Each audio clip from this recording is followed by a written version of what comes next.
Yo, yo, yo, what is everyone up to? Alright, let me get through these. Good morning, everybody. All the way from Jack, Shane, Ace, Afghani, Brian, Peoples, Shane, King Carnage, Miggy, John Harden, Mel, David, Teresa, Max, and Ace, Joyful, Mighty One, Black Beauty Machine, Zaytoven, Chef, Blink, Dondi, Tulip, Steph, Sandeller, John again, Daffy, Another Ninja. Good morning, good morning, good morning. Alright, make sure to read the left side of the chat. Check out that little chat. Is that too small, too big? Let me know. It's kind of hard for me to tell. Good morning, though. Let me know if the music's too loud or not. Actually, the song's kind of quiet. There we go. And yes, please smash the like button. Would appreciate that. Thank you, Sandollar. Good morning, Mohammed. Let's get into things. So we already have the watch list set, of course. Today we're going to be looking at SPY, of course, just like always. Right now, though, if you again, let me zoom out. Of course, you see the nice picture of this. Let's zoom out, though. Auto zoom. So I left the 1 to 3 day ago supply because we just haven't broken it. Then I left the 2 day ago supply because we just haven't broken it. Touched it again yesterday, and we're nowhere near it again today. So I'm leaving those two. Don't worry about those right now. That's for future. But also leaving the yesterday demand. Again, you can see yesterday low all the way up to the last red candle before the reversal up. You can see they also pushed up, held on top of it. We have an area of demand right here. You can see prices breaking under it. We even have a short-term retest under it. So might be seeing this demand turn into supply, which is very bearish on the intraday time frame. So them pulling away from this area is very bad. They've broken it, gone up against it, pulled away from it. So this might be a very, very big move for bears pulling up today. So let's zoom in and see what's underneath. Let's go to these bigger time frames real quick. So on the bigger time frames, to show you what's underneath, we had this gap fill. This is what we came down to, touched, got a really nice little bullish continuation off of it. Now we're pulling back down. You can see we're opening under 433. So we're going to be under this white level here. We're well under this level right now. So us being under this, you can see as long as we're under this, we're pulling back down to this area, right? And whatever amount of retesting happens, whatever, as long as you're under that area, you will be pulling back down to this yellow area, which is about 431.80, and then it goes all the way down to 430, and then we have 428, which we'll go over those levels in the smaller time frame. But I just wanted to show you what's there before we move on. Let me fix this. Yeah, I thought that felt weird. 224, that's a lot. So I'm going to zoom in. And basically, we're already bearish. It's already broken it. You've already even gotten your retest. They've already even made a new low right now. They just now made that new low. So they've already really done the damage. We're missing out. But that doesn't mean that we're going to miss out on future opportunities. There's definitely an amazing amount of opportunities still on this chart. So definitely don't be like, oh, today's going to suck. Now, today's going to be probably pretty good. But it just kind of sucks that they already did this without us. So, but it's okay. I also put AMD on my watch list. You can look under 108.63 over 110.70. I also have good targets and stuff like that if you're in the chat. I posted that for everybody who has either a YouTube membership or a Discord membership. So regardless of who you are, you should have access to where my list is. I have it hiding here because the little YouTube chat. But I wanted to show you all that today because I really wanted to add that. And I figured out how to do it finally. It was actually way easier than I imagined.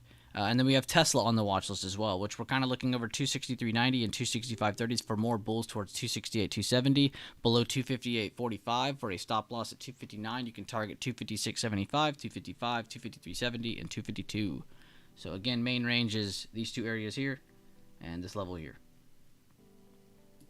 Again, first 10 minutes, hurry up and wait. You're going to hear me and Devin say this multiple times. I'm about to go join that Discord call so you guys can hear from the other guys as well. But I just wanted to give you all of that brief explanation real quick before we get moving. And yes, there is news today. Let me pull this over so you can see it. We have, of course, Bullard, a non-voting president, talking. We have the PMI coming out, manufacturing PMI coming out, and then we have Mester speaking later on. So there is a couple things coming out today. We'll keep that in mind. I'll try to keep that in front of me so I can remember. I'm going to go join in there where Devin is now. But good morning, everybody. Make sure he's turned up enough. Devin, say something. Yeah. Oh, yeah, I got you. Yeah, you're good. Yo, I fixed my volume finally. Where do you got me? I don't have to have you at 200 anymore. Fair enough. For the stream. Dude, what's it called? Never mind, we'll talk about it later. Alright, so we have bears already in control, everybody. Now it's just seeing where do they want to go from here. Do they want to stop at 432, or are they going to pull all the way down to 431, 430.40? These are two big areas below.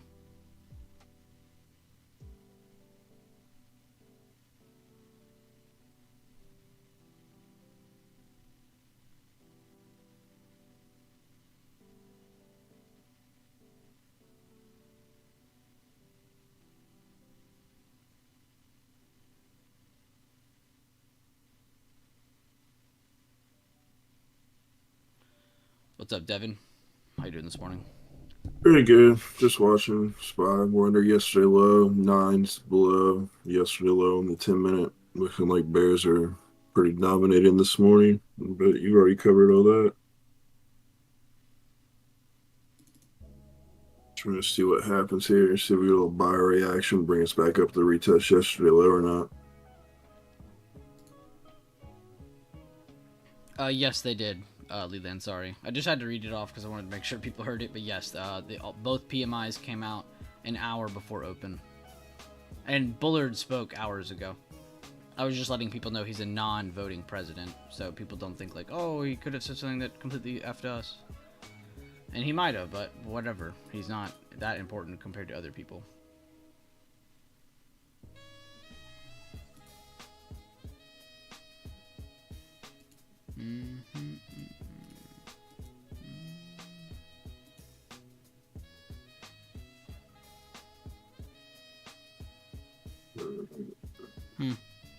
I'm just looking around at some tickers, see if anything's moving more than others.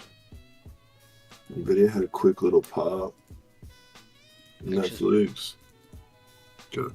I was just going to say, I do have conflicting times on PMI coming out. I have like 3 different times in front of me. Whatever. I'm here to watch the levels. The news really isn't. That's not going to be my everything. I know we've lost control of support. I don't need news to tell me that. What I'm wondering is, will buyers show up at open to retake this and give us some sort of retest, or are sellers just going to completely fade out at open? That's really the question that's in front of us right now. It's not even really who has control. We know who has control right now. Will they keep it? No, you're good, Leland. I completely agree with you on that one. Being a trade randomly, the chart's like wicking back up 10%. Is like, huh?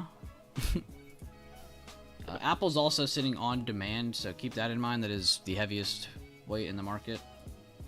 Second heaviest weight, also getting a good push. Nvidia, third heaviest tech weight. Amazon discretionary is pushing higher. Tesla got a bit of a push. Looks like everything's just getting a buy reaction at open, major sector-wise. Let's check out our sectors again, though. I didn't see healthcare. They're pulling down. I didn't see banks. They're also pulling down. So 2 out of the 5 are actually still pulling down, while 3 of them are trying to move a little bit higher. So that's a good sign. So slight green reaction out of the top 5. Let's see what the rest are doing. Staples, industrials, energy pulled back. Utilities pulled back. Base pulled back a lot more. And who cares about real estate?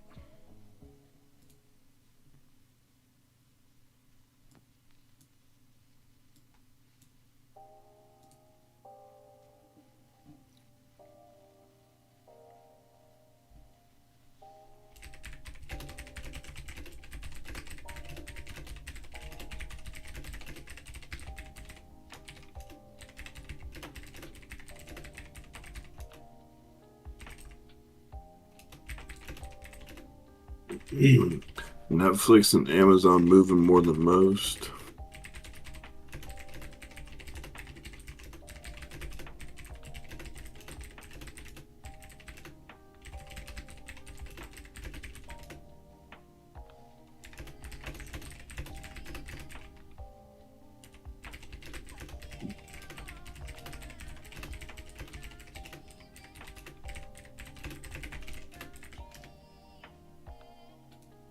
SPY retesting yesterday low, as you would expect. Let's see what it's going to do. A little over halfway through our first 10-minute candle. Lucky Nugget. Why is that name so familiar? I feel like I was supposed to say something to you today.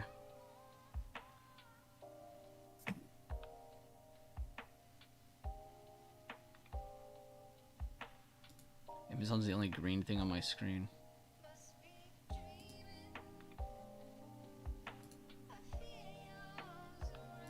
Netflix is the next closest. Jesus, that's a huge candle. I didn't even bother throwing up their supply and demand. Netflix is so wild. It's crazy. Like, I always teach you guys, like, the TA routine on the daily for smaller time frames, but no BS. This is one of those charts where you really could go to, like, the monthly or weekly and just do those levels to space it out more, because Netflix just has such a wide range of movement. It doesn't move, like, $3, $4. Like, it moving $3, $4 would be crazy, because that would be so small for them. Them moving, like, $6, $8, $10, $12, $14 in a single day, like, up and down wise, that's a normal day for Netflix. This chart gets massive movement every day. It's a lot like NVIDIA. One 10-minute candle can get you really paid. It's not. I honestly see it better than NVIDIA. It feels like Tesla from back in the day. Like, it feels like Tesla before any of the splits. Like, it literally just feels like a uncompressed beast. Netflix is such a crazy demon to go watch. If you want a crazy chart to watch, keep Netflix in mind. And it has such amazing accuracy with the TA routine as well. It's amazing. Moves rapidly, but it's at least containable. Still getting a buy reaction into this resistance. We'll see how long this lasts. Again, we're still in the first 10 minutes of the day. This is nothing crazy. We're just gathering information.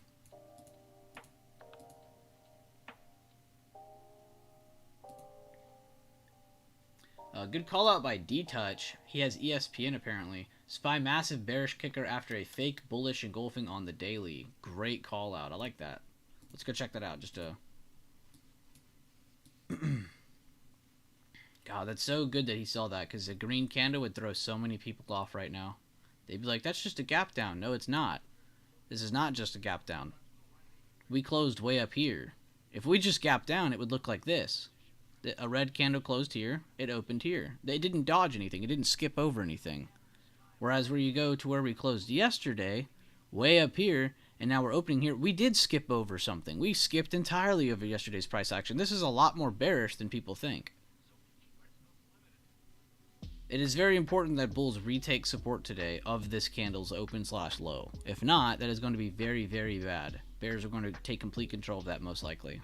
Again, that is not 100%. Nothing is 100%, but very high probability.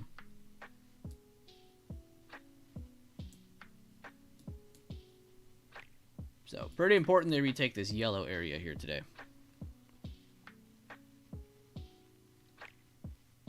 They must hold the line. Oh, that's right, Lucky Nugget. My bad. That's what it was. I knew it was something important.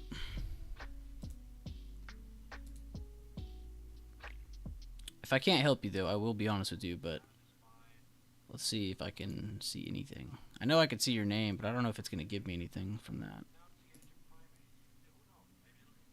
I see you right here. It even shows you just rejoined.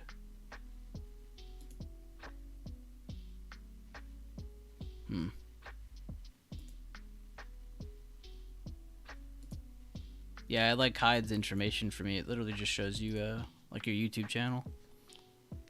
That's weird. Alright, I'll look more into it though later on where I can actually get into it. It's on you if I lose, Bueller. What did you do? Oh, full porting puts. Okay. Yeah, some people will act like that.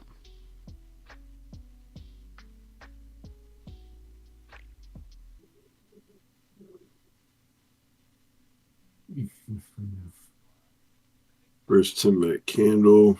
Round on the 9 on the next. Signaling for a no trade.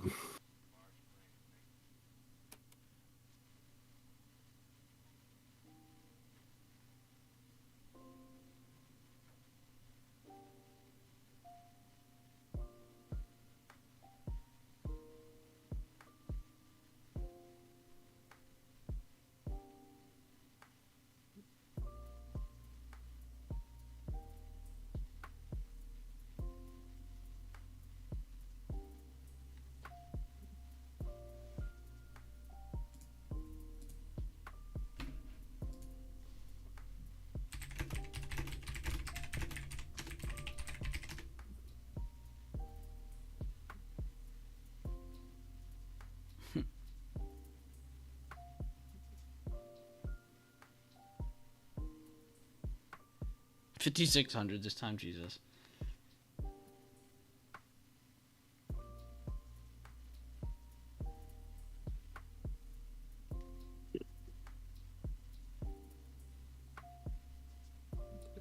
The memes.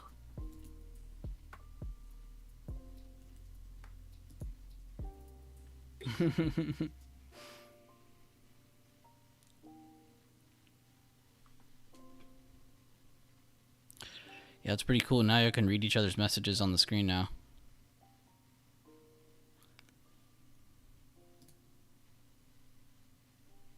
Yeah, I'll go through some more here in a second. Because Apple got that pop and now they're returning to it. So basically, if they can continue to hold 185.42, it'd be very good for bulls. If not, you might see a continued fade down, which is also bad for SPY. AMD breaking down again. We'll see if they end up taking out 108.60s. They've been weak lately. Microsoft also pushed up to a pretty good area. Rejected, pulling back down. We'll see if they can hold today's opener 334. A good break under 334 and 333.13 would be a good fade for bears. Nvidia also breaking under. See if that holds. Amazon has a little room like that Apple setup. Tesla breaking lower. They're under 258.45 here.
Tesla really pulling Amazon down. Netflix pulling back pretty good. So a couple of these stocks that were going up are slowing down quite a bit. Google getting close back to its pre-market low. Almost got our first 15-minute candle. Meta back into yesterday demand. Netflix pulling back rapidly. Yeah, we'll see if they pull away from this previous day low. Previous day low, previous day supply. Or demand, sorry. Turning supply.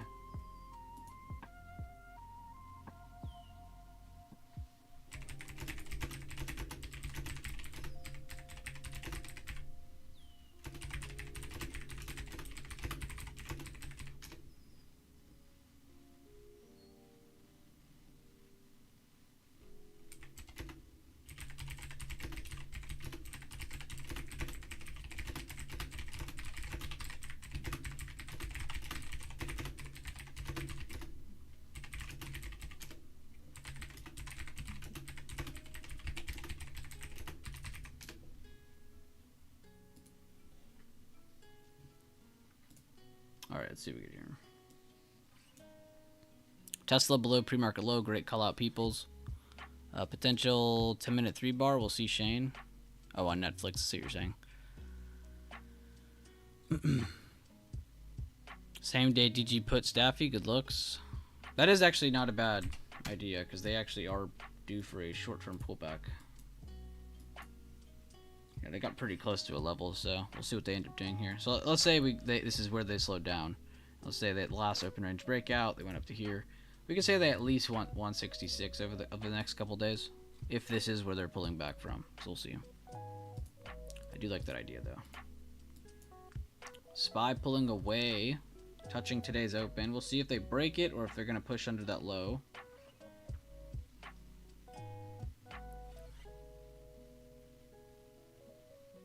Amazon at pre-market low. Apple at pre-market low. Google as well. Quite a few things.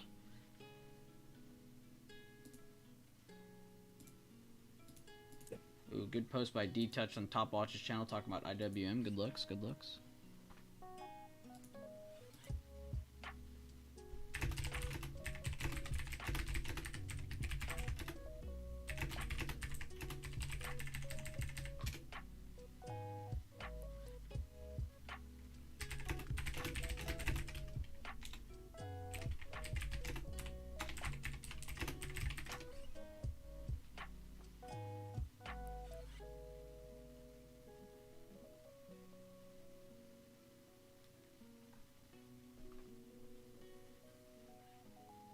Nvidia broke pre-market low, seeing what it does at Wednesday's low. Great post. Zaytov and Dondu right before that saying AMD repeating what it has done all week, flushing.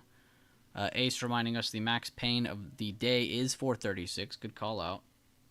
Damn, 436?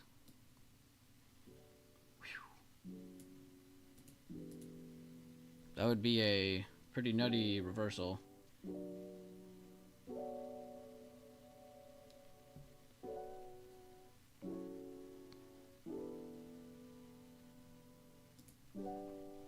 Apple is in demand. We'll see if they want to break lower under pre-market low and close under it, or if they're just going to wick back up like they are right now. Same for AMD at 108.60. If they close under that, guys, that could be a really good short all by itself. You guys know AMD does not need confluence with other sectors or the market to move lower. It just loves to do its own. Nvidia's in a pretty big area of demand. We'll see if they end up pushing lower under yesterday's open. At the key level for them short term, yesterday's open. Today's open on Amazon is a key level. Keep that in mind. Tesla did, in fact, broke lower under 258.50. They did, in fact, make it to 255. We'll see. Under 255, do they want to push lower or do they want to base out here? Google testing today's open. If they break under that, that can cause more flushing on that chart. Meta is at a very, very important demand. And we'll see if Netflix wants to make this a bullish continuation or break back down. Looks like 421 is a good short-term level. SPY chilling right where it was. But see, a lot of things happened even with SPY not looking like it didn't do much. A lot of things resettled. Tech is breaking lower right now, guys. That's your largest sector in the market, while your second largest sector in the market's pushing higher. So you have your two largest sectors are fighting each other. Banks are pushing higher. They've been following with healthcare a little bit here on that slight rotation. Anytime tech's been cooling off the past week or two, these other side sectors have been getting a lot of action, including banks and healthcare. Discretionary is also breaking lower. Comms possible 3-bar play down. Oh, they're fighting yesterday open, I see. Alright, so we'll keep that in mind. Top 5 sectors, though, they're everywhere. Very ugly with tech breaking lower. Discretionary is not helping. Comms also looking very weak.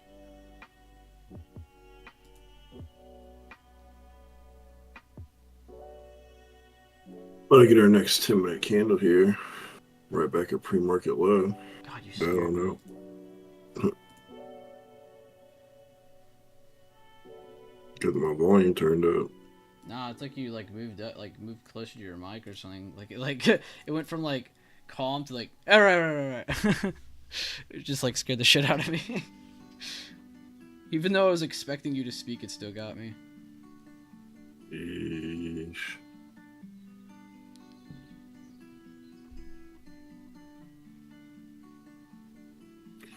Right on down here at the open. Yeah, they broke today's open with a close, but we did not make a new low. So that is something bears want to keep pushing lower. But they got the retest they wanted. Bears should be in complete control here unless bulls just show up and wick up and start basing here. Which, again, will take a little bit of time. It's not just going to happen over the course of one candle. No way Sinful just won the single gifted membership you just did. No way that just happened.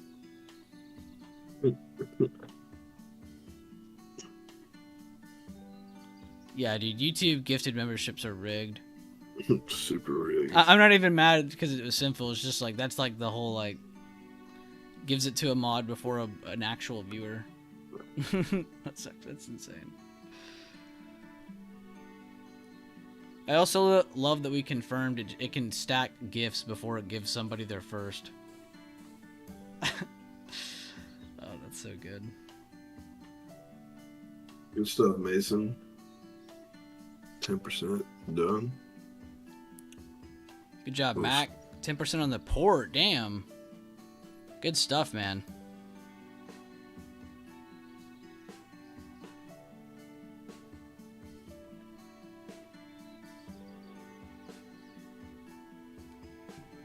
Mental trade, but you would have gotten F'd on puts. My bad, I almost called it puts. What am I doing?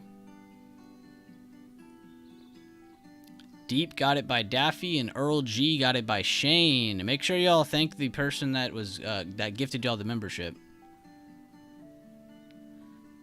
Shout out to Daffy. Shout out to Shane. Always spreading positivity. It's crazy too. Y'all like, you might think you're only giving somebody $5, but you're giving them way more than that, because there's way more than that in the YouTube membership.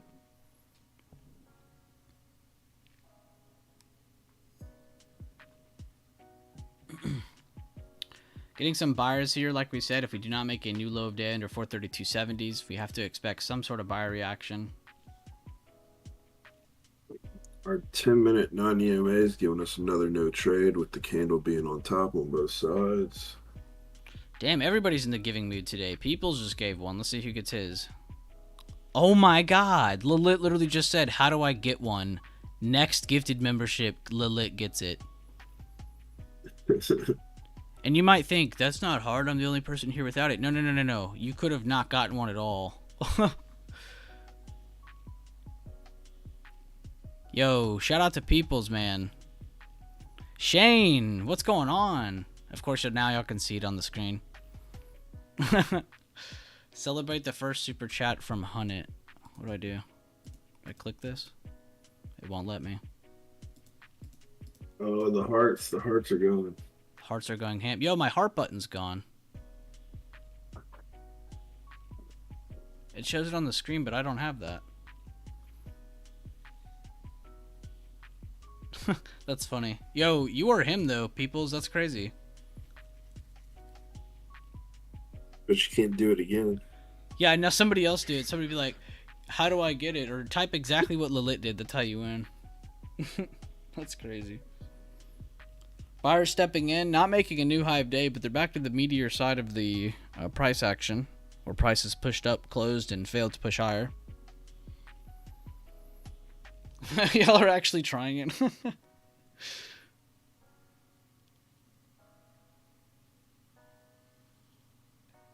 Oh my god, Leland's flexing the wrench.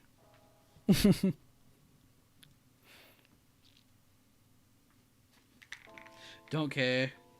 That's funny. Good morning, back from taking a 3-month break. Awesome, that's awesome. Never a bad thing to take a break. It's always good too when you come back and you have that big refresher. Feels so nice. Even just a 1-day break is such a game changer. Syed, there might be a, if you look at the bottom right of your screen, click on the little setting cogwheel. You should be able to change the quality of the stream. A lot of the time YouTube, and I have no clue why, loves to start us on low quality. Mine does the same thing, especially on mobile. So make sure it does that. Also, make sure at the bottom left of the screen, if you click live, that you're actually on the live stream, not a couple minutes back. Sometimes it will like mess up and throw you a little back. It even does it on my preview, and I'm literally the person streaming it. So just letting you know. And that's to everybody. Totally fine.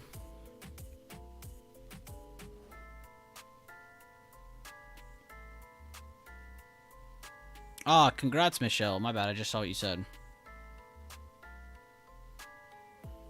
Yeah, Jack had a baby as well. He said, well, my wife did. Yeah, this song is kind of bumping.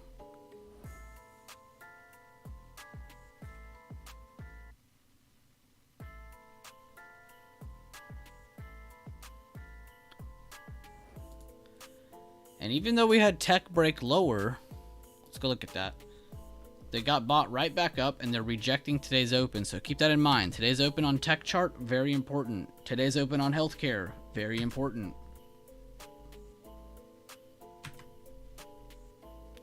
And discretionary's not doing much. Comms are just kind of rejecting today's high. Let's see what they end up doing from there.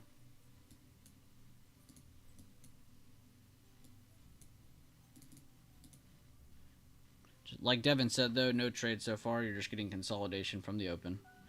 And what he uses when he does that, just so you know, and I don't have the 9 EMA on right now, but if you turn it on and then you go to the 10-minute, You want to explain your rule? If you have alternating colors, alternating candles. Oh no, it's just for when you have the 9 EMA on the 10-minute, then you have a candle or a candlestick printing on both sides of your 9 EMA, and you don't have clear confirmation of trend, especially at the beginning of day. And you don't have like other information to get you into a trade. It's just a good rule to sit on your hands and make it easy not to want to jump in the trade, because until we get a confirmation on either side of this 9 EMA, there's really no confirm a trend, even if it's just a dip buy to go retest the retracement of the overnight sell-off, or if we break lower, like until we can confirm under the 9 and not have a candle, like Josh always says, get some space away from the 9. So every time we come up and print on top of the 9, it's just telling me like I'm not really interested. Saves a lot of fake outs. Oh boy, D-Touch just cash at me $15. No, man. He wants me to give 3 memberships away.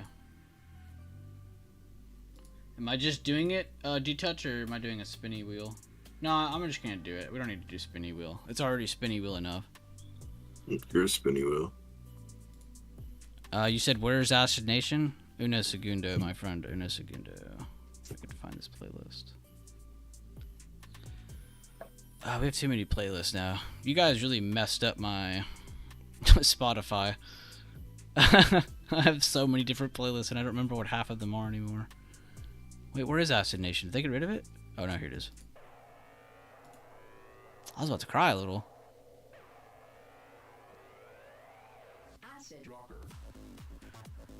Just keep the money, B. Oh, Smart Jack, come up, you're right.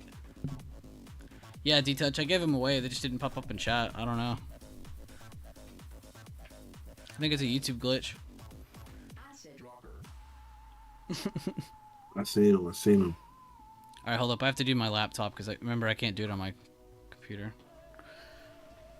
For some weird reason.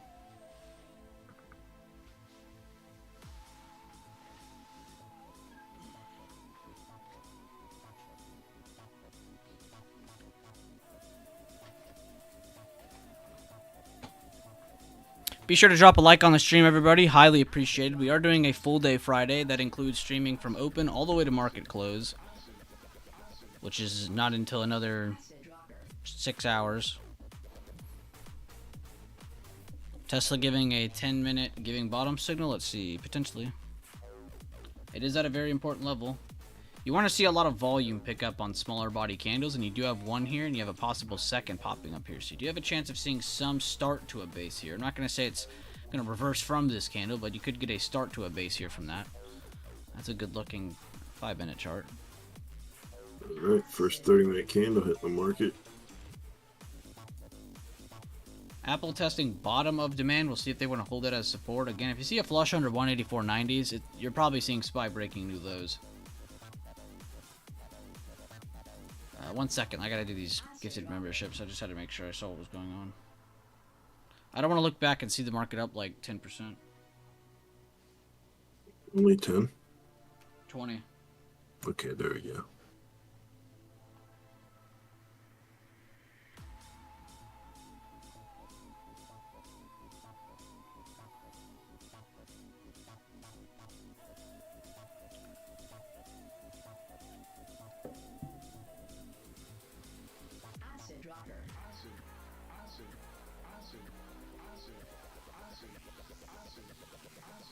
This acid guy sure likes to be dropped. Spin it. Nicole. There's a little bit of each of us that wants the spinny wheel, but I am just going to do the normal way and just gift them.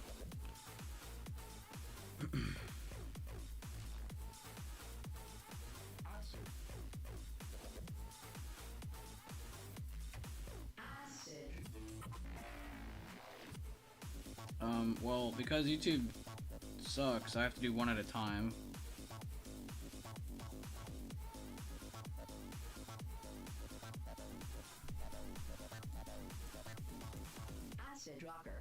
SPX rejecting previous day low. Keep that in mind for control of SPY.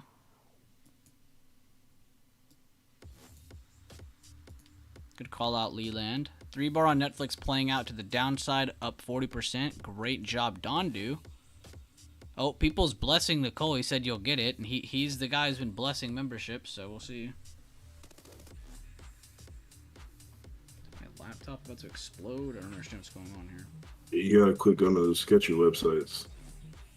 All right, man. I'm gonna keep it PG. It ain't my fault you use LimeWire for your music. LimeWire. I haven't heard that in forever, man. Only the real ones remember LimeWire. Buyer stepping back in after that nasty wick down. See if they hold or not. Lowering volume over the past 4 or 5 minute candles as well.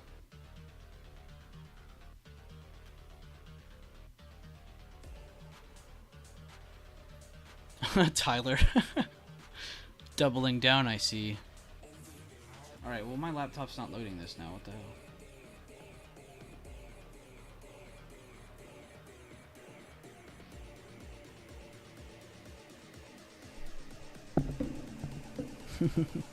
That's my excuse, Shane. It's not working.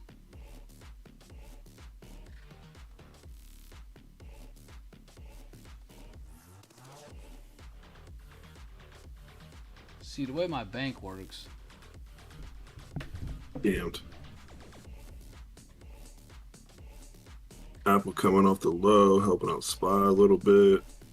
Q's trying to get back above pre-market low and hold. Yeah, Apple looks super bullish if it continues to hold outside of this yellow area here. Short term again. I'm speaking all intraday.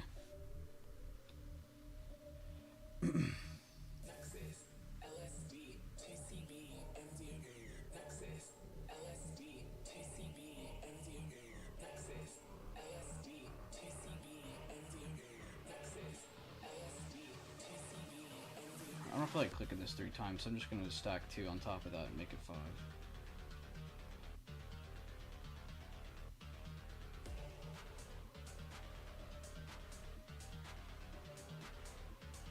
How about people?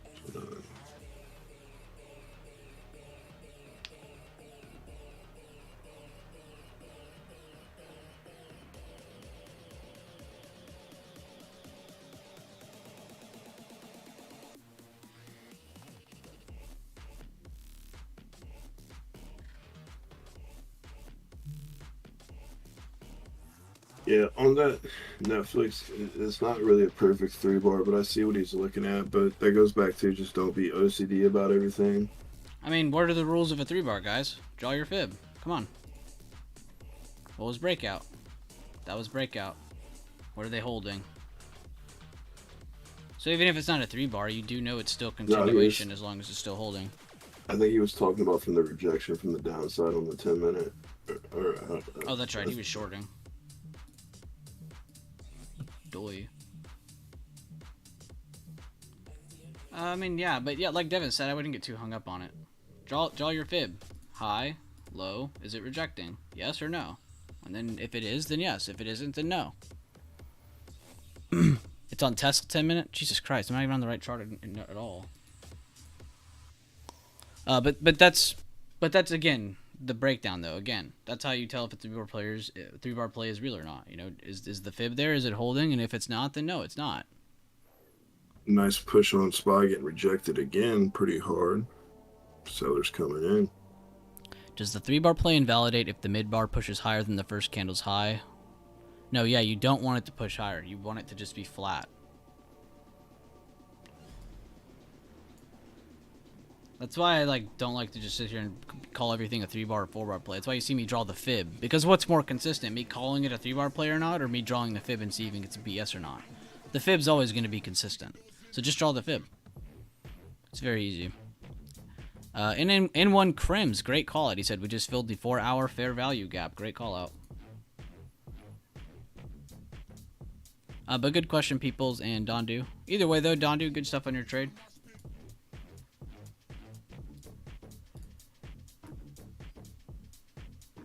Hope you rubbed that crystal ball good.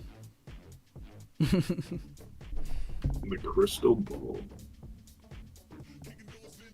Yeah, wait, who even won my memberships? Yes, Joyful yes. won, hell yeah. Christian 1, Rowdy 1, awesome. We know Rowdy, Fitz, and Greg. Good stuff, guys. So anybody who got a membership today, anybody who is signing up for a membership today, again, you don't have to be gifted a membership to do this. You can just sign up on your own. There's a join button on the channel. But go to the membership section of the channel. Click on that. And there's a ton of content here for you. So make sure you go through all of that. As you can see, I'm still scrolling. 4 months ago. We got content from not long ago. But I do one video at least a week, and then anything on top of that's just extra. But there is a ton of other stuff here. It's not just videos, so make sure you go through that and see everything you just unlocked. But you'll realize that it's a $5 membership, but you're getting a crazy amount compared to that. We went to the ceiling with value on it. You got us on the widget. You didn't even see that till just now? Yeah, I didn't know if it was too big or too small or what, but that's where it is. I figured y'all would want to at least see this more than the watch list I type. Well, I was still trying to push up after that nasty wick. Yeah, tech getting bought up too. I like seeing a good price action battle. Lots of shares coming through. You had tech breaking lower while healthcare and banks were trying to push higher earlier. You now have banks and healthcare still sitting where they were while tech is trying to push higher again, guys. So in your head, you should realize this is definitely a lot more bullish than we were 30 minutes ago. Just based on weights. Again, we still need to see some ground taken here by bulls. We still need to see them sit on top of this. I'm just saying, from where we've jumped from these lows, it is actually a lot of sectors working together. It's not just like one or two pushing up higher. Need to know the difference.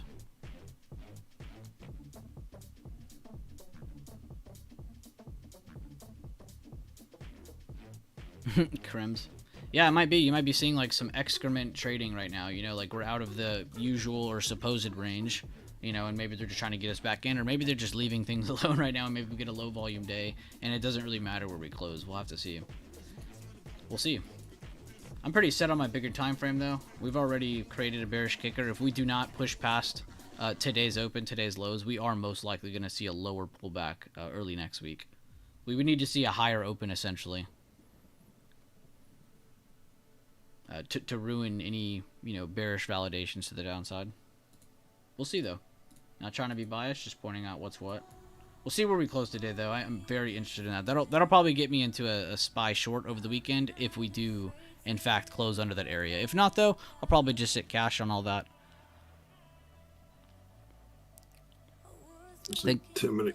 Go ahead. No, you go ahead. 10-minute candles got about 10 seconds, and we're trying to finish near the high. We'll see where this finishes up. I should just switch to the 10-minute. It's kind of pointless watching the 5-minute for 20 minutes straight. I don't know what this song is, but it's giving me depression. This Acid Nation or whatever. No, that was not Acid Nation. I don't ever get to listen to music, so I'm not sure which ones are which. It's okay, you're not missing out.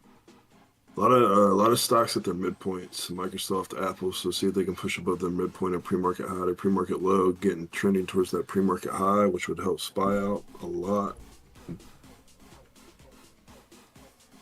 Thank you for the great stream, Daily Bueller. I got to go back to work, but appreciate it as always. See you later, Julio. Thank you for tuning in. Love you. Oh, it blends in perfectly. It's John Cena. Study weekends, exactly. And there's a lot to go through. Don't feel overwhelmed. Just take it piece by piece.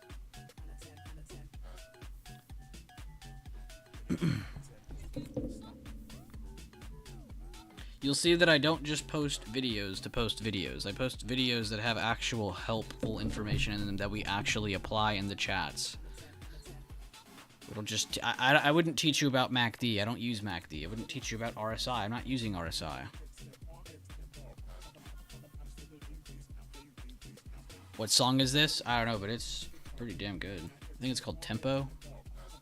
Yeah, The Tempo by Blue Claire, BLEU.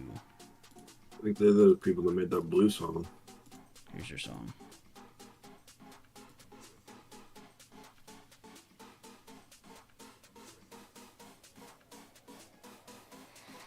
"41 minutes into the open, and I'm already on the dubstep playlist."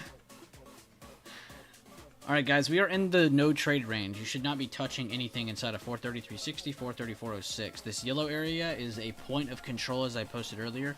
We either want to see a retest and push lower from this, which they failed to do so.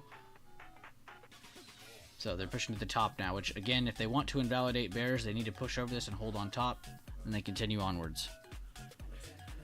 Which, again, I don't know if you're going to get a lot of... What should I say? I don't know if you're going to get a lot of, like, bigger legs after these moves that hold this point of control today. I just don't think today is one of those days where you get a rapid or aggressive move from this area, but this is definitely the point of control for today. When I joined the group, when you said go over the BB stuff, and I'm like, sorry, I don't use Bollinger Bands. I got you, Shane.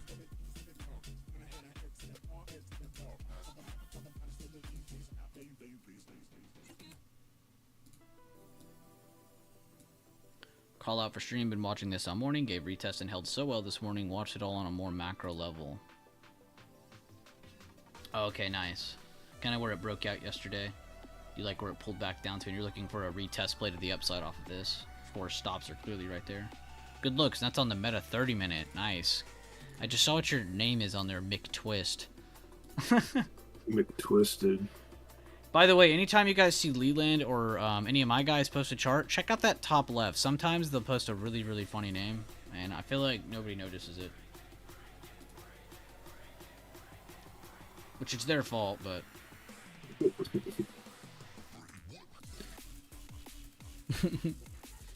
A giant flag. Definitely looks like it. Like a retest of that flag breakout. Creator Trade said lowering volume on the move up so far.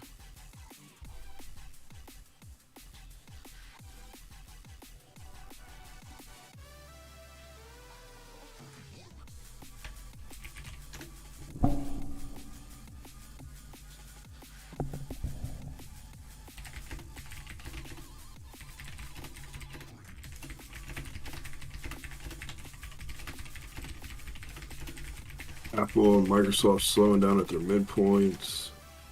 XOM rejecting yesterday low.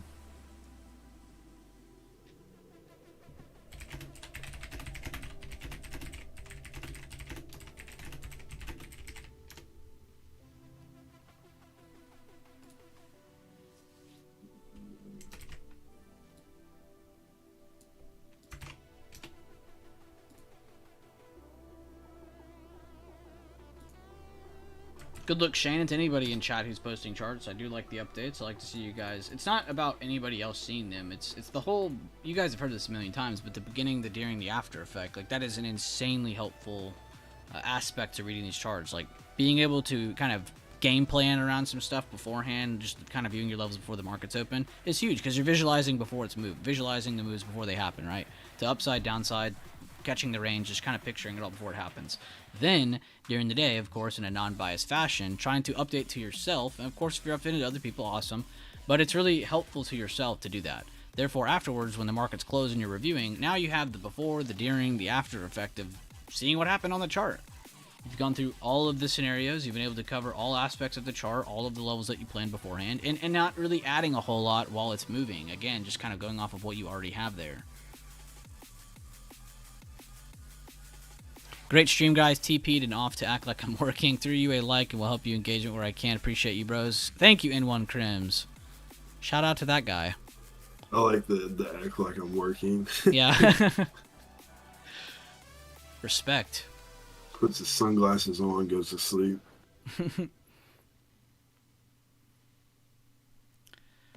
Neuralink sunglasses where they read the stock charts out to you on your sunglasses. Half an inch from your eyeball. Dude, the buy the dip this morning's been kind of crazy. It's been a slow retake of sectors too. Like each sector made it look really. Whoops, that's SPX. Each sector made it really ugly too. Like tech broke lower, got bought back after the first 20 minutes. Or healthcare only did it for 5 minutes. Banks for 5 minutes. Discretionary for 20. Comms for almost 30. But yeah, they all slowly work together. Leland mentioned earlier about Amazon having strength, and on the recovery here, it's the first one to get back to its yesterday high. So see if that's going to get back above that and start kind of setting the tone for the market and help test off the bottom.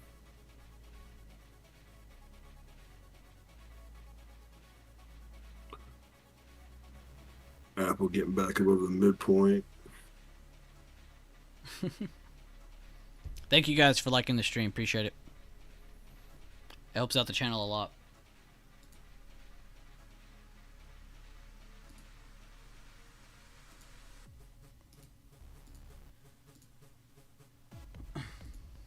By the way, guys, I have already chosen the next trader of the month. And we're still a week away from choosing it. That's how badass this person is.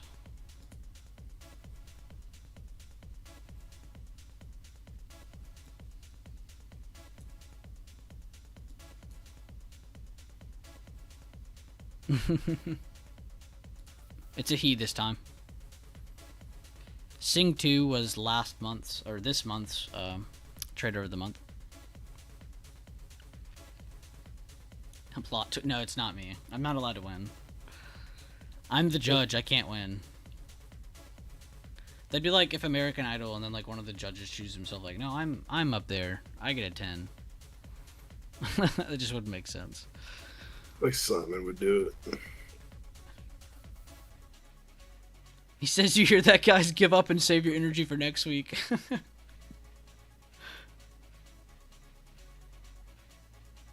Fine, I'll accept the award. You guys are so humble. I love it. Damn, DG's going back green again.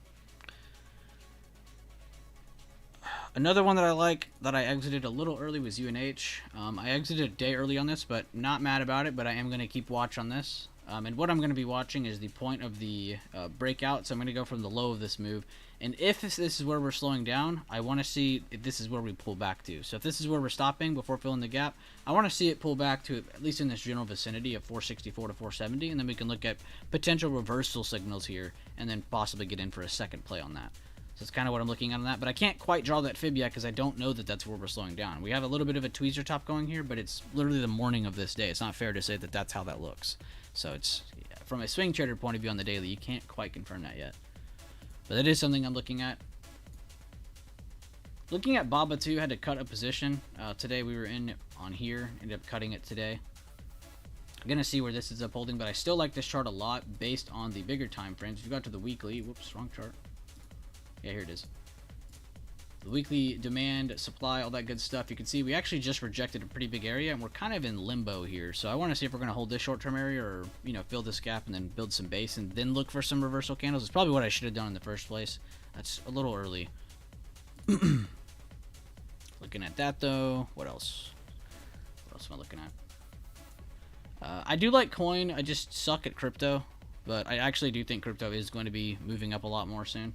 The Fed has actually been saying good things about crypto, which is crazy. So keep on the lookout on crypto to continue moving higher, possibly. Actually, I think Bitcoin just broke higher. Yeah. Oh, no. They pushed up to supply. This is where they need to break out to push higher. Okay. But you can see, though, they've been killing it. And then the last one I was looking at is Neo. We got a play here, took a lot of our profits here. We have basically free shares at like $2 a share. Right now we're looking to try to look at another buy the dip play in this general vicinity again. So we'll see next week, probably on that one. Need more info on that one. Dollar Tree is the same exact setup as Dollar General. Again, waiting on this to potentially pull back. We'll look to see if we can get a better setup there. AVGO, this was a member play. One of you guys in here posted this, and ever since then I've been going over it really on my own, just to kind of back test it. But really good move here. It had a really good push to the downside. They had a good retest, ended up getting a bearish kicker, which is actually kind of happening on a lot of charts today. And you can see two more gap downs happened. Really good fade down on AVGO. Whoever pointed it out in here, really good point out. CLF, I just like this stock because the CEO is kind of a badass, and I want to see this get to a better spot for potential dip buy. We'll see if that ever happens. It's also just good to keep another sector on watch. An XOP, as long as this does not get over 121.75, this should continue breaking down. I got that from a friend. Alright, we'll see if we reject 434 and pull back down, or if we're going to base out and try to break higher.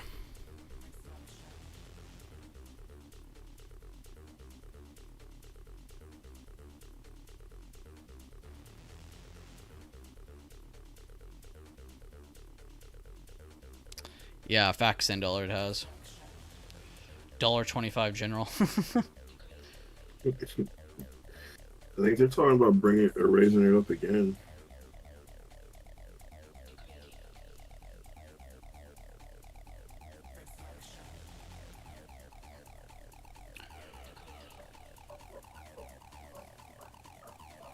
It's pretty crazy that many people don't know that though.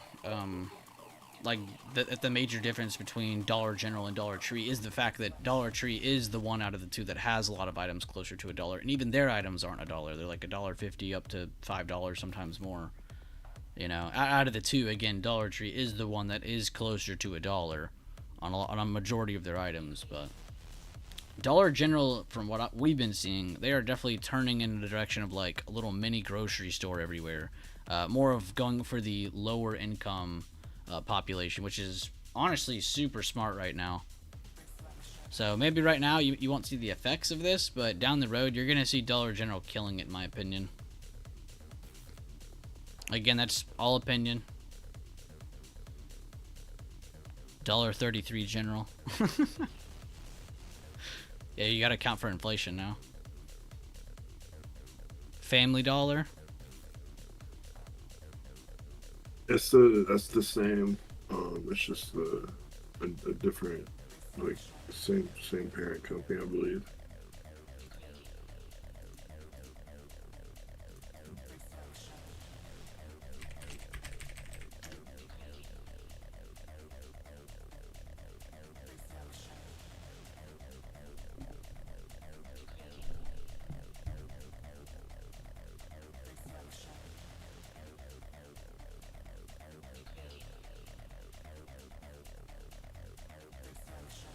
Another retest getting bought up here. See what we're gonna do towards the high.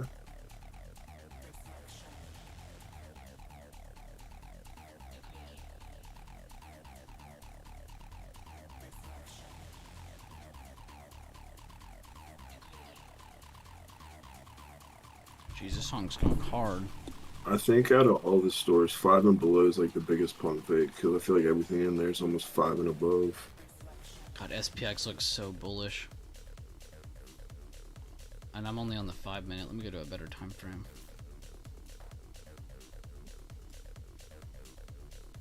Yeah, if they can just hold over to yesterday's open on SPX, that can be your super bullish play there. This is basically the level of controls. This one right here. I'm just going to color it yellow or orange. Do orange. Purple. That's point of control, though. Whoever has that has control of direction. 300% confident on that. I got you, Jack. 1 second. Everyone enjoying Consolidation Friday so far, so far. This track makes me want to take a molly at 7:38.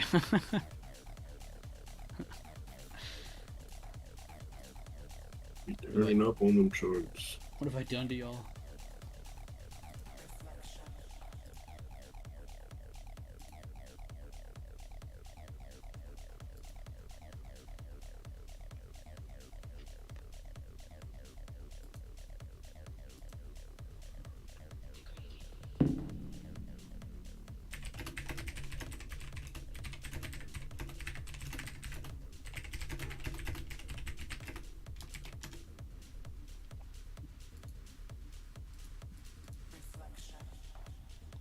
There you go, Jack. You check text chat.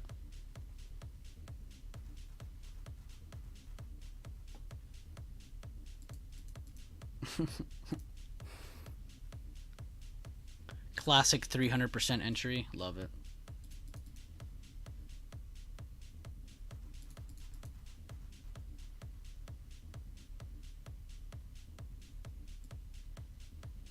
Oh, my bad, Leland. I left this on.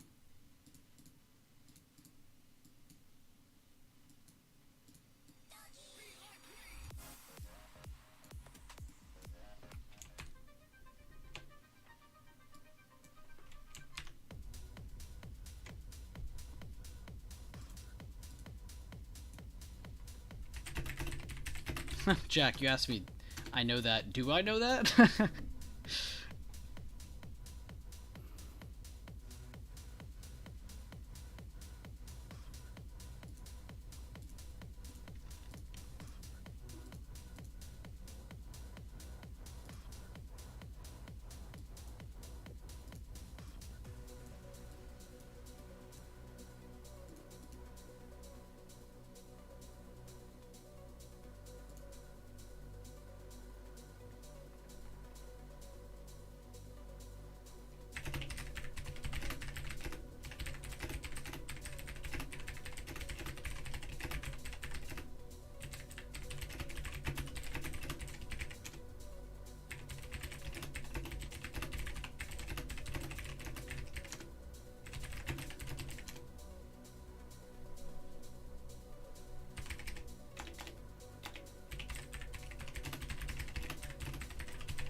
absolutely nothing today. I think we're going to get some pretty entertaining price action very soon.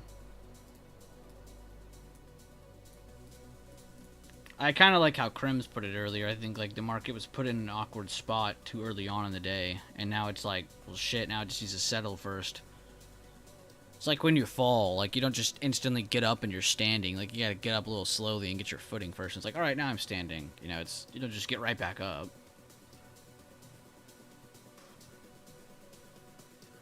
So I feel like that's kind of like the price action we're seeing today is price just getting its footing to see where it does want to go.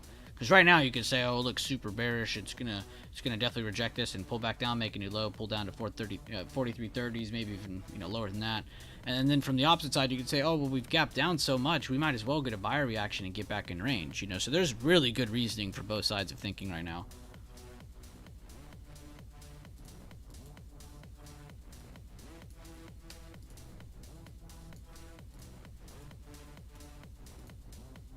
I would definitely say I'm a lot more bearish based on the 15-minute, though.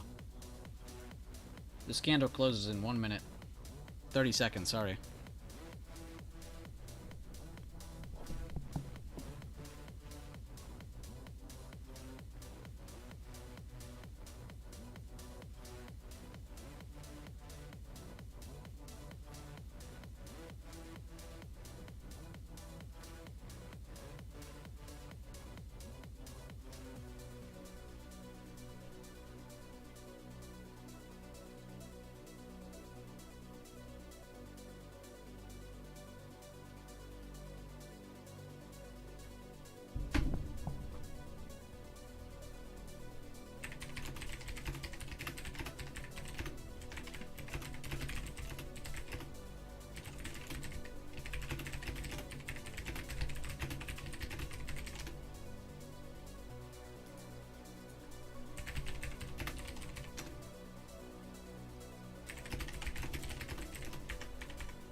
Alright, trying to get back to that previous high.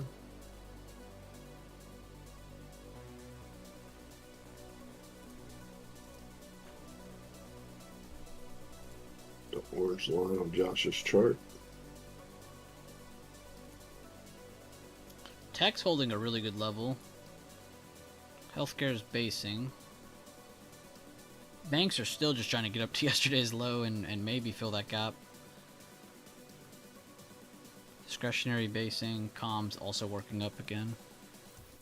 Like I said, just like price action getting its footing.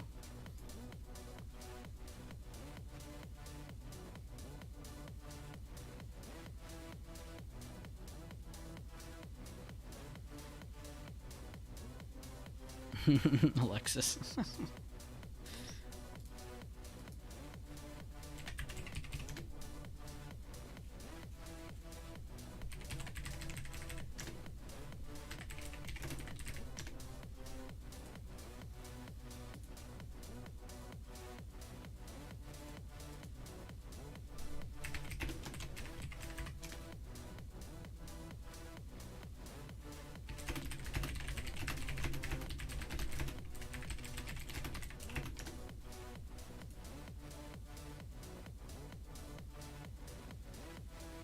Oh god, Shane, what are you making? Be careful in the kitchen, man.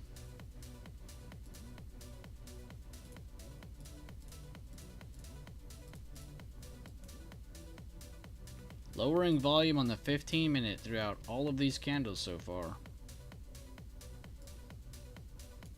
I would definitely say the 15-minute chart is a necessity right now.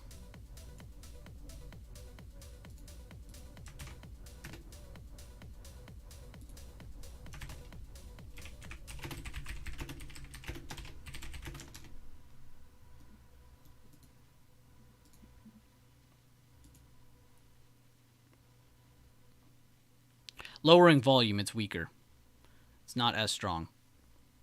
Whereas if you had rising volume into this resistance, it would be seen as something better. But again, that could also be reversed too, because if you get rising volume and then you get a candle like this, it's still not that bullish, because that could be a very strong bearish reversal. Again, this is a no trade area. Right now what you're looking for is strength or weakness. We're trying to see who has control from here.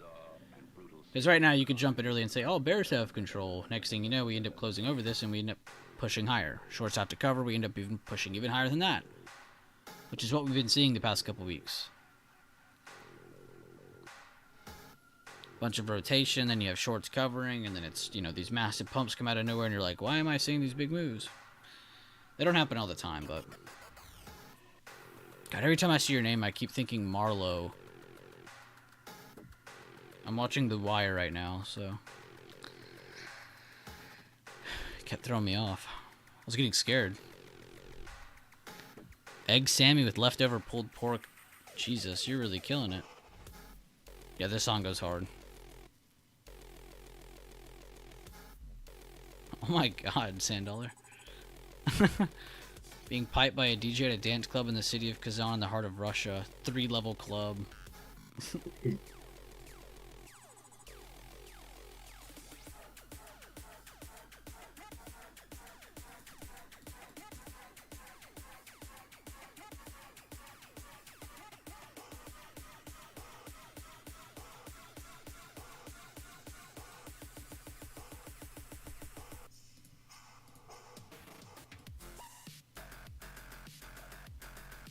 Good hold of demand by Apple. We talked about if they could exit this, they could at least push up to this high. They did that. Now they've pulled back a little bit. We'll see if this ends up being a bullish continuation pullback, or are they going to end up fading this back down and having weakness back into demand again. But at least that worked out with what we were talking about on Apple this morning. Like I said, guys, there's always game plans we talk about in here. Even if SPY itself isn't giving you an amazing amount of movement, some of these individual equities end up having amazing moves. Which today, it looks like a lot of them are just kind of matching. But you could see a lot of them still had really, really good game plans. Like Apple this morning when we talked about it. We talked about them trying to hold this demand. And even though this wasn't a buyer signal here, whatever, it didn't have to pop up here. It's at least saying, hey, they're at least here, right? You end up getting a little 3-bar play. They push out of this area. And they're saying, hey, we want to try and exit this and potentially push through today's open and try to make it to today's high. What did they end up doing? Pushing through today's open. And they made it to not the exact high of this, but the meat of it, which is good. That's what you at least want to see. Which right now, this could still get really good continuation from this move, so. But I just thought that was interesting.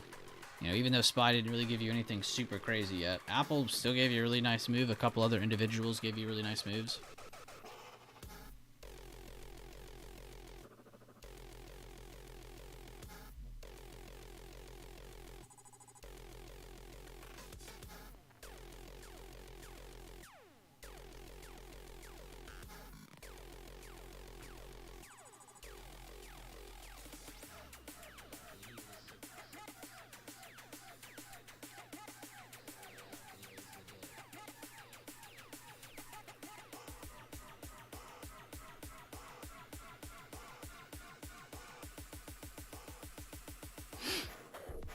This makes you want to go to a festival.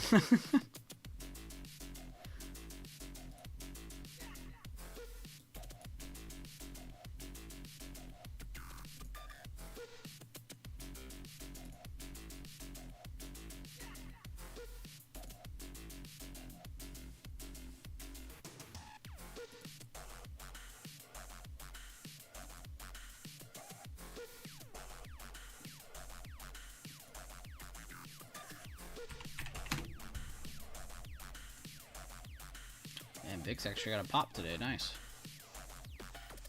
Just to be right back where they were.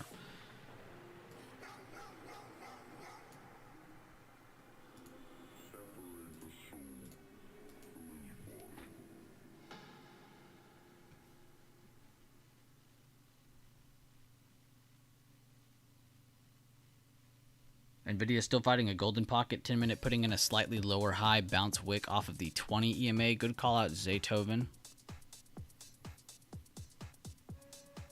I honestly haven't been paying attention to it, Dondu, but if you want an update, it is up 0.74%.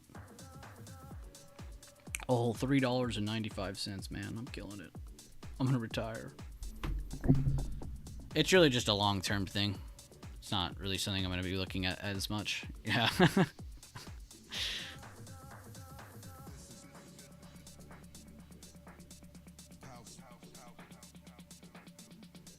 Is SPX basing? Let me go back for you. My bad, brother. They are trying to. They're still holding above that 43.50, which is really good. They just need to push past this recent high and 43.55. On the 15-minute, it would be a lot better to see a push out of this, but it is consolidating here, which is a good sign. It's not bad price action. Got a pretty nice move down. Did give us a little bit of an ugly low because it's not an exact level here, but they just held the low of that first move. And then from there, they built base, and now they're trying to hold off of that. So really, in my eyes, I'm kind of going off of this. You know, as long as they hold this area here, they should try to continue higher. But we'll see. This is a trade light or just kind of watch kind of day. Exactly, eating contracts. Anybody trading against Theta today is getting destroyed.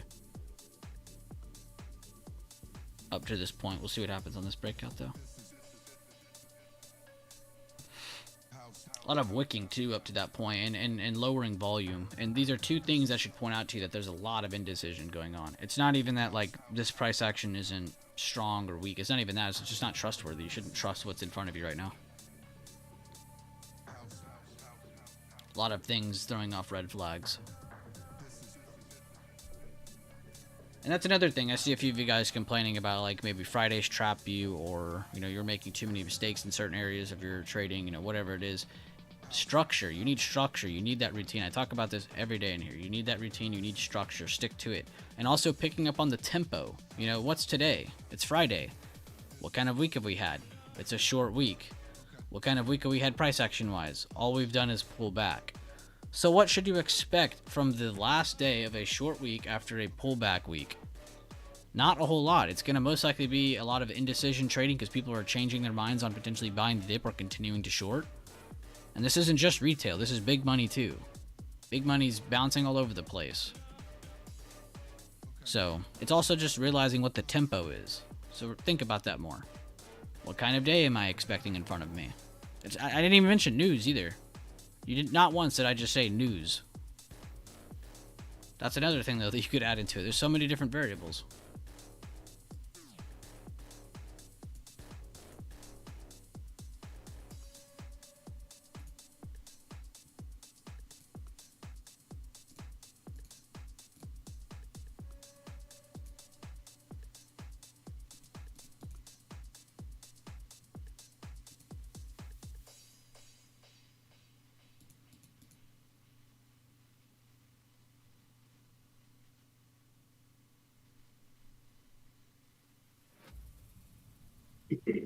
This 10-minute candle could be a sneaky 3-bar play, even though we got a bunch of time left, so we gotta wait. But if we hold over the 50 to 60% on this 10-minute candle we just had with that nice buyer volume, could get the spot going over that yellow zone.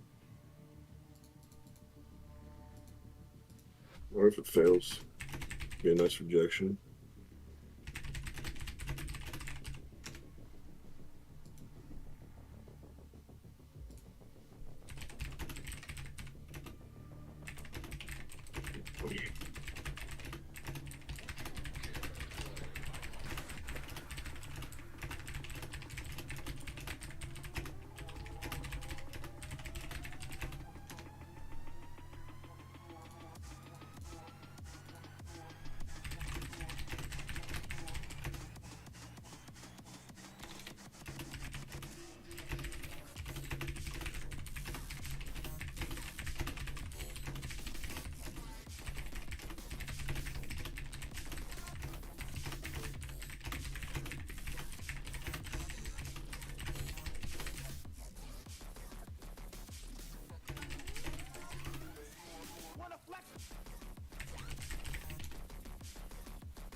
So far you have a breakout.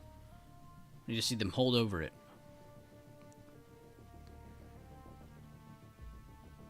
News-driven market, exactly. Even if we have been breaking out recently with tech moving higher and a lot of sectors catching up and building base to try and move higher, regardless of anybody telling you that it's a bullish market, we are in a news-driven market. I don't care what anybody tells you. Bullish, bearish market, kangaroo market, I don't care. This is a news-driven market right now. So, bull market, bear market, these titles can be easily changed within days. It's a news-driven market. Good add-on ace. Good continuation by Apple after bouncing off of demand.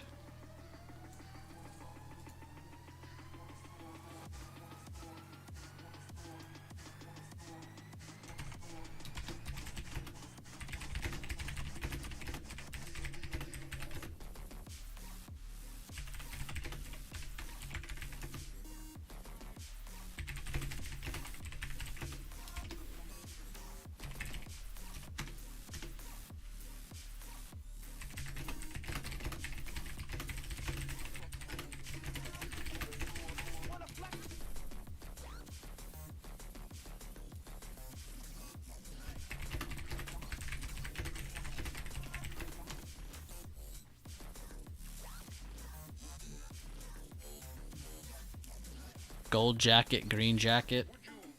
Just bless the food chat. Let me go see. Nice. That does look pretty good. Looks aight. Looks aight.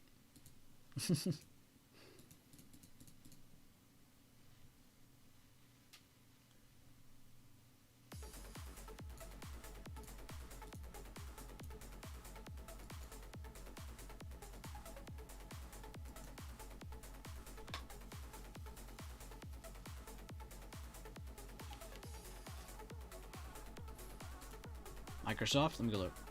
Oh yeah, new move, new high. Them and Apple and Microsoft, your two heaviest weights, are both moving higher right now.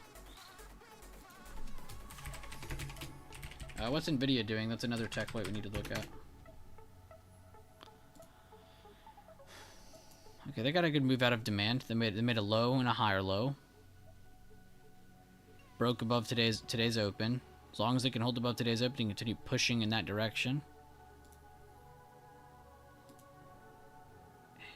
Amazon making a potentially lower high again. Oh god, lead land. He did it.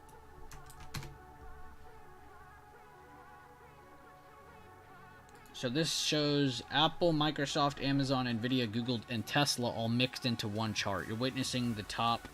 Essentially, you're witnessing almost the top 6 weights.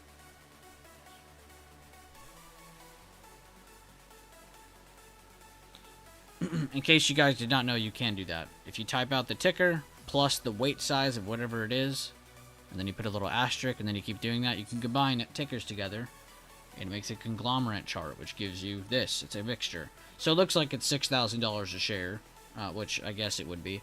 But it's just for charting. You just look at this to see, like, oh, this is them moving up together.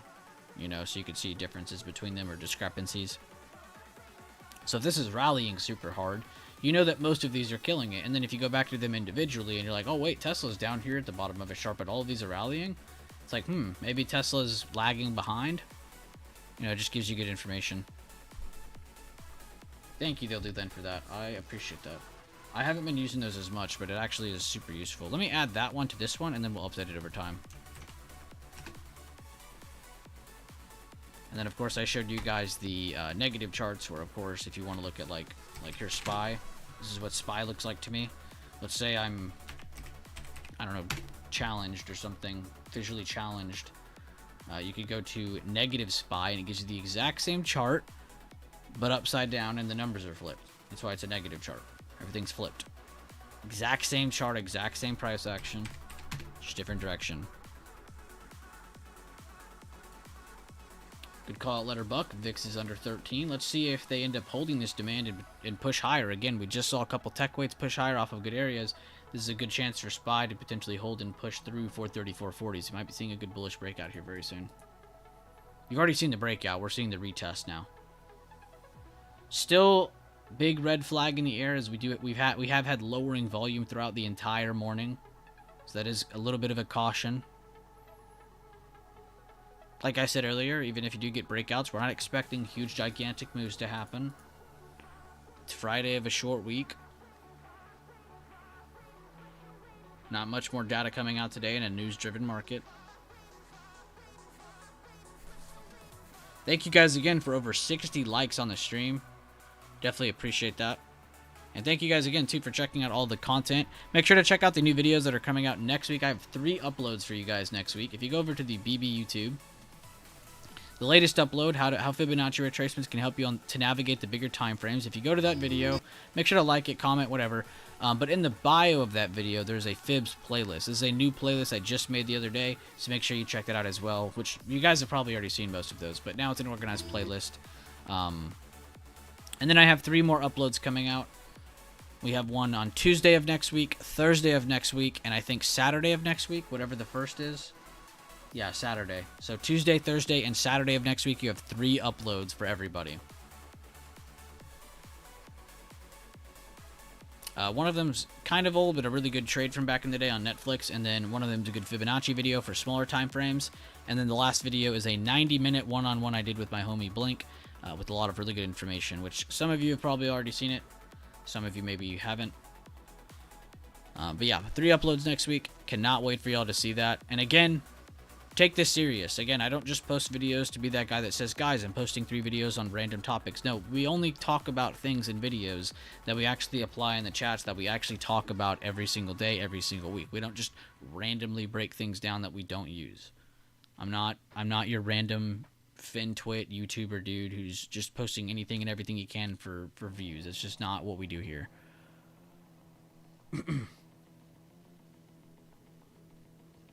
So make sure you stay in tune with what videos we're posting. Again, every video is of the same style. It's not like we're posting something that's just out of this world. Make sure you understand the levels, the entry types. Make sure you understand how we're navigating those levels, how we use the tools like Fibonacci, volume, the 9 EMA, supply, demand, the levels, to help us navigate these charts. Make sure you understand that. The staircase method, starting with one contract, getting really, really confident, getting really, really good at taking plays to the first target, or when they go against you, stopping out at a good stop-out spot. Getting really good at that with one contract, and over time, again, this could be months of time for all you know. Months of time go by, you can then get to 3 contracts. Sell 2 at the first target. Try to see where you can take that last contract, whether it's a second target or a certain percentage amount that you're trying to aim for. Again, also, applying your stops there. On runners, moving higher, applying your stop loss, moving it higher. If this, then that. That's pretty much how it needs to be. Everything's conditional.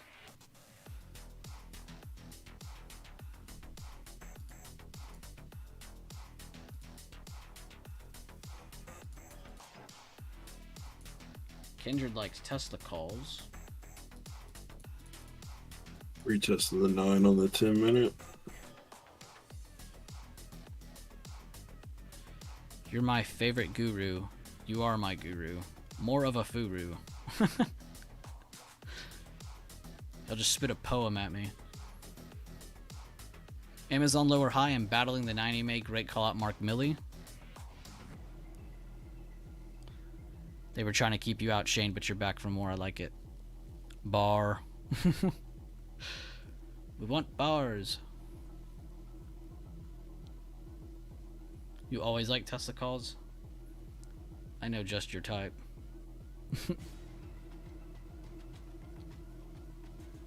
But yeah, members, make sure to check out these SPY scenarios videos, even if you haven't been able to catch up to them because, you've been catching up on the content, you haven't caught up to this week's stuff yet. Make sure you are checking out those videos when they come out, because those aren't the ones you want to be slow on. You want to catch those when those come out. Those have everything you need for the week. Levels, directions, ranging scenario, bearish scenario, bullish scenario. We talk about news, economic calendar. We talk about earnings. We talk about smaller time frame sectors. Anything you can think of, we talk about it in those SPY weekly videos. You want to see a huge red candle? You might, if we don't get a... oh, they're already getting it. I was going to say, if they invalidate and they flush back under this level, the thing to look out for next is if they close under this level. And if that happens, it invalidates all of this move pretty much. So you might see them flush it back down to low of day, maybe even test today's open, see if they can hold this pivot point in between. But that is a nasty rejection so far. Good call out. You can see here, they got past it. But just like I said, even when you get breakouts on a day like today, understanding the kind of tempo that we're working with, you'll understand that not every breakout is going to give you an amazing move up or amazing move down. This isn't one of those days to try and be a hero. Nasty rejection, though. They got over the good area, failed the retest. So you can see, even with the single candle retest, flushing it right after. So they're trying to trap people today. Nasty flush.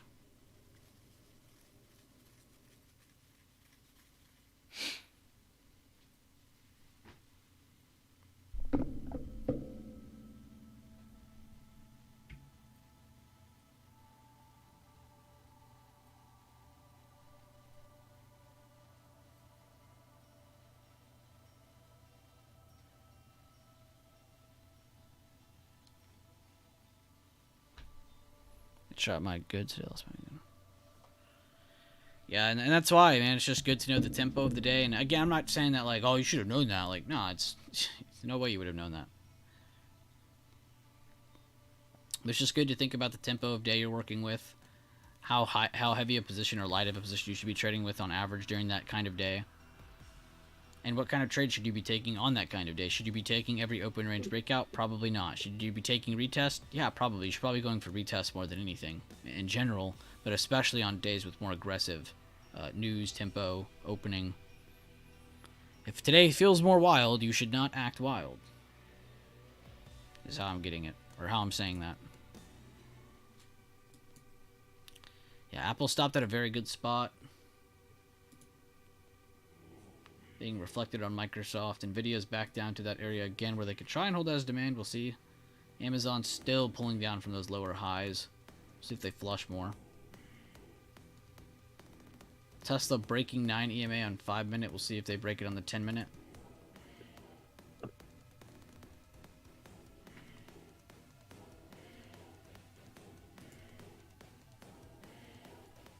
Meta's also at really good supply. Netflix back to square one. After all that move to the upside.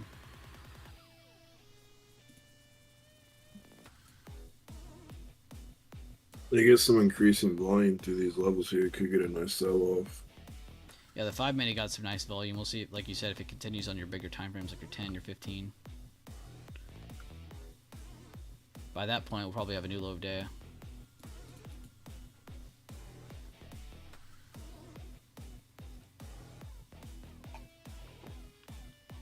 Make sure you guys have some water there.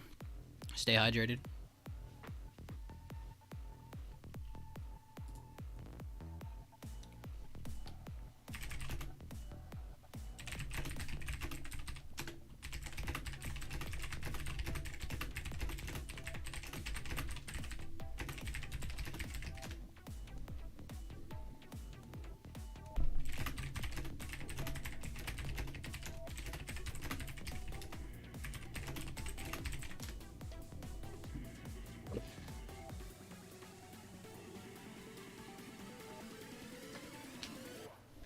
Mango peach, nice.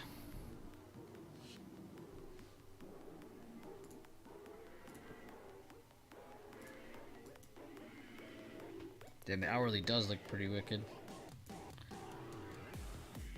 That looks like super bearish. Just because of the wick down here. See if we end up getting that flush after these lower highs have already been made.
Go back to the SPY chart.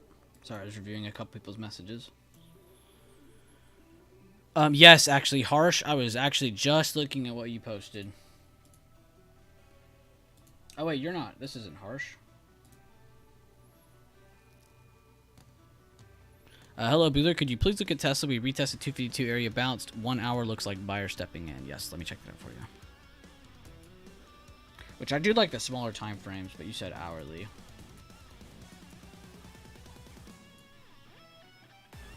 It looks like a higher low off of yesterday's open. So it looks like as long as you have control of yesterday's open, this should try to hold some sort of base. But you do have a little bit of room below in case they end up cracking below. And this ends up being a 3-bar play to the downside. So keep control of 255. That is definitely point of control on the hourly for Tesla for short-term movement. And then for a bigger move, I'd look to see if they could take out yesterday's low, or if they do get a pump, can they take out today's open, which is very, very crucial, as well as getting up to yesterday's high. So they're kind of stuck in between yesterday, which is really, really good for levels and direction, because now it's very clear.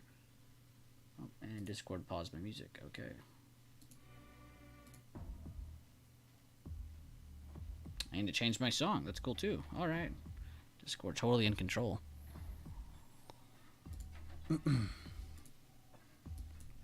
I do like this though in the 5 minute. I was just saying a few minutes ago, as long as it can try to hold this 9 EMA and maybe a little bit here, and then of course the 10-minute 9 EMA, that'd be really good, which they failed both, but it looks like they are trying to hold on top of that consolidation we were looking at just now. And I'm sorry I did not highlight it, I should have, but I'm really kind of looking at like the wicks here to the meat here, where price kind of like had problems getting up and then price pushed over. So if price has no problem sitting on top of this area, then it should be bullish control. Which, let me zoom that over so you can see it. So that's kind of what you're focused on right now for any short-term control of Tesla. What's up, Boo-Rock? How you doing, man? Always happy to see your name pop up. Spy-looking Lee testable.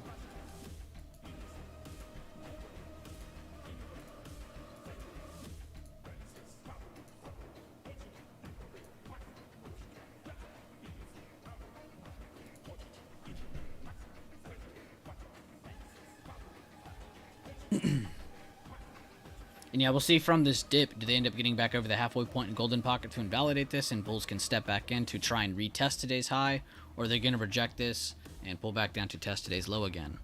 We shall see. Good eye, though, creator trades.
They are trying to hold the 1 minute 9 EMA. Still trying to invalidate bears by getting over the halfway point and golden pocket.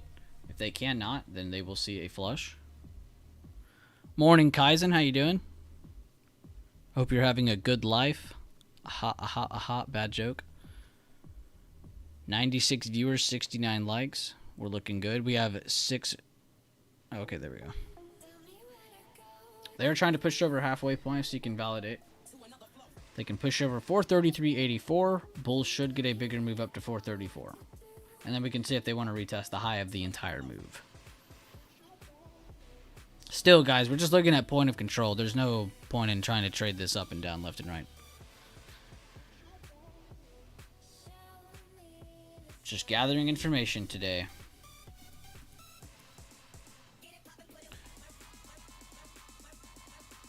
I will hop on for Zoom meetings. Please someone tag me if SPY breaks 432. We got you, Daffy. We will all spam you if SPY breaks 432. Got you, Daffy. Catch you later, man. Be safe.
Where's Don do? I need you to type somewhere.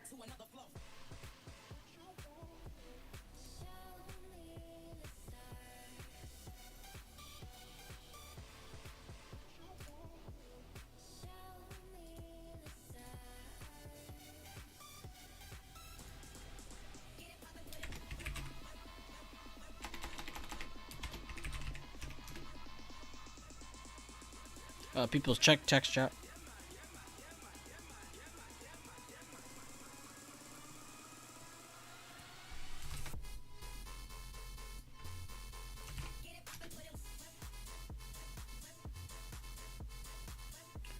D-Touch said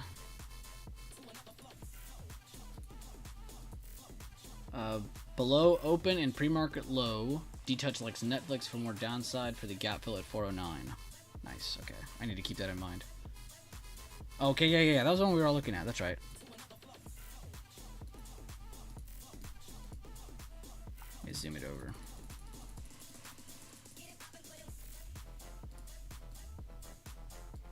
Okay, yeah. So basically, under this area here, we need to be looking for 409, 410 area. Even if it doesn't happen today, that'll be a good future play.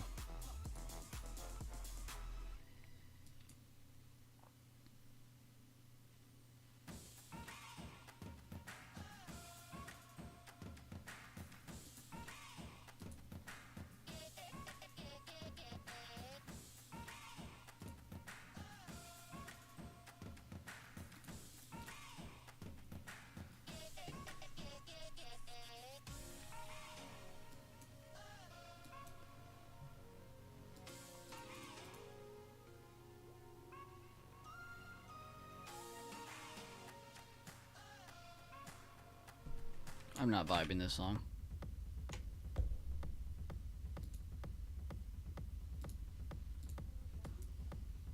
Apple pushing higher. AMD trying to base. Watch that for a higher low base build setup. You just saw Nvidia get bought back up from its exact same setup. AMD's in the same sector and the exact same setup. As long as they hold the 10860s, watch for a base build by the dip move. If not, and they flush under that, then it's invalidated.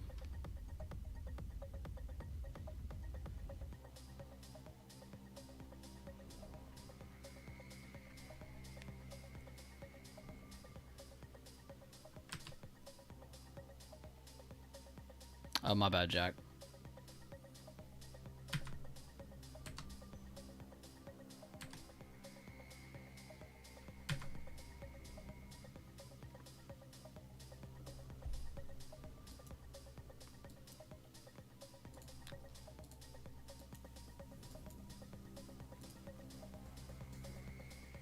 And yeah, really what you're watching is this area.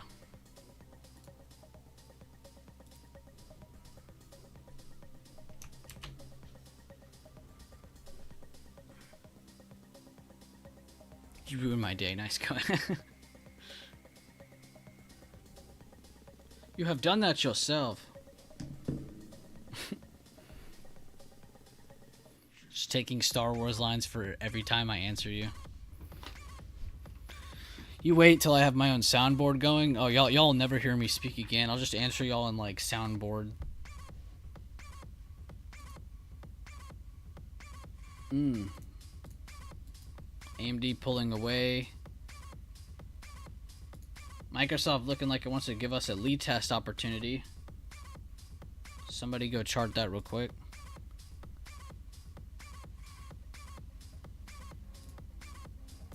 Tesla coming back up off that dip that we talked about. It looks like they're still holding the area we talked about between the wicks and the meat, where they really need to hold as support right here, which they did.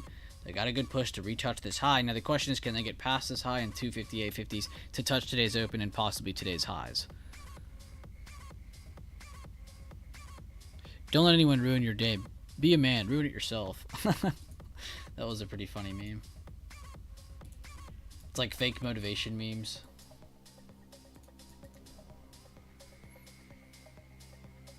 I think one of my favorite ones is where it's like, it'll be like Jeff Bezos started when he was this old. They got this rich when they were this old, or did this at this age, blah, blah, blah. It's like, so just give up. So just give up motivation memes are pretty funny.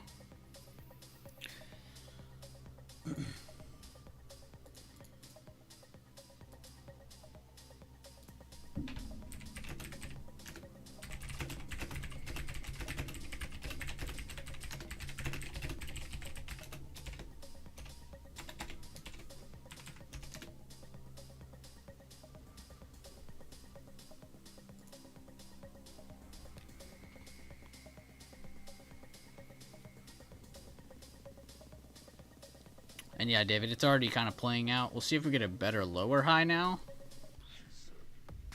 But like I said, you can't really get a whole lot of stable moves all the time.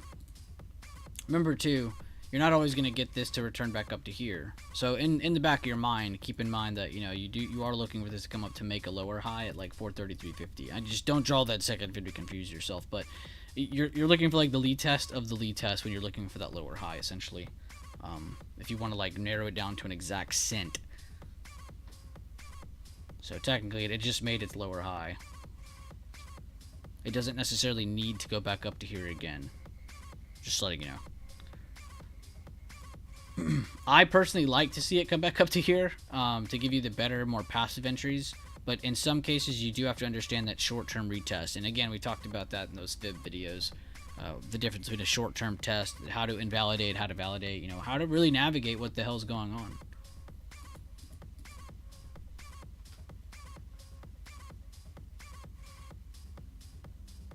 That is what you did? Okay, perfect then. Never mind then. You already know then. Perfect. That's exactly what I wanted to hear. You got pretty good volume on that candle too. They might flush that down to the low of this move, you know, the meat of it, to the wick of it. We'll see. They're already pretty close to the meat of it after this candle. It's crazy too, because like from this retest to here, that's already a crazy scalp. I'm not saying you should have taken that. I'm just reviewing. But just interesting how something as quick as that was an opportunity.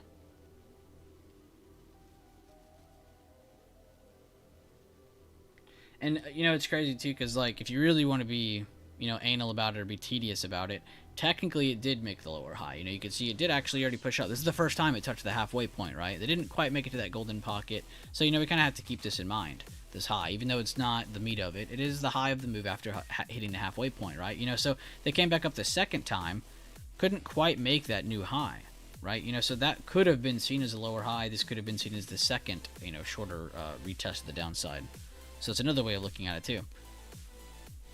And that's why I like the lead test so much, because they're not all the same, but in a sense they are. Every single one of these look the exact same. They just might not be the exact same, you know, candle-wise. Some of these you get a single candle touch and it flushes. Some of them it touches it once, touches it a second time, flushes. Sometimes you get one, two, lower high on the third, and then it flushes, you know. And you're not always going to get one of those variations every single time you do this, so you have to understand that. And then limit yourself to those better variations of that setup. Which, again, you're not going to see that after trading them real. You have to do this visualizing.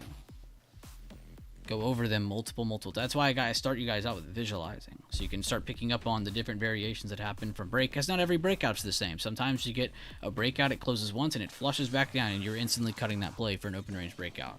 You know, and then there's some cases where it closes over once, and then it just flies. It goes parabolic because it had consolidation before. You know, and there's just any kind of variation you could think of like that with retest, and all that good stuff. But it looks like they just hit the meat of the bone, so you have hit your 100% target. You should already be pretty much out of most of your profits for anybody who did take the lead test. You can leave runners there, move the stop loss down. I'm going to go ahead and remove this stuff so we can get a cleaner chart and go back to the 5-minute. But just keep that lead test in mind. We have seen a retake of this demand turn supply, back turn supply again, as they're pulling back away from this. Again, we tried to see them retake it as demand. They failed to hold on top. We're now seeing them break it and retest from underneath. So if they can pull away from this, this is a very heavy seller area. We'll see if they maintain that or not. At the same time, what are they doing from the lows of day? They're having a higher low. So you can see we're kind of stuck in between a bearish scenario and a bullish scenario. So what should you be doing right now? Absolutely nothing. This is why it's very important to talk about both bullish and bearish scenarios all the time. So you never have that biased look of the chart. Because if you were to look at this chart and you for some reason only trade puts, you're going to be looking at this and going, oh wow, this looks really good. This is an H pattern. It looks really good from the highs. You're not even thinking about this potentially being a higher low. Whereas a bullish guy who only looks at calls, he's looking at this as a base build and he sees this as, oh, I'm going to buy some calls right here to take this back to the high of day. There's good ideas for both sides. What you need to do is stack those on each side and point out which one looks better to you. Apply your risk, get in. And yes, Creator Trades, it is playing out. Good job. Glad we got to cover that live on stream together too, while going over other things as well. I saw a few people in chat call it out too.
Damn, this song's crazy. I'm not gonna lie, I was gonna talk, but I wanted to hear that played out. I think I always skip this part of the song, but I had to hear it this time. It just keeps going. Oh my god, this isn't even the end of the song. There's 5 minutes left. Bitcoin and coin on the move. Great call out.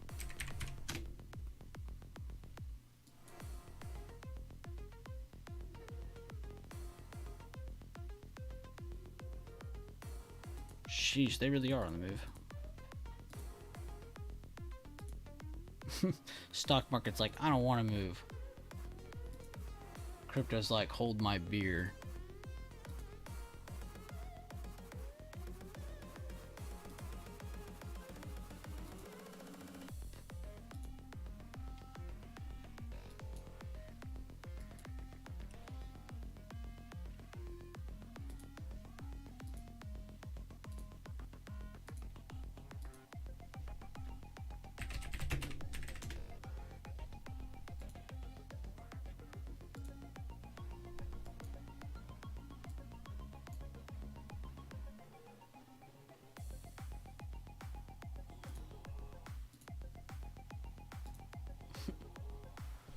Five minutes, like a perfect lead test. You like can't make that up anymore. And I didn't even draw it right. There it is. Check out our sectors, see what's moving, what's not. Tech pulling back slowly, which they are down pretty decent today, a little over 1%. Healthcare also pulled back with them that time, so they were actually in sync. Two largest sectors in the market. Banks, third largest sector. Kind of curling down, but again, just really consolidating. It's not really moving in either direction heavily. Discretionary, same story. Comms, pretty much the same story.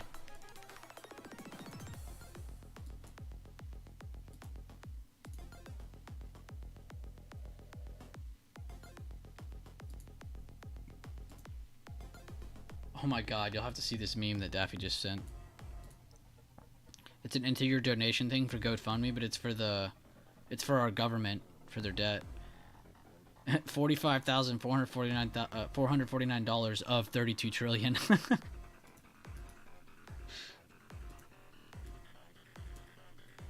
good.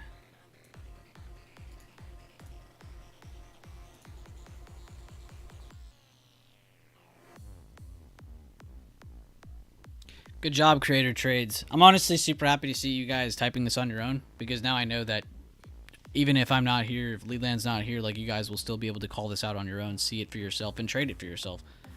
You now have a super powerful strategy under your belt, and nobody can take that away from you. You now have something you can keep with you forever. Unless the stock market just abruptly ends. I'm proud of that. That's something you can keep forever now. And it's such a powerful piece of information to, like, take out the whole aspect of, like, I'm trying to make money on this move. Like, take out that whole aspect. You're learning so much just by picking up on how a lead test works, because this can be applied on all time frames. So essentially, you're learning how to read when something is bullish or bearish, and when not to touch it. You know, but when between any of those variations, it's a good time to just wait.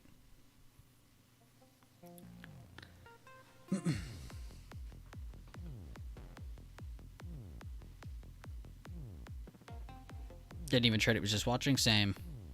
Good job, Creator Trades. That's really good. It's a good test of strength too, because you should be able to view something without having to jump on it. That is true strength. That is true power, Creator Trades. Anybody can click a button and trade. Only true traders will actually click it when it's time. Anybody can click. Anybody can get in a trade. That's not special. Trading with reasoning. Now that is special.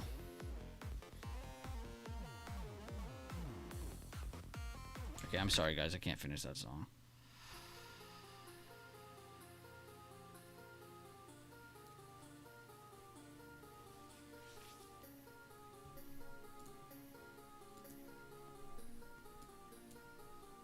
And yeah, let me get a picture for them to see.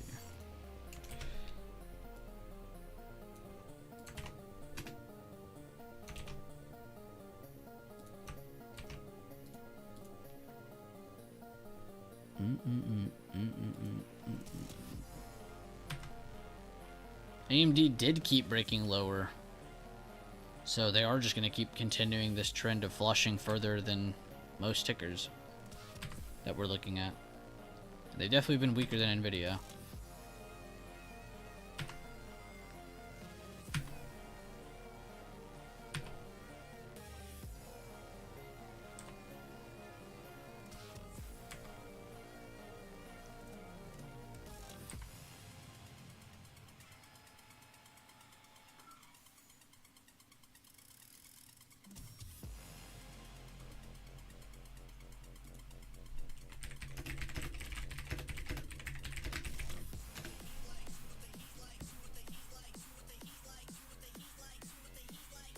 Who is this? React. Good job.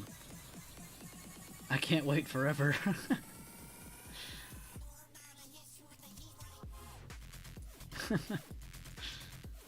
Good job, React, posting in that Charts by Members channel. Anybody you post in there, seriously, good job. I love seeing you guys go in there and post anything you're looking at.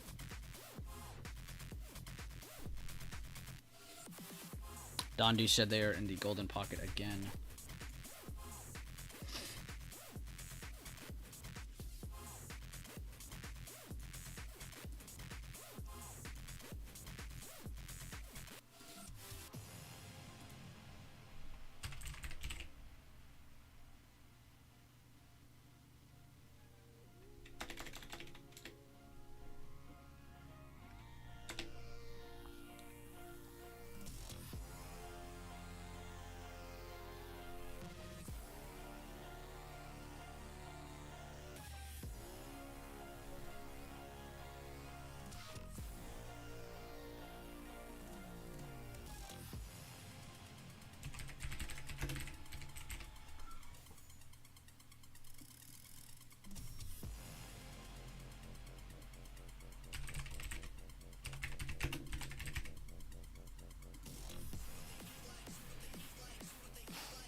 Netflix breaking down. SPY simmered down a little bit lower than that recent low. Kind of keeping this in mind too. The wick to the meat here.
What did this guy say?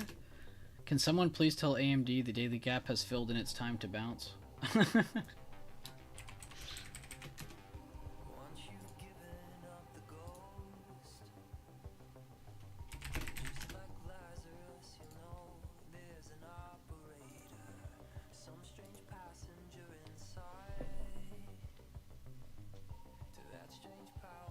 I can't get off this AMD chart. I'm just impressed they just keep doing it. It's like every day this week we've been like AMD's flushing while everything's like consolidating or just in range still. Nasty drop.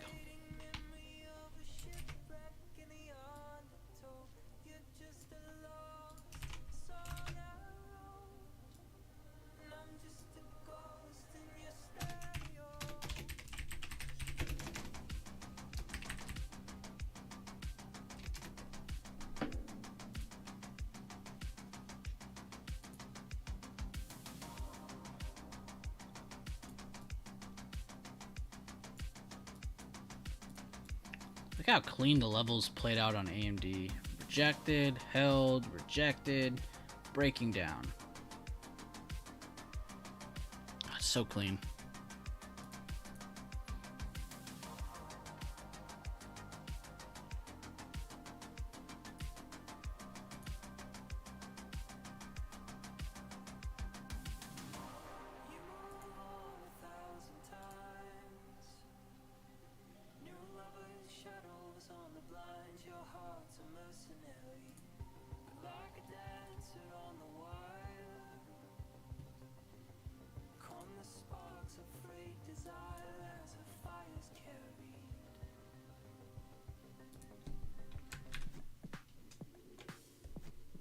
Feel me now.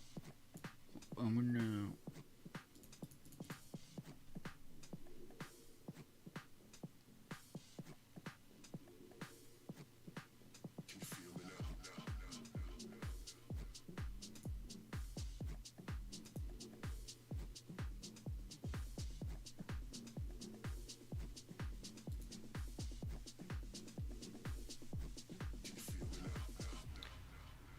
Alright, let's check out Trade Results channel. It's about time we pay some respects.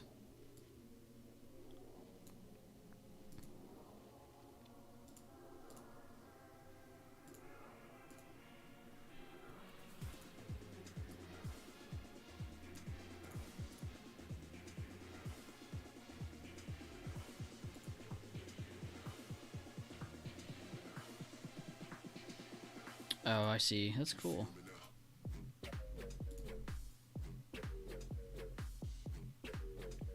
On the retest. No way. Damn, that's clean, Devo. Look, he did that at 8 a.m. too. 30 minutes before the market was even open, he was done.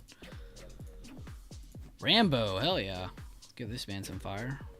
Always love seeing Rambo win.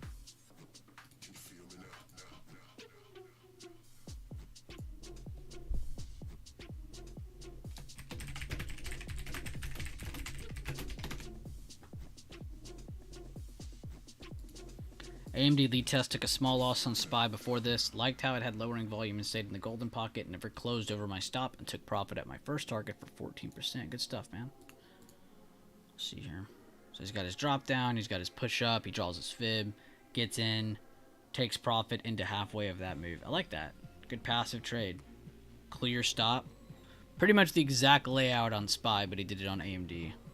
Good job, Creator Trades. Again, showing a great example of the lead test. And he got a Tesla BTD. Let's see here. Waited forever for this play as it kept barcoding. It's a very good way of putting that. Entered a little after the hammer candle and bought one more on a little bit of a drawdown. I pretty much kept my stop at my entry, so a little bit early of an entry for the buy the dip play, but crossed the 9 with rising volume. I like how you did that. You knew that you were getting in early, so you didn't get in entirely, and then you were like, all right, I like it more, and then you got in your full position. I like that. You just got your toes wet, and then you got in.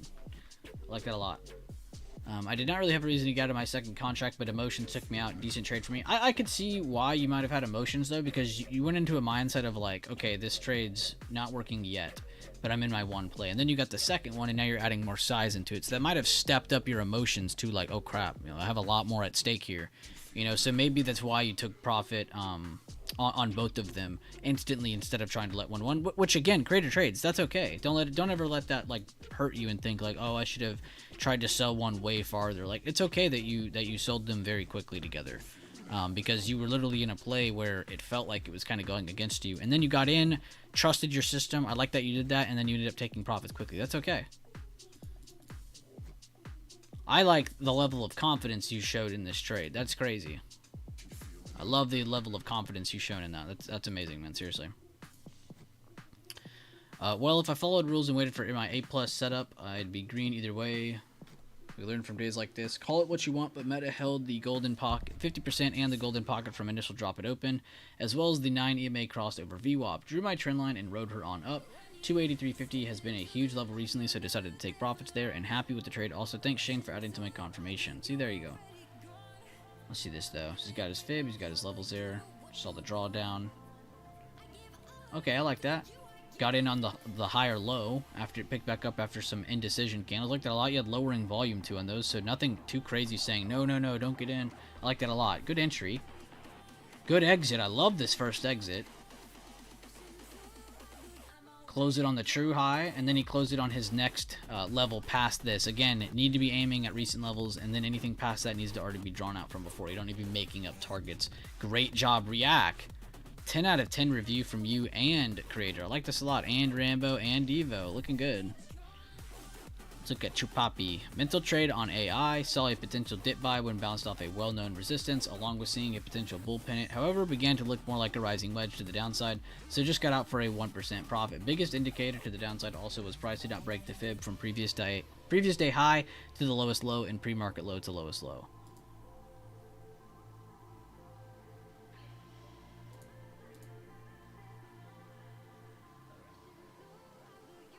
Wait.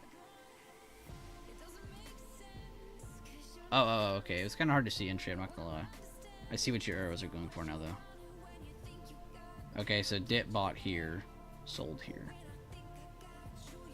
That's not a bad spot, because it's the low, the higher low, and then you have another one, and it's actually above your, I'm assuming that's, oh, the 9 SMA. Okay, that's not bad.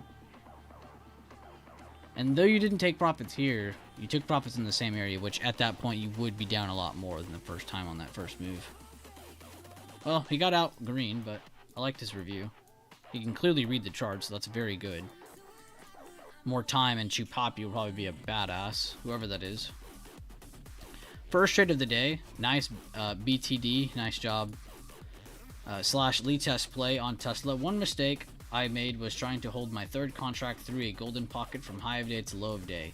Need to exit all cons and should have only held runners if I was holding more con. Okay.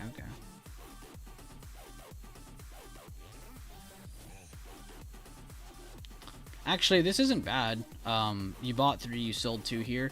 The thing you messed up on was selling this one too late. I don't think you did anything wrong with the last contract besides selling it too late. In my opinion, this should have been closed way back here.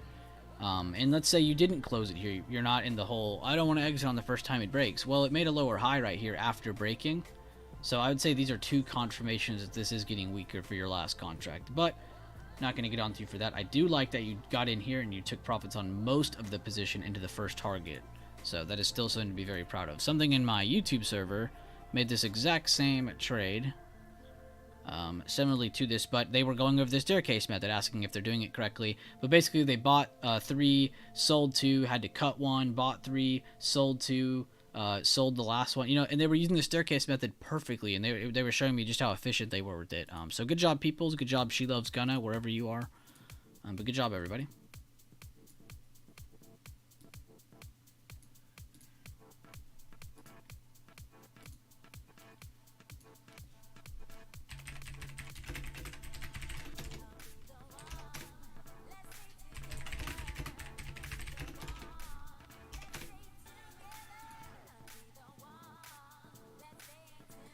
And yeah, SPY 5 minute, we are, after the lead test finished, we are at low of day, getting a little bit of a bounce from the area we just highlighted.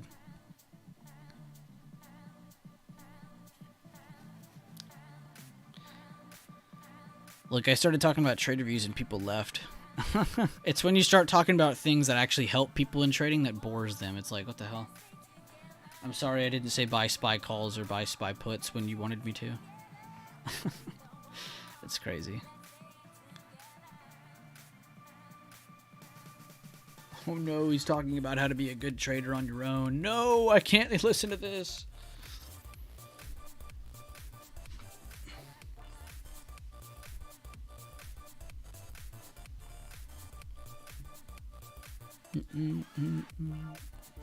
Apple looks so good. They're holding 186.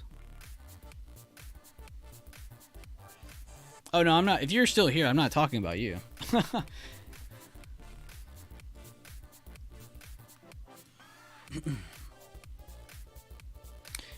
That's a legit complaint though I get. People will be like, man, you don't post like everyone else. Okay. I didn't know there was a format. I didn't know I was supposed to post like everyone else.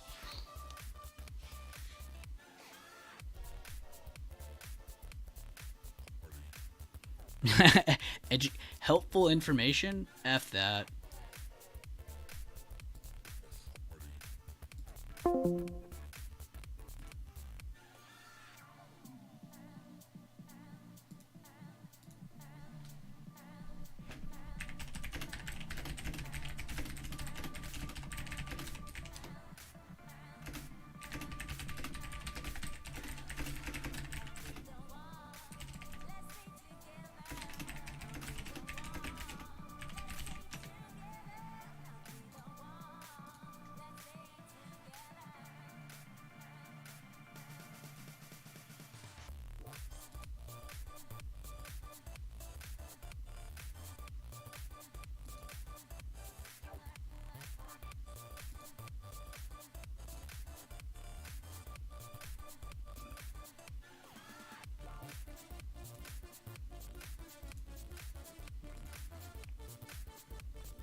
Shout out to my boy D-Touch. The IWM King. My boy be running plays in here left and right. Good job, D-Touch. I love that he does IWM too, because you're like, I'm always talking about SPY, we talk about tech a lot, and I feel like I do disrespect small caps way too much. But they are actually so useful, so helpful, and full of opportunity when you're not looking at the major sectors like that. Which again, small caps are a major sector. I keep saying that, I don't mean to. Good job there, D-Touch. It's not even really about the plays. It's nice to see he like breaks it down on why it looks good, and then he gets into it, and then they take profit or cut losses, and then he shows you what went wrong or what went right. You know, he always gives you the before, the during, and the after. He never gives you any BS excuses. It's just what happened. And he breaks it all down. Yo, what's up, Rambo? We just went over one of your reviews, man. I was just saying how proud I was of you. Good job, man. Proud of a few people in that review channel.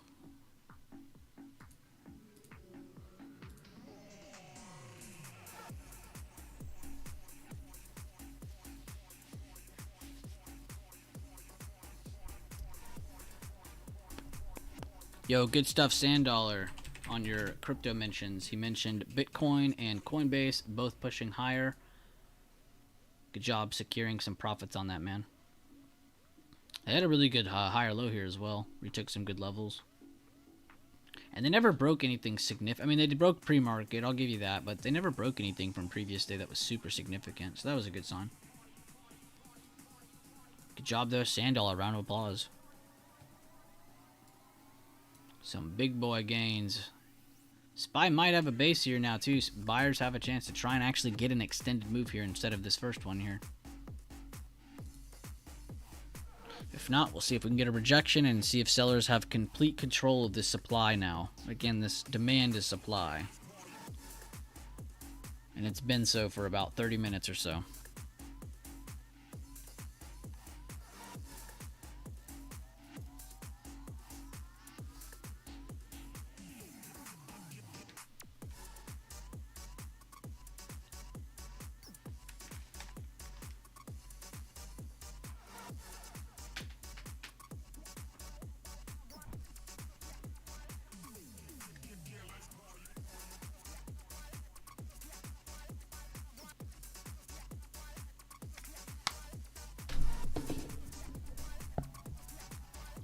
How's everyone doing in the stream, though? Hopefully the updates are alright up to this point. Hopefully some of the information's been helpful. Some of the breakdowns, some of the reviews. Not the most entertaining day, but we've definitely covered a lot of stuff in here up to this point. A little over 2 hours after the start of the stream.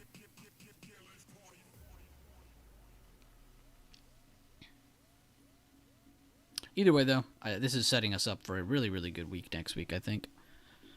Even if there is a bunch of news or if there isn't a bunch of news, either way, levels are all around us and they're in really, really good areas. So I'm very happy about what potential opportunities we may have next week.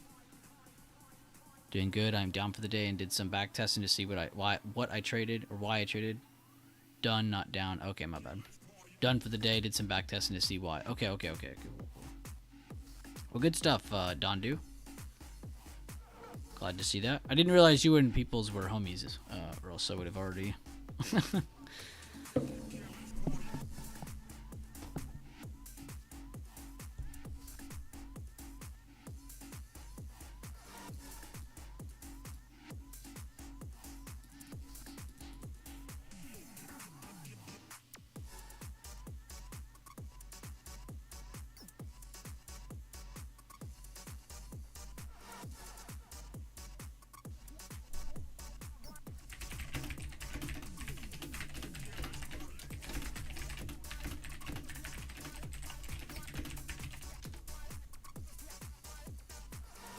Meta just hit a new high of day at 283.73. Good call out by Earl.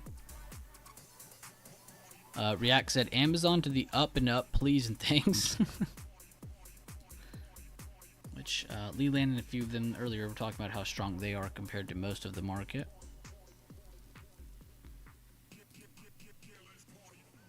And yes, I did hit a new high of day. Good call out on the Meta. I absolutely carry Peoples in Fortnite every time we play.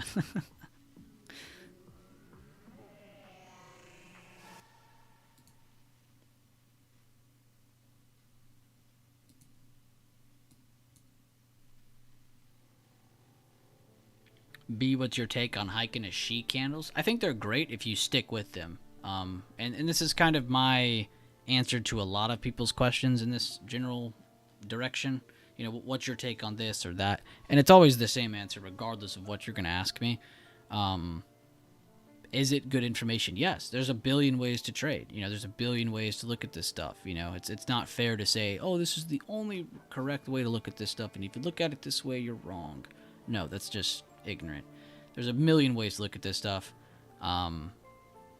But like I've always said in the past, if you are going to use them, you need to be consistent with them. You can't just use them one week and then not the next week and expect success. You know, it's just not going to work out that way. So if you do end up using them, John Harden, stick with them. I have only used them for a very small period of time in the past. I have not used them since. And I was using them for a trend market. I don't know what I would use, how I would use that strat now. But I was using them for a trend market. So you'll probably see me use them again in the future if we get back into like a bull market that just rallies for like 3-4 years.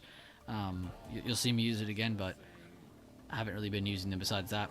But I know that they're very effective. I know they're very useful, and it's just a different style of looking at it because they're not like these candles. You have open, you have close, you have high, you have low. Hike and a sheet candles are not like that. They are not exactly the same.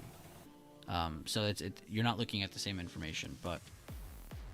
I know some people too in the past, an old swing trader friend of mine, she would use hike and a sheet candles just to kind of give her like a view of the chart, and then she would go down to her normal candle chart on like the daily or the week, whatever she was swing trading on, and then that's what she would get into. But she would use those hiking to like give her kind of like an initial view. So you can see there's many ways you could use hiking. But I always like to tell people, regardless of what you're asking me about, just make sure you're consistent with it. Don't use it one week and then not the next, and then think like, oh, I don't know why they don't work. It's like, it's not that they don't work, it's that you don't know anything about them. You haven't consistently used them enough. It has nothing to do with if they work or not. It's have you used them long enough. That's really the case with most things in trading. And again, and this is why most people fail, it's not because they're dumb, it's not because they're bad at trading, it's not because they're unlucky. It has nothing to do with any of that. It's just because they never end up on a consistent path or a consistent routine or anything which again, essentially you're giving yourself a real chance at the stock market by just having a consistent routine, by doing the same thing over and over and over and optimizing it and slowly working with it over time. You know, that's how you grow.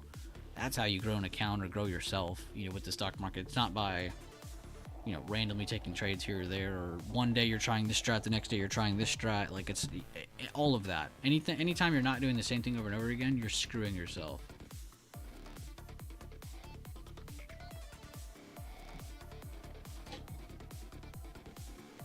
Discretionary is at the pre-market low again. Comms are at yesterday's control point. Great call out. Fantastic, John. I appreciate the updates.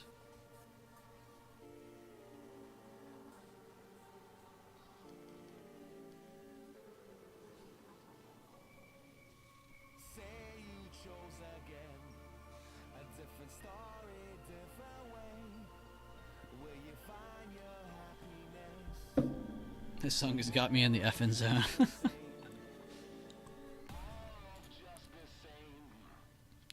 Oh, this is Infected Mushroom, yeah. I don't know who these people are, but everybody who does know them seems to say that they're like one of the better ones on that playlist. U.S. Supreme Court rules in favor of Coinbase in arbitration dispute.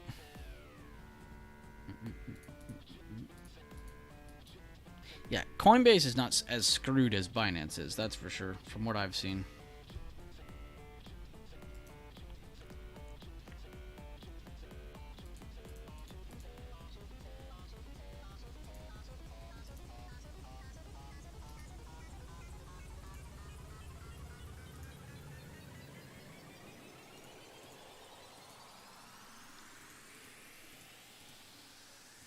Damn nice. Kindred's play did really good. They bought same day 260s at 0.90. They trimmed at 125.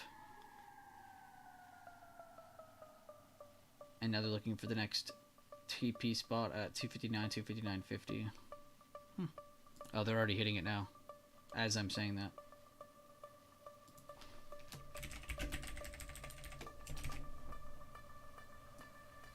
He bought like around here. Like here, and then it dipped, and then from there it made a higher low and then moved up. That was the play he did.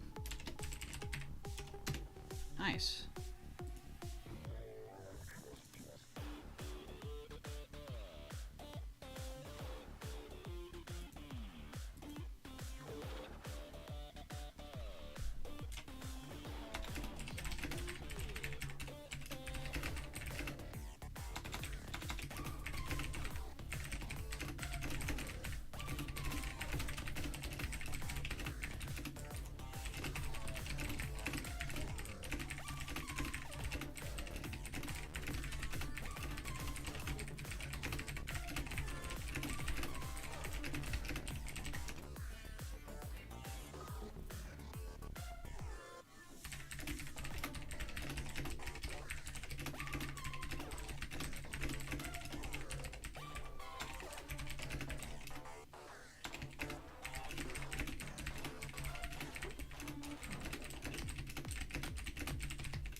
See you later, Sand Dollar. Thank you for being here. Go get you some rest. See you later.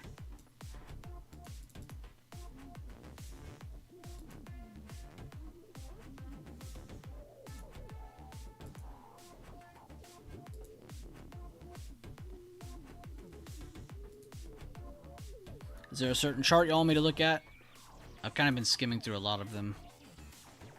A lot of the major ones, at least.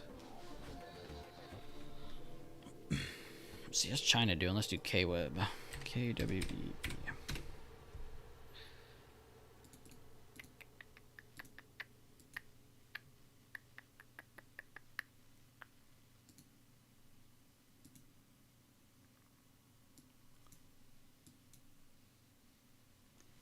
Damn, JPM run up before earnings. I'll have to keep that one on watch end of day today. That could be a really good buy.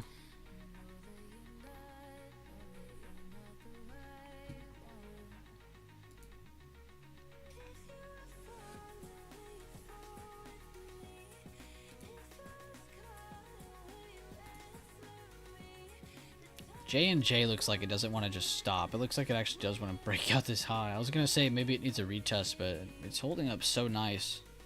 It might not want to retest first.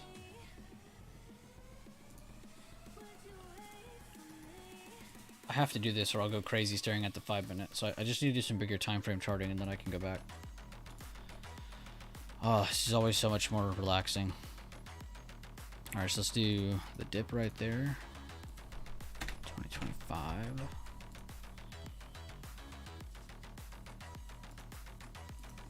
Got a supply there. 2025. We had a push up, then a reversal, so there's another one here.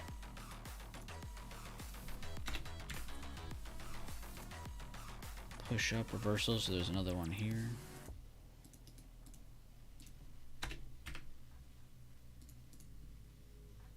Push up and reversal, so there's another one here. And I'll probably just stop there. I don't need to go up to the all-time high. Actually, that covers it anyway. And then I need to find something in between here without making anything up.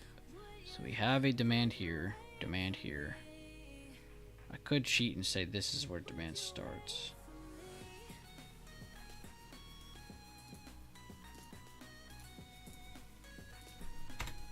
There we go. Yeah, because they did cover it before. That's kind of what they've been trading. Alright, so we just missed out on a really awesome trade, but at least in the future we know what to expect. Yeah, that would have been an insane trade to get in. That was the trade, was that candle.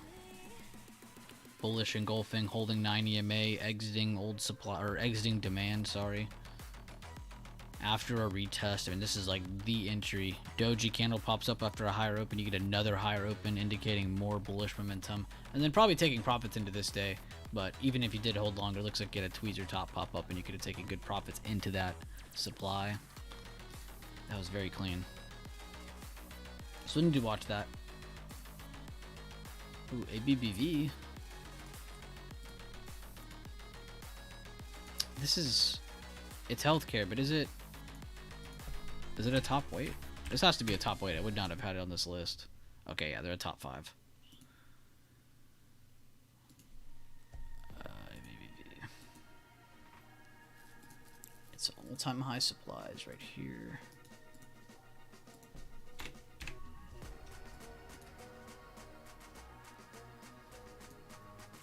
Okay, this one's actually super easy to draw. Just a couple. Major, and then everything else in between is not as major.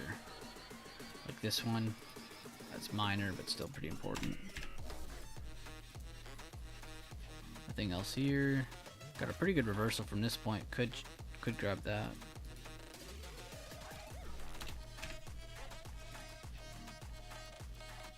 And then I don't want to draw a zone here, but I am going to draw a level here because this is definitely an area of support where they tried to hold and where bears took control. You can see they tried to hold it here for bulls, failed to push new highs, rejected. That's where they took control, was 159.82. So not important to me right now, but we'll definitely keep it in mind. And then I am going to mark that recent low from way over there. Now we can go to the daily. Got a low, we got a higher low. We just need a buyer signal. You could potentially already be buying and keeping a stop there, but in reality, you want to get that initiating signal. This could have been it, but it never made that higher close. That would have been a strong signal right there. People all right here are probably trapped from this candle because it failed to follow J and J on the rally and U and H on the rally. This could be a laggard healthcare play. I'm gonna send this in chat and tag Daffy.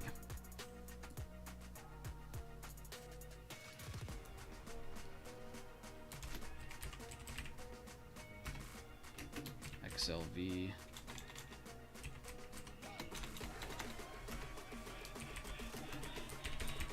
Laggard.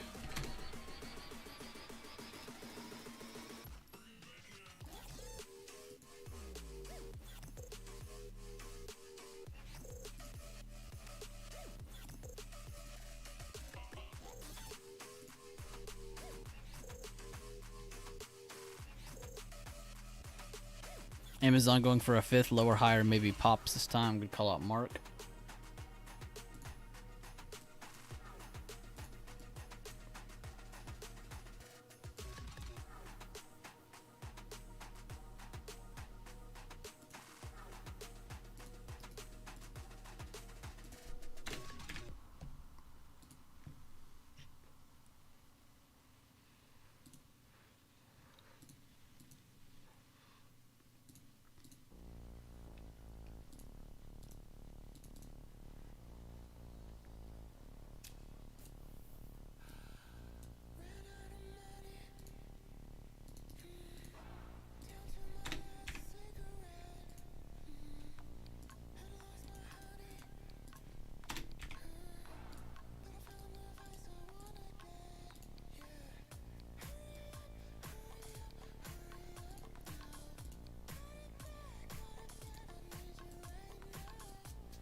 Oh, I'm blind.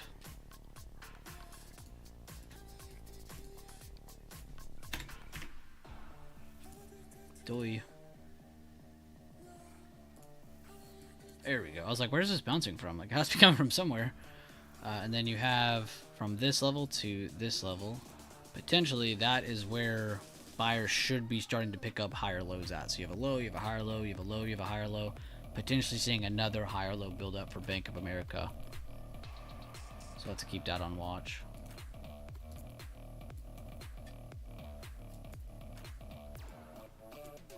Let me go back to the daily. Is that near anything?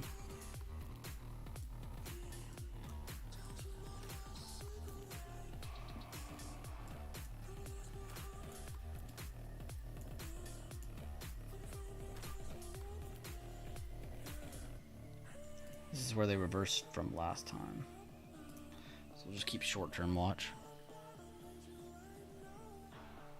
In reality, it's actually from here.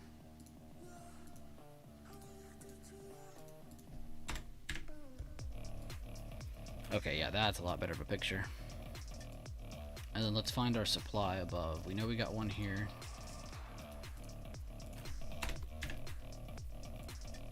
Oh, that's it. Okay, we're good. A little lower of a level here. And there we go. That's our swing trading chart. So actually could be looking at some longs today or going into early part of next week if they do not crack this area. If they do crack this area, we have to assume they want to fade it back down lower, and then we can look for potential reversal candles or for them to give us H patterns for more downside. And yeah, coin made another high of day.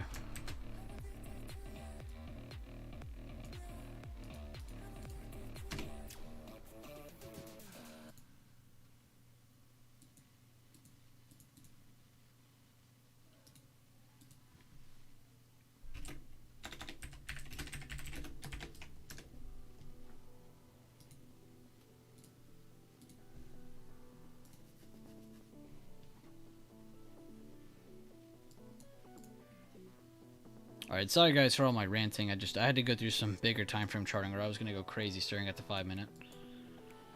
But it looks like we do have a short-term inside of the range bullish retest. Still a lower high.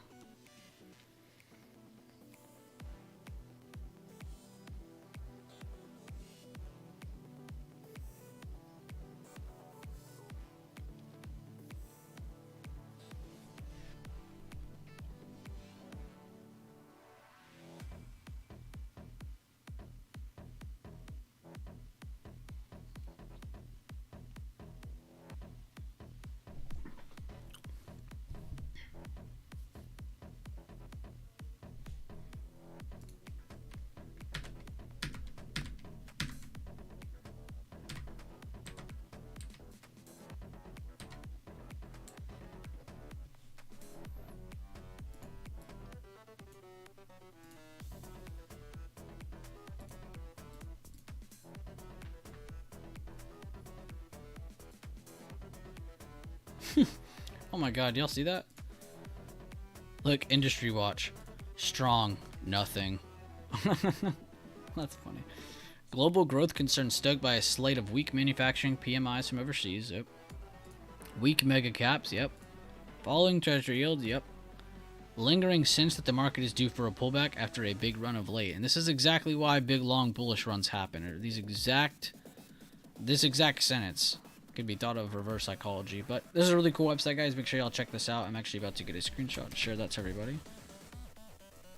I like looking at this website. It's free, and it gives a bunch of awesome information. Now this one, let's add a couple trailing days, like 4. Zoom this out.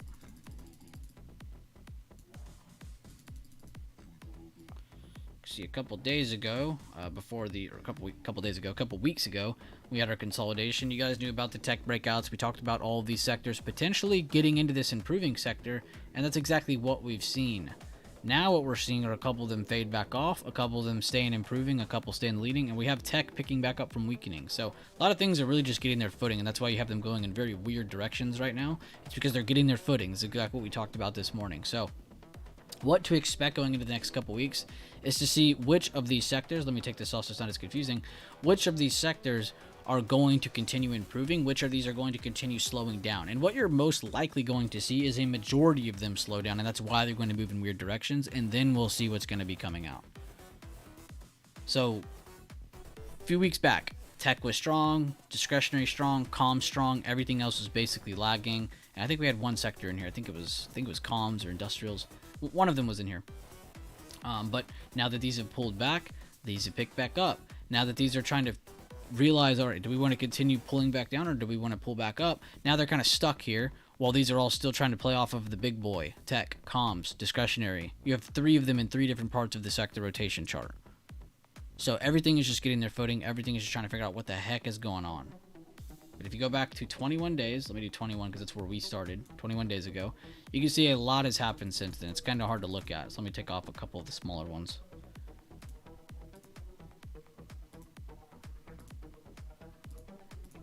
There we go. Your top 5 sectors. You see they've been going everywhere. We've had tech slow down, comms slow down, discretionary slow down, and you can see discretionary with Tesla, Nike, Home Depot, McDonald's, Amazon. These are all still holding in a really, really good part of their charts. Tesla still near, not all-time highs, of course, but still to the top of their chart. Amazon towards the top of their chart. You know, these are doing really, really well still, with a lot of probability of probably pulling back down if everything else decides to pull back down. But on the other hand, if everything decides to pull back up, these have probably the least probability of continuing to move up higher because they're already up so much. These will need to slow down regardless. So they're kind of stuck in that little limbo mode. So you have to kind of think about these kind of things when you go through this. But it helps you because if you go add those smaller sectors, now you're like, oh, okay, well then I know these need to catch up. You know, these are stuck here. If these continue to improve or continue to slow down, these are going to be doing the opposite. You know, we're going to be looking at that. So, and that's not always the case. Sometimes you get a little bit of a mix, like right now where everything's just kind of shotgunned onto the chart. And that's because of what I just said. Again, everything is getting their footing. There is no perfect rotation going on right now. You had tech slow down, they dispersed a lot of that energy into other sectors, and now that you have tech and those other sectors slowing down, everything is just getting their footing to see what is about to happen next. So right now you really just need to be focused on SPY and the positioning of a lot of these sectors. What's up the most, what's down the most, which has the most probability of going where. And then of course we'll play that off of wherever SPY ends up going. If SPY continues higher, we'll be looking at these weaker sectors that if any energy is poured into them, will probably move a lot. What are your thoughts on the Fed now coming out next month? I honestly don't think about it too much. I just know that we're in a news market and that I have to try to trade light on the days in which they're going to be talking about certain things. Of course, as they discuss monetary policy and how they're going to handle the banks and the whole crypto problem and just all of this, we're going to have to just be on our toes. We're going to have to be very, very light moving forward. And I've been saying this the past few years. You know, it doesn't matter if they come out saying they're bullish or bearish to me. What matters to me is at what rate is this news coming out? Are we going to continuously see the Fed at this rate every single week, every single month? Yeah, we're probably going to see this for a little while longer until inflation is actually brought down and we're in a better positioning economic-wise, which that could take years. So I try not to get too strung up on the whole month-to-month Fed conversation, because it's just something that we have to deal with. It's inevitable. So I try not to have an opinion. Is the Fed telling us the truth? Yes, they've been telling us the truth all the way from the start. Inflation is hard to bring down. Inflation is a time process. It's not something that just goes away. They have to get the data. They have to analyze the data. They have to then act on that data. And then they have to see if they're right, and then review even more of the data after seeing what they did. Then they have to reenact on that. You know, and it happens over and over and over again, month after month, month after month. Is inflation slowing down, or jobs getting stronger? You know, it's just a continuous thing. I really like this for more upside, guys, as long as they hold 433.60, 433.70, which they are doing right now, but we also got a rejection of this recent high. So you're kind of stuck in a 50-50 scenario where bulls look really good as long as they hold 433.60, 433.70. If lost, could bring us back into range. And again, who's to say that if they break this, that it goes down that far? This could just be another higher low forming, and the next thing you know, you're in a very, very quick trade that doesn't make you a lot, or worse, you end up sitting in it and you lose.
Excuse me.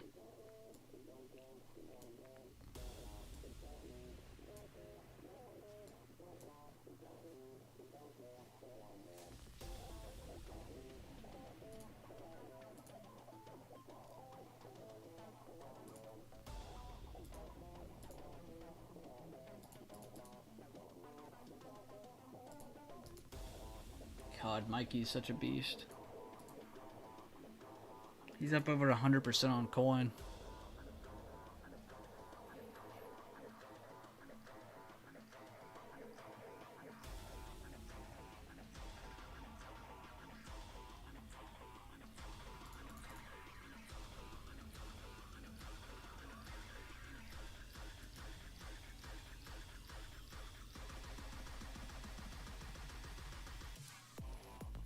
Okay, Chief, I am back and with my favorite everything bagel toasted with cream cheese. Nice, nice, nice, nice. You got me a little hungry.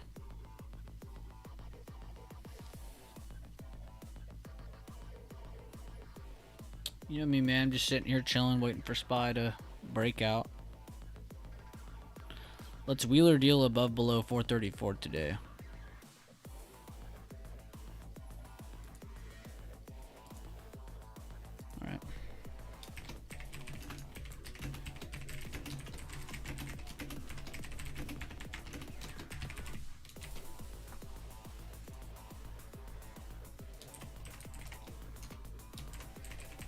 Y'all said wheel, but I did pull. We can do the wheel too.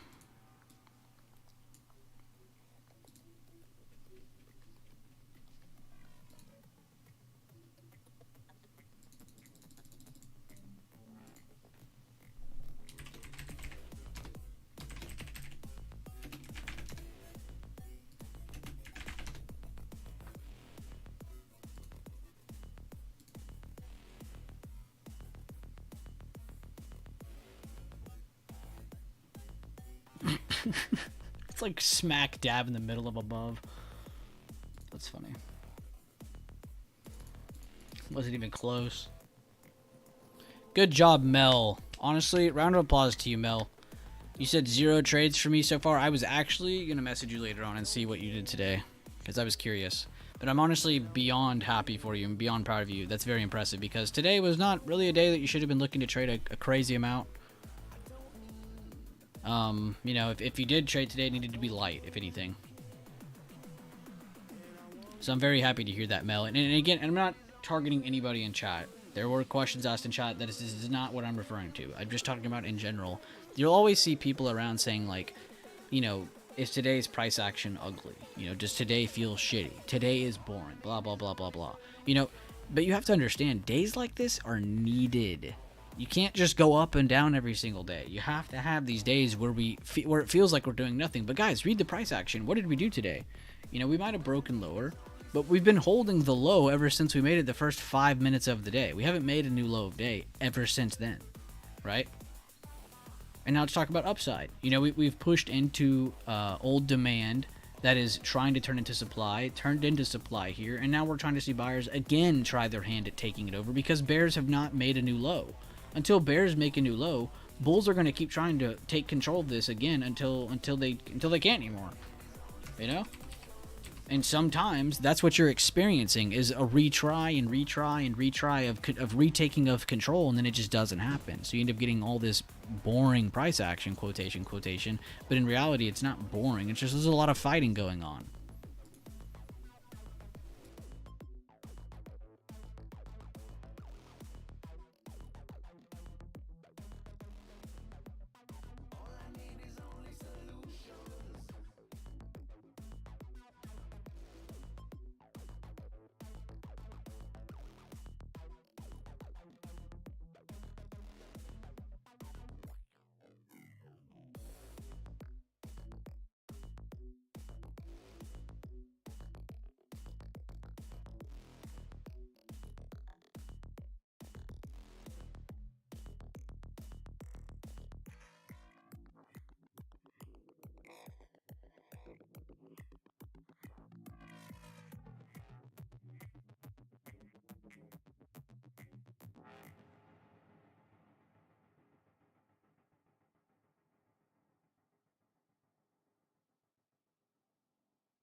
Don't pause. Press play. Don't pause. Press play. Don't pause. Press play. Don't pause. Don't pause. Press play. Press play. Press play. Press play. Press play. Press play. Press play.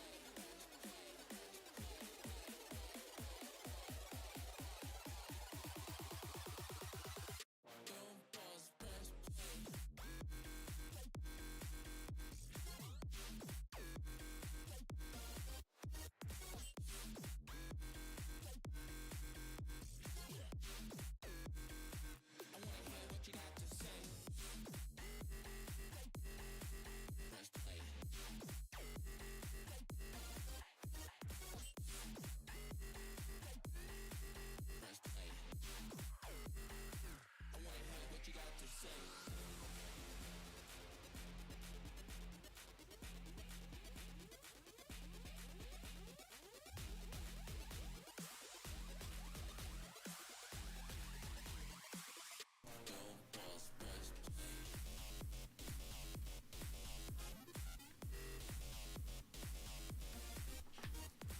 Oh my god, did the wheel work?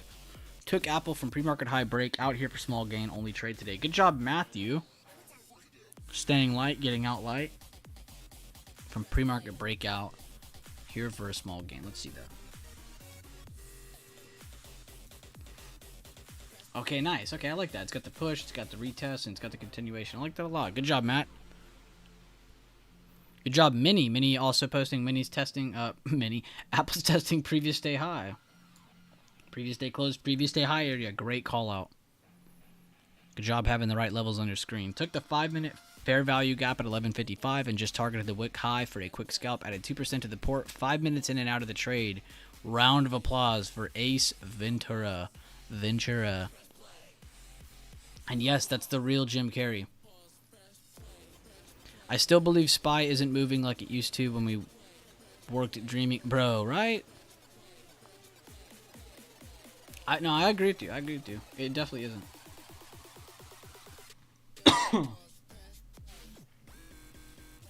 Now, whether I'm the fault or not, now that's the question.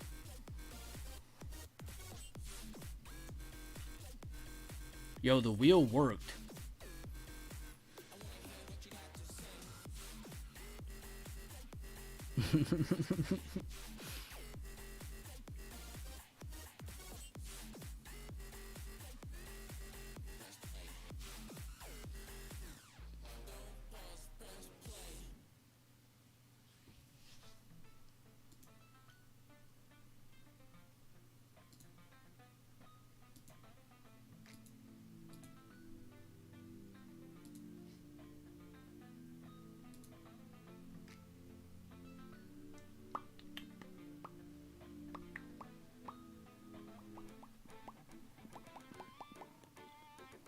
If you have to ask. No, honestly, you're not wrong. You're not wrong, Jack. What's everyone looking at? You guys looking at SPY? Y'all just looking at me, whatever the hell I'm looking at? Are you guys looking at something in particular, like an individual equity? You guys looking at bigger time frames, smaller time frames? What are y'all looking at? Oh my god, Meta.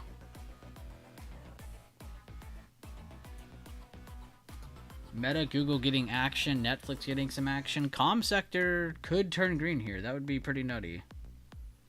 They caught up to banks.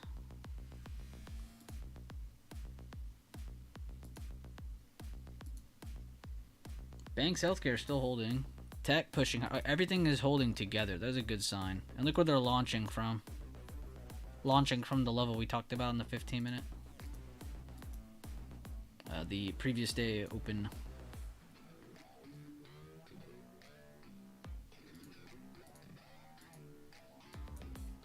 All right, now they're at 434.46. Are they going to slow down or are they going to try to close over?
Oh, I have a new thing to put in chat. I'm so hyped to do this.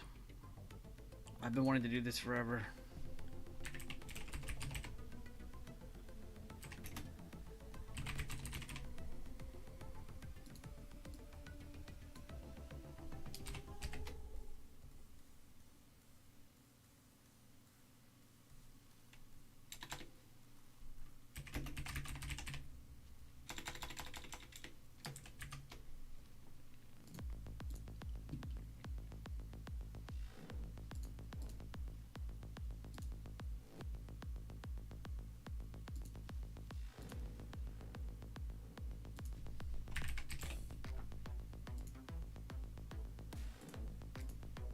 Oh yeah, they did slow down at 434.46. My bad, Rambo. I'll go to meta.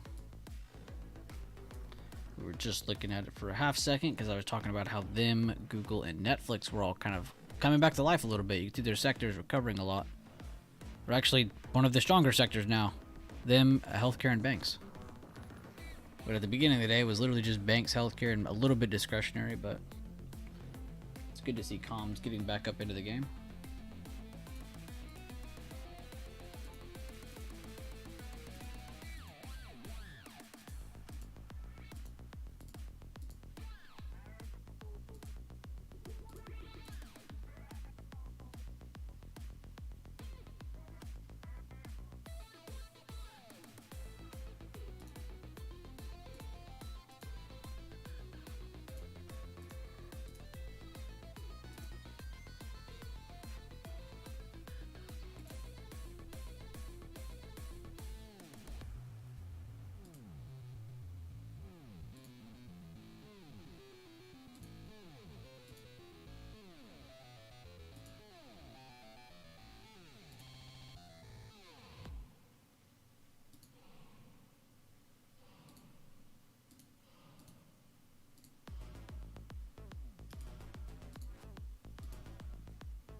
Peoples, I swear.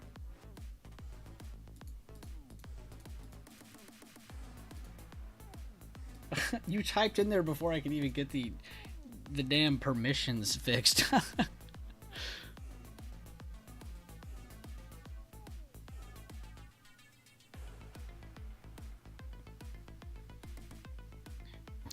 Do you look at the standard deviation lines? We're above the 2 standard deviation line at this level, but doesn't mean crap right now.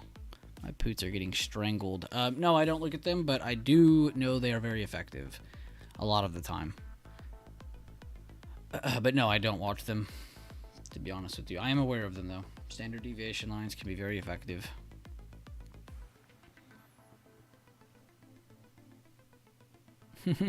You are special. How the hell did you even do that? Can you try to type in there again and tell me if it allows you? You shouldn't be able to, but try to do it again. It should only be username that could type in there.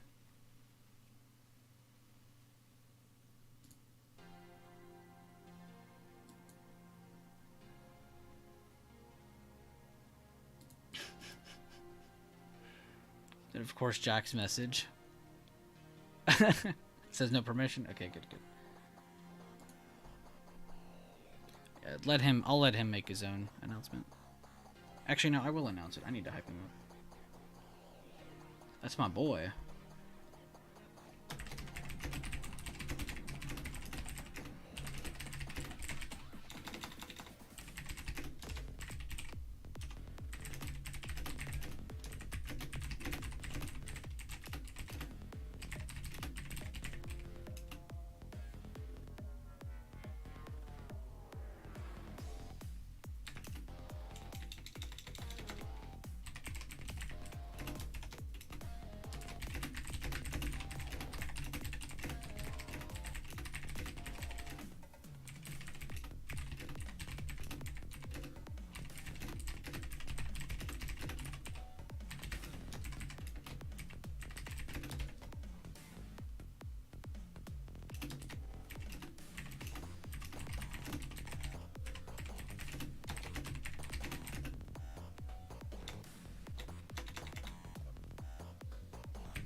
There's your hype message.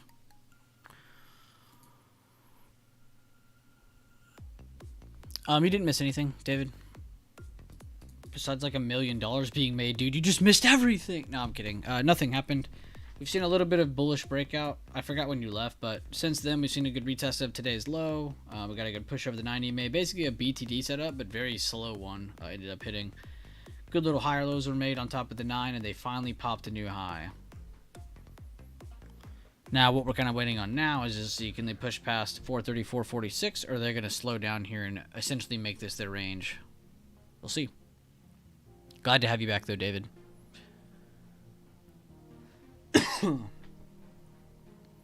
They're on my chart and we're right at it. VWAP middle line is 433.54. Lucky nugget.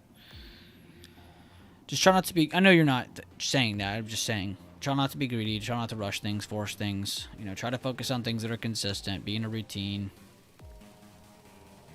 Give yourself some stability. Of course, wish nothing but the best for you.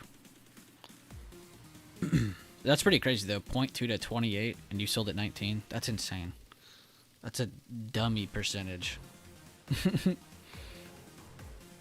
The math behind that's wild. Even if you're like, yeah, I didn't make much, it's like, yeah, but the percentage. One day, Jack. Username's posts are always so clean. The channel is going to be looking magnificent once it gets going. Can already tell. And yeah, give him time. Don't pressure my boy. But he will definitely be posting some good stuff. Very happy to see what he ends up posting. I mean, I already know what he's going to end up posting. I talk to him every week.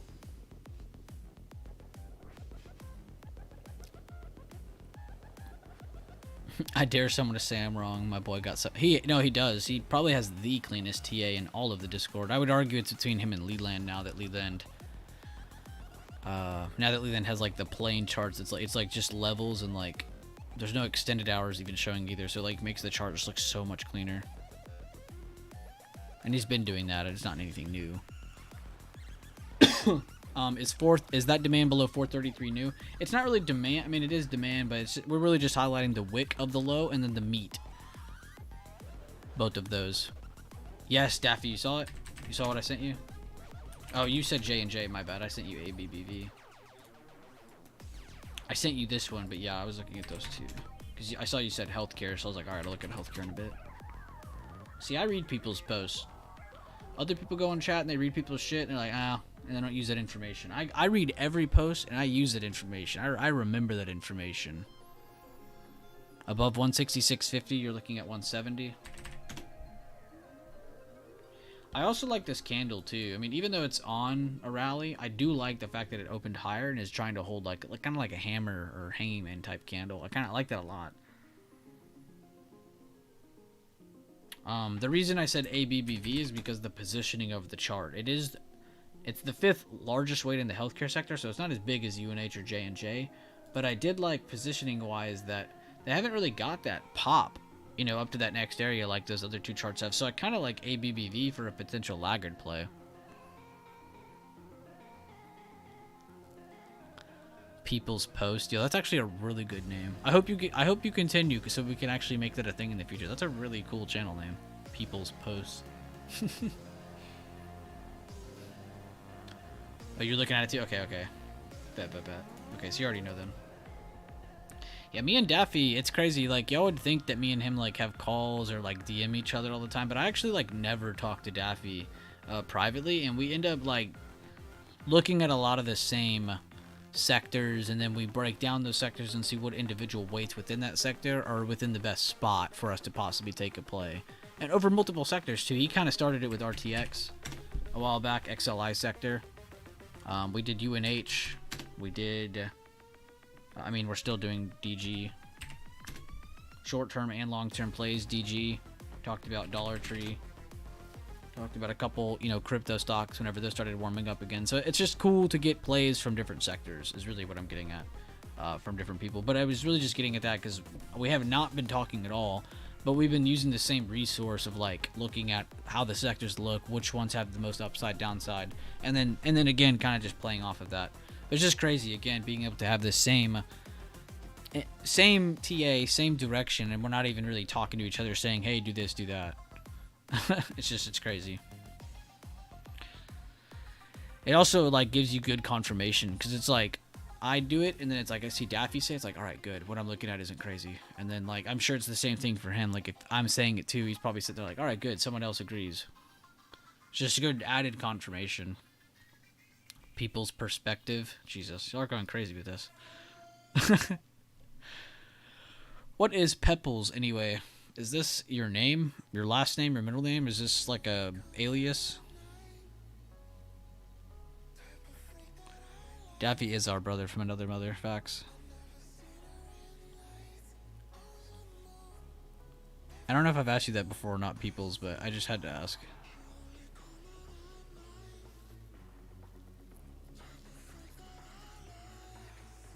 What's your dog's name? Okay. See, there we go. No, I mean, it was weird for a person. For a dog, no. But no, now it makes like 300 times more sense. Now that's cool.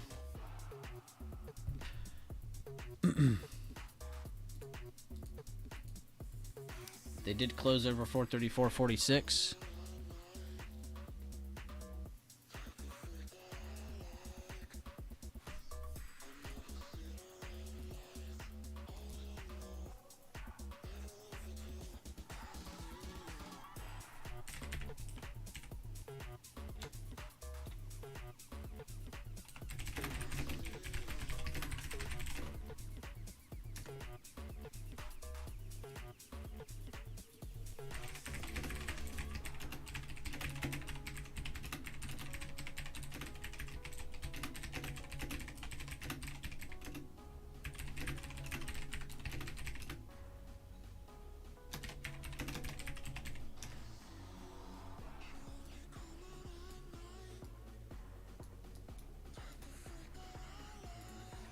Great, now I look like I'm spamming his channel.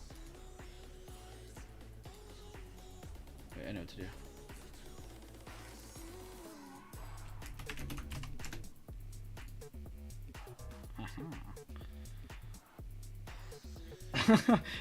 This is his first post. Let's start this off on the right foot. NVIDIA, showing the tremendous power of 420. Look at that, he's on the hourly. Showing you good resistance from before that's been turned support, and they've just been bouncing over it ever since. 420, an ultimate pivot point. I don't want to spam it. And then you got Boo Rock in here too. Boo Rock's pretty cool. I like Boo Rock. Super active, super accurate levels. And he covers like literally everything. Like any chart you could think of, it's probably in here. Adobe, triple Qs, you got coin on there. Intel. He was trading Intel the other day, I think, too.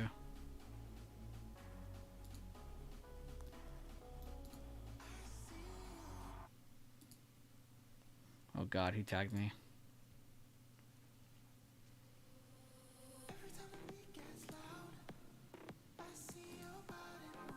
Yeah, shout out to Rambo.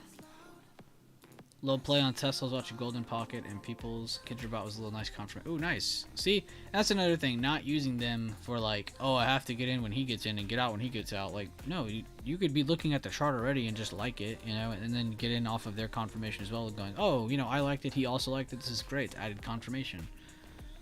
Why is this picture blurry when it's not zoomed in? 119, kick ass. Let's see what you did here. A good push up. So he liked that it came down and was above the golden pocket. Came down a little bit more. Wait, is this fib backwards?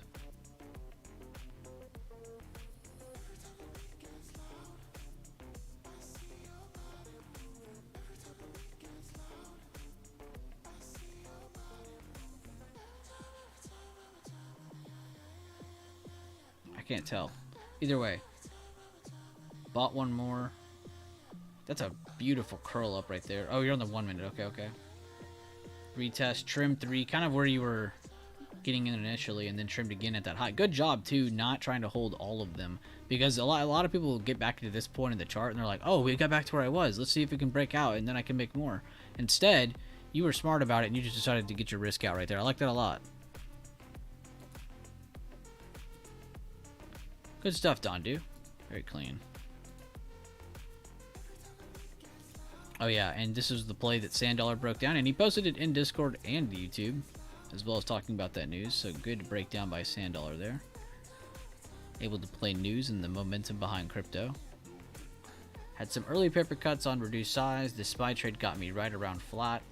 Good stuff too. He said he had some early paper cuts. Again, taking smaller losses on smaller trades, so really not hurting himself. And then he said the SPY trade got him back around flat. Good. I like the hammer candle in the 5-minute. Waited for confirmation on the volume on the 1-minute. Tough week. My mental is still not where it needs to be since all the vacation, but improvement. Been between my C game and B game, slowly getting patience back. I like that. It's a slow, patient mindset. Good job, Deep. And see, this is what I'm talking about, guys. Being aware of yourself and the tempo. There's so much insane information in this post.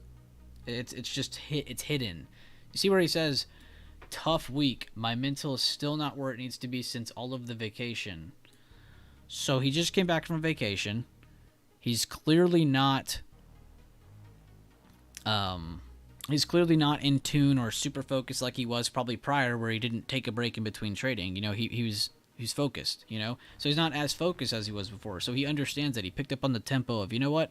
I'm not really as, you know, in tune with the charts as I was before. I went on that vacation. So when I reapproach these charts, why don't I take lighter trades? And look what he said at the very first sentence. Had some early paper cuts on reduced size. So he took small losses on small size trades. This is what I'm talking about. Being aware of yourself and the tempo of everything, really. And then he can even tell between my C game and B game, slowly getting my patience back. Again, kind of just in his head going, all right, you know, whatever if I have a slow start. I know that I'm just now getting back to things. I don't need to beat myself up over this. Let's just worry about next week, and we'll get back to reviewing and all that good stuff. So I love this mindset. I love the passive growth you're going for. Good job, Deep. For profit, what's up, Legend? He said, candles are clues. I'm a recovering indicator holic. 17 days sober with price action only. Shout out to my unknowing sponsor. Oh my god, dude, this post is gold. I gotta delete one of my own for this one. I didn't even see your trade yet. Hold up. I gotta delete mine. We have to remember this one. Do I have any? I might have already deleted all mine. I sacrificed for my member. Oh, here we go. We're deleting this one. And then we're gonna pin this one. Bam. All right, now let's look at his trade. that was just too good. I'm a recovering indicator holic, 17 days sober. Unknowing sponsor Leland. So we're on SPY. All long positions.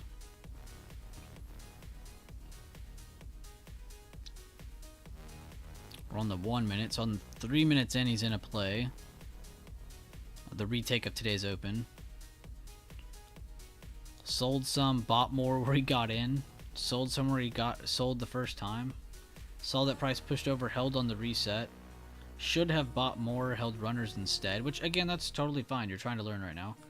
Made all of his run. Wow, dude. For a day that was like a super calculated day, this is a very, very impressive trade. Look at all the explanations too he has on here. Higher high, higher high, higher low, retest, labeling the can. I mean, he's literally doing everything he possibly can to make it easier on himself. Massive gains, dude. You deserve them for profit. Shout out to you. Why do you put a P there? 80% entry when Tesla pushed over high of day to low of day fib. Entered off bounce of golden pocket.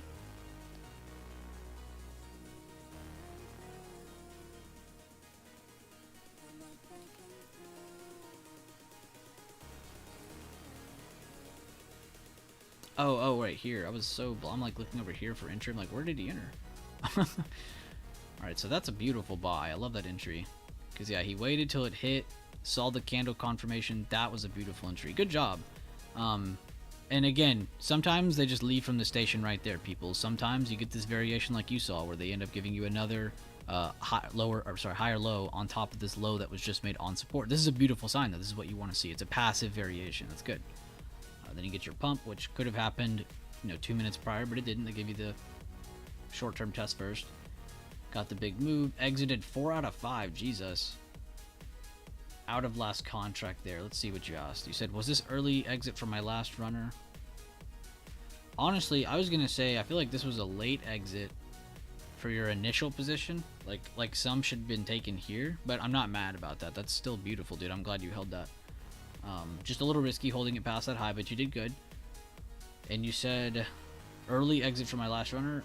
I could see why you'd be like, oh, it's a double top, or triple top, let's just go ahead and end it here. And plus, you also have to think, like, mentality-wise, too. You're probably, by the time you're in this trade, you're probably sitting here going, like, man, I'm ready to exit this trade.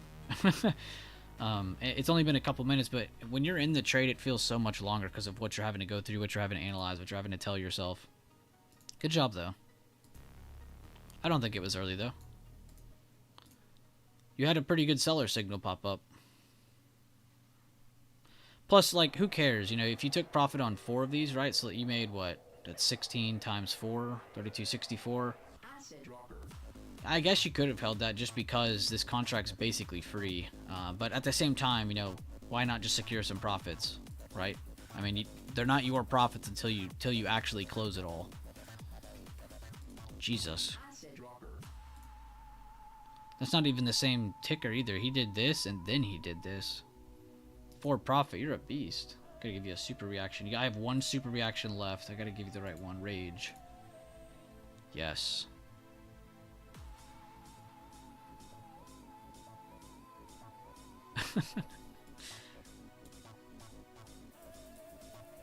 Alright, and since we've been going over trade results and trade reviews from all of you guys, since then, and we already saw this push up, we saw these wicks, then we started covering reviews. Since then, they had the close over, the pull back down to hold the 9 EMA, and now they're going to see if they want to keep holding short-term control. If you want to wait for a true breakdown of this potential bullish move, you're going to need to see a break of the 9 EMA on the 10-minute. But that hasn't happened yet.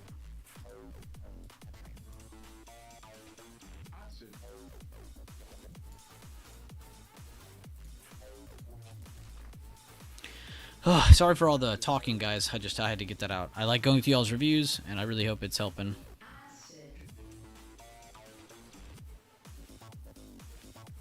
My bad, Daffy. Hold up, I'm catching up to these messages. Thank you, though. Just professional. How to join the voice?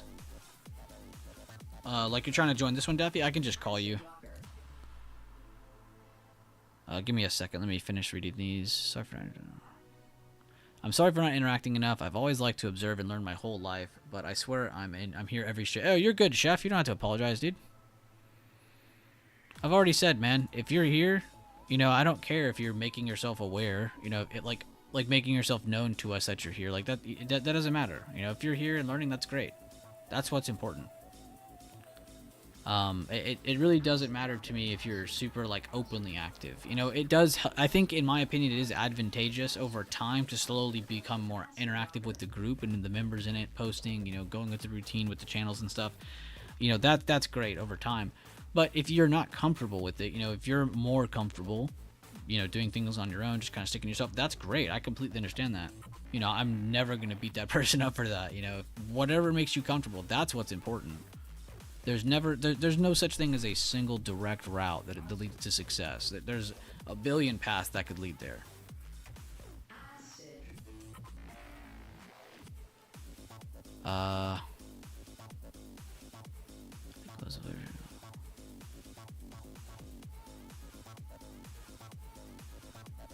All right, my bad, Daffy. Let me call you now. Daffy, are you still here?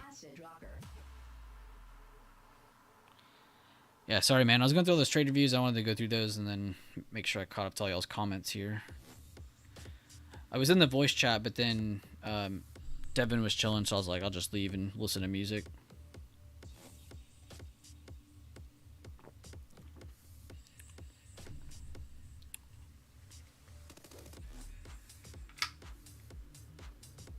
I don't even know if that's what Daffy was asking. I was just trying to make sure.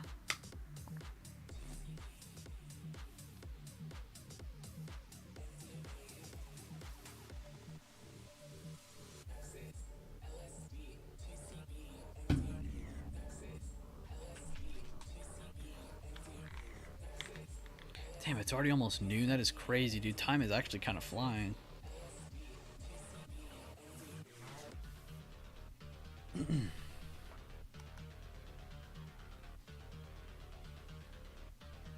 See, Chef Chuck just spoke up. He said, "Oh yes, I'm one of those. I just sit back and relax, listen to the questions and answers, and will pop up in question when I can absolutely love this group." See, that's totally fine.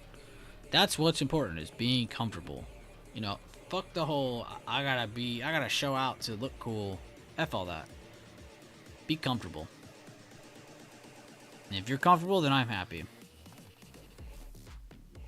And also might be because I'm not good enough trader like the rest of you. No, man, it has nothing to do with that.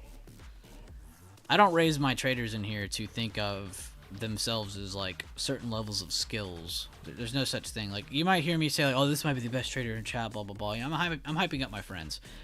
But in the end of the day, there's no levels. There's no skill tree or anything. You know, it's not like, it's nothing like that. Never compare yourself ever. The only thing you should really be comparing yourself to is yourself. How did you do yesterday? Did you do better than yourself yesterday? That's what you need to be thinking about. Because everybody in my chat, well, they should be, for the most part. Everybody is in the humble direction. Like, we're not ever, you're never gonna see somebody going there, "Yo, shut up, Chef. You don't know as much as I know. You know, quit talking." Like, no one's ever gonna speak like that to someone in my chat. If anything, they'll be uplifting, positively reinforcing you. Let me call you Daffy. My bad. Where's your name, boy? There it is. Ready to start a call. Enjoy this moment and jump in when you're ready. Why is Discord telling me this?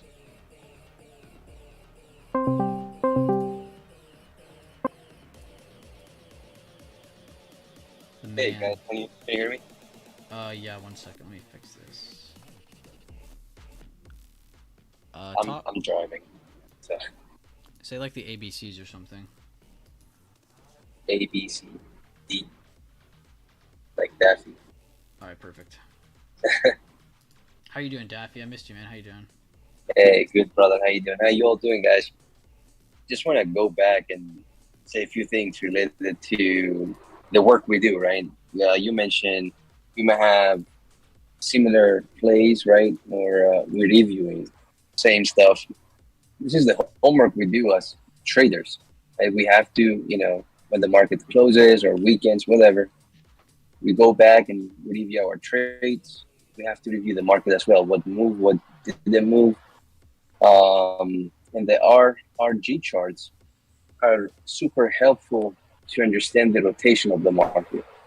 If you haven't got the chance to play with them, what I would say is spend the weekend, review the RRG charts to see the rotation, and try to identify laggers and play the charts. That's that I really to say it out loud, just for everyone to know that we don't have like a secret or crystal ball that we select the plays from. It's based on the homework we do.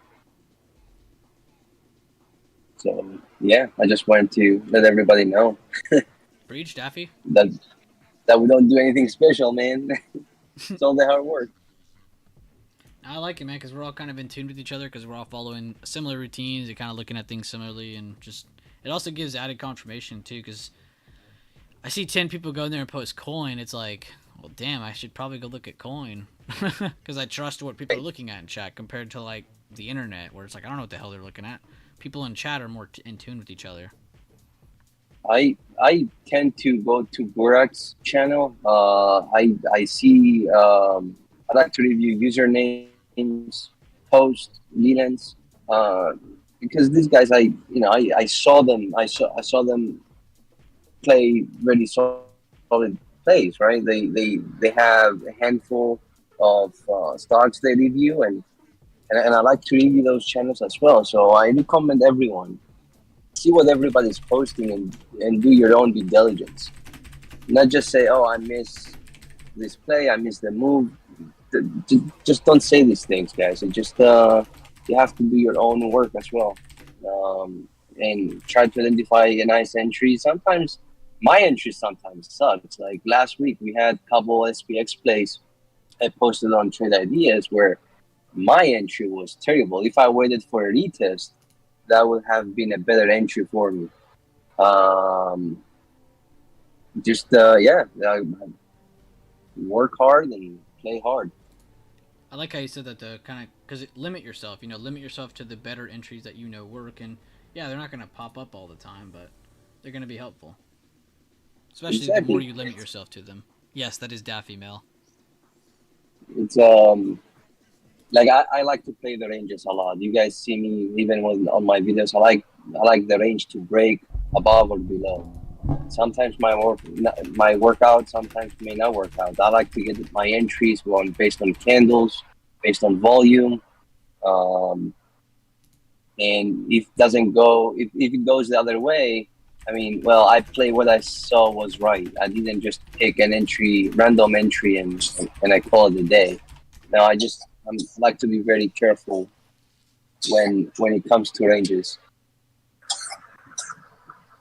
This is how I am. I mean, I'm not perfect. Nobody's perfect, but it's a lesson, and we learn and we move forward, I love never this. backwards. I love the Daffy motivation. No, I just wanted to say it out loud, man. It's I love the community. I love the every single member, man. It's we're not a toxic community. I see the exact opposite.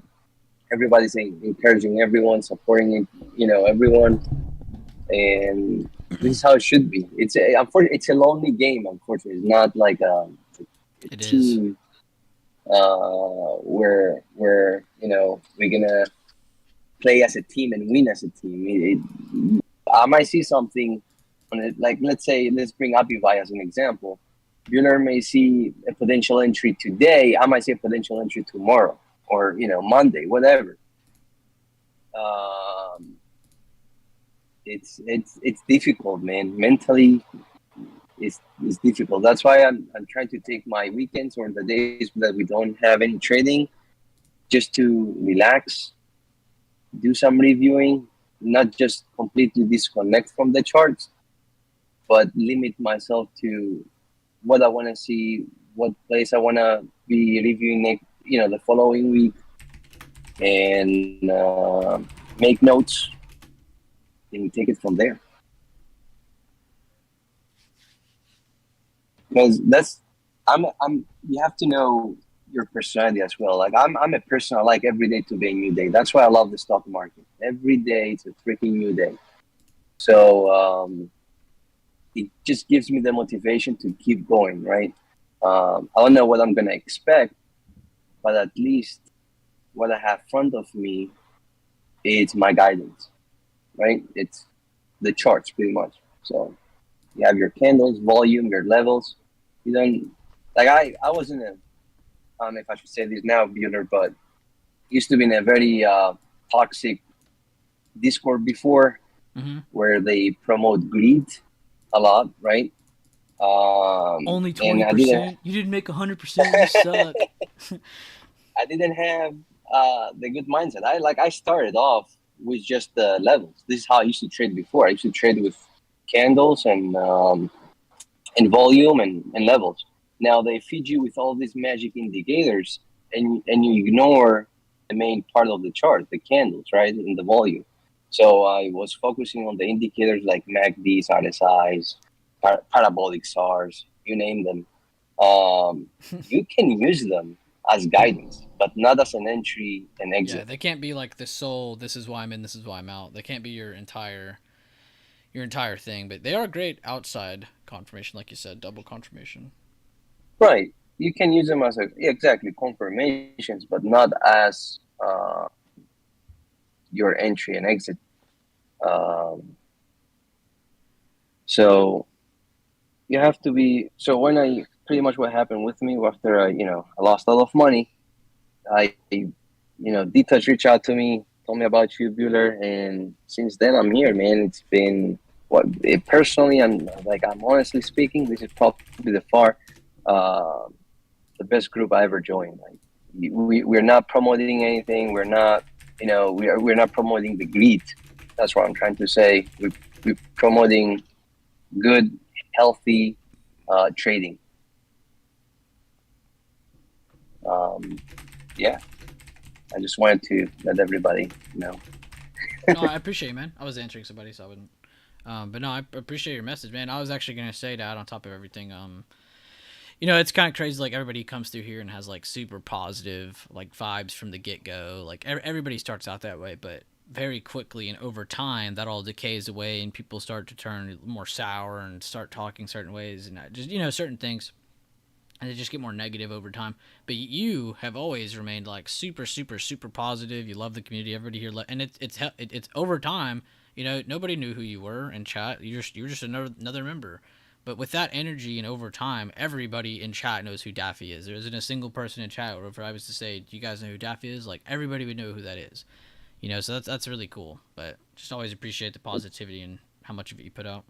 And that's not even counting. I didn't even count all the trading and stuff. That you've been helping people with lately. Like you've been a massive impact with some people's trading lately. So it's super helpful.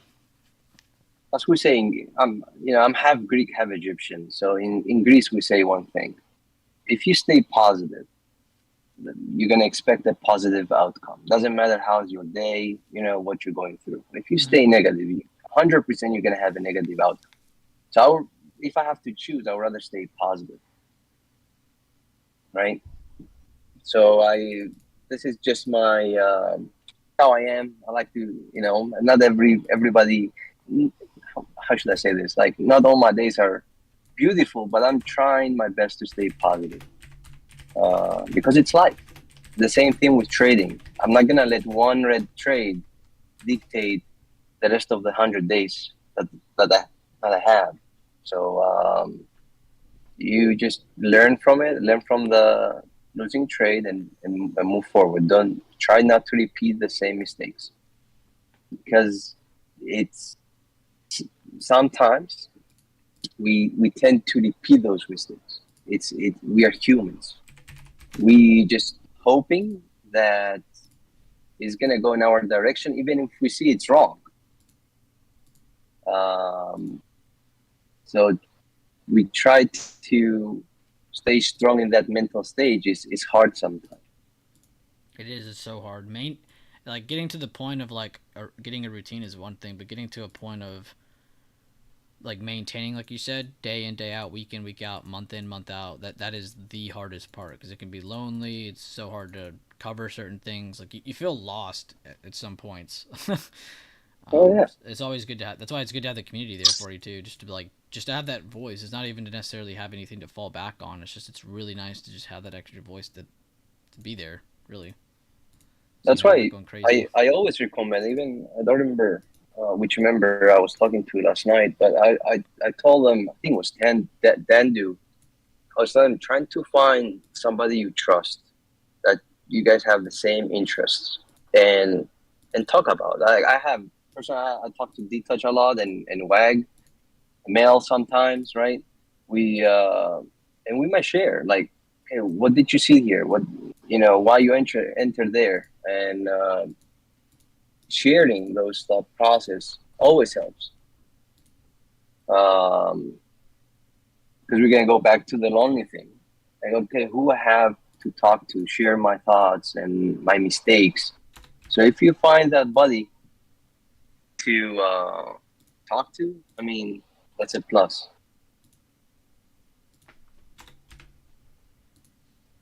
And yeah, man, that's I really wanted to say out to the team, to the members. Oh, you're good, man. It's a good message, man. I appreciate that. Hopefully people are taken away from that. And with that, the kids are about to wake up, so I think I talked too loud. And lastly, I just want everyone to have a great weekend. And you too, B. Thank you for everything you do for the team, man. You too, man. I appreciate you just as much, man. It's mutual. Thank you, brother. Thanks for being here. Yep. Bye-bye.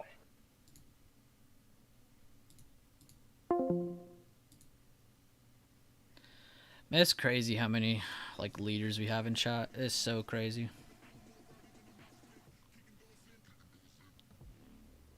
I had to pause the music. I didn't know if y'all could hear him or not. As well, I didn't want to mess the audio up. Everything should be back to normal now, though. And yes, I did spin the wheel for my entertainment.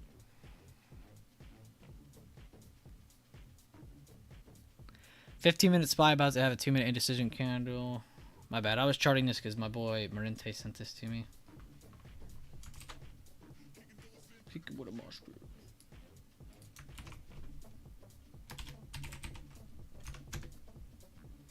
He's been waiting for Pinterest to break towards 29 for literally ever. I think it was back here when we were looking at this, and it's literally done all of this since then. Man, that would have been a nice bullish kicker morning star to get in and on. Jesus. 21 a share.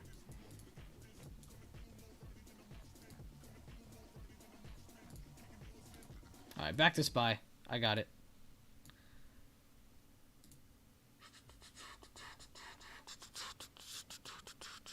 "15-minute lowering volume on Meta. Meta.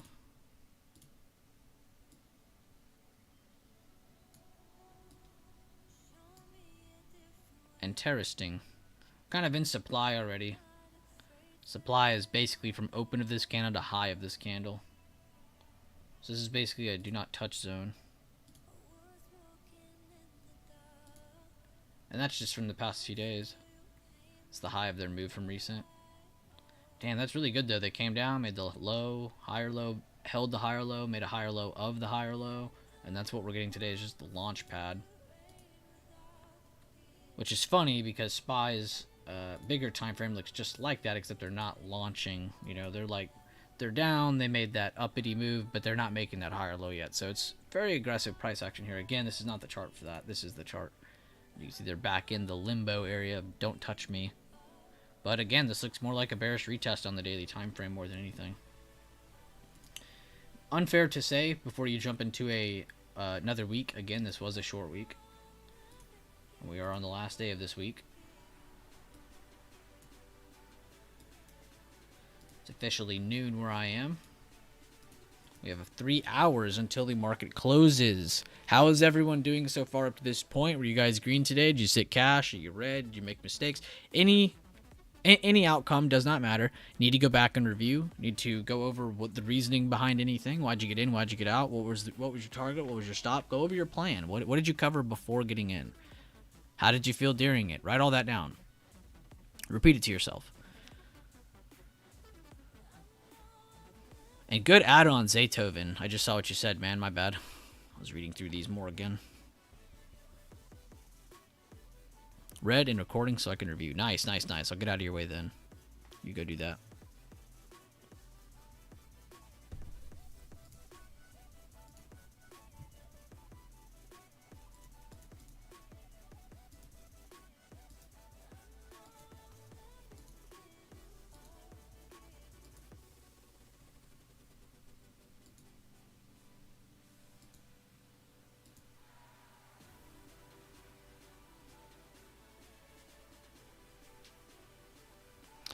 Yeah, definitely review. Reviewing is seriously everything. And I'll give y'all a little advice on routine. Who all struggles with routine? Like, when I say that, do you understand what I mean by that? And if you don't, please speak up. I would love to go over it and just make sure you understand. Because this is a needed first step for anybody to get into trading. In any format. It doesn't matter what strategy you're going for. You know, any of that. But give me a thumbs up or a thumbs down, or, you know, let me know if you don't know what I mean by that. What do I mean by routine? You know, we always talk about base building and buying the dip and moving up and stuff. You know, you have stock prices that consolidate, and on this consolidation, they build off of these moves, and they make new highs. You know. This is kind of what I mean by that with the routine. Like, you need to have right here. This is called structure. This is consolidation needed for this to try and move up, right? Vice versa for moving down, right? And this is what I kind of mean for routine. Structure, having something consistently there for you, no matter what. You could have a red day, a green day, a sitting cash all day, just watching the market kind of day, and you should still able to, you know, live. You shouldn't be living in fear or living in and complete just dreaded fear of the market and returning to it the next day. Like, you should be ready to go. You should instantly know what's next, not with what the market's going to do, but with your routine. So let's say all my charts are dirty, the day just ended. What's the next step after that? Well, I need to clean up my charts. Let's go clean up a lot of the smaller time frame levels. We'll leave all the bigger time frame levels for next week, and then we'll get the Friday session charts ready for next Monday. Right? And then where are you in the mindset of, oh, it's Monday, what do I need to have ready? All right, you need to make sure none of your charts are completely messed up. Pre-market has occurred now. So you need to make sure pre-market is still accounted for with your game plans. Market opens, you go trade, you focus on your trading strat, whatever kind of trading entries you focus on. And then after the market closes, you're back to square one, cleaning up your charts to the next day, having them ready, and then refixing them again in the morning when pre-market continues. And it's doing this day in, day out, having structure again. So just like this price had structure to build lows, build a higher low, and build off of that, it's the same sense for you. With a consistent structure or consistent routine, you yourself are building your own consolidation, so you yourself can make those highs. So that's why it's very important to at least have a routine of just, structure, just going over things over and over and over again. And so when times get boring, and this is what kind of Daffy was leading into a little too, is maintaining, anybody can trade, but getting into trading and sticking to it over time, it's going to make you go crazy. You're going to end up finding periods of time where you're just super bored, or you're just throwing money at the chart because you're bored, or you don't know what you're doing because you never succeeded and then had to sit there for a while and just kind of focus on, all right, well, what's next? The next step might not be as clear to you, and that's okay. Have structure, have routine. This is very, very important. You'll learn about this in the one-on-one video that's going up on July 1st, next Saturday, so make sure you catch that video. It's a 90-minute one-on-one between me and my boy Blink, and it covers basically everything that you need in the beginning, that you need with us. Meta's bussin', good call out. The reason Rambo is excited about lowering volume is because you do not short lowering volume. Good call out by Rambo. He's been preaching this for weeks in chat too. You go, Rambo, giving you credit where it's due. When's the BB podcast coming out?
When the BB podcast coming out? What would we talk about, bro? Podcast would be fire. What would we do? What do you do on podcasts? Do you just talk about anything? Yes, sir. Very helpful video, especially for me.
Oh my god. I didn't realize... I don't know why I thought you had options on this, Marinte. I forgot you did get shares. But he's up on this. 5.5%. I mean, it's not a crazy amount, but dude held through some crazy price action. Man, that is a hold. You're the GOAT. That is impressive. He didn't make much. Yeah, but did you see what he did? That was nice.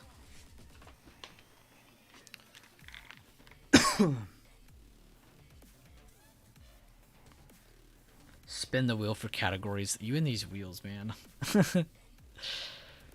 Member talks on the podcast. Interview like username or Leland or something. Chat with traders, good stuff. Okay, so just literally anything and everything I could think of, just do it. And where would this podcast be at? Is this Spotify? Do I have to succumb myself to Spotify's rules and terms and conditions?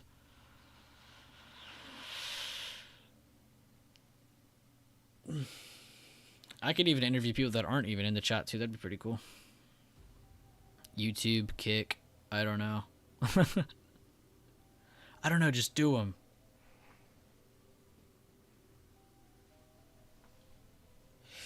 We'll see. I could maybe do something like that. That would be a pretty chill idea. We were already going to do a Kick though, but it wasn't going to be like podcast related, but it was going to be just like kind of what y'all are talking about, just pretty much anything I want.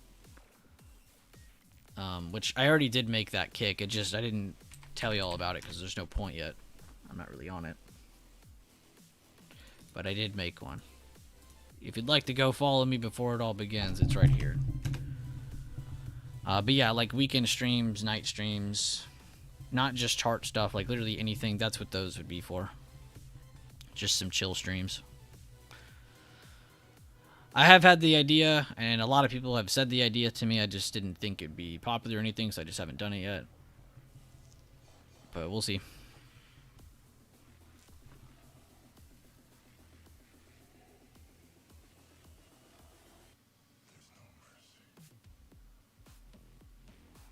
There's Sandollar. You said we are ready for a new hive day on to SPY.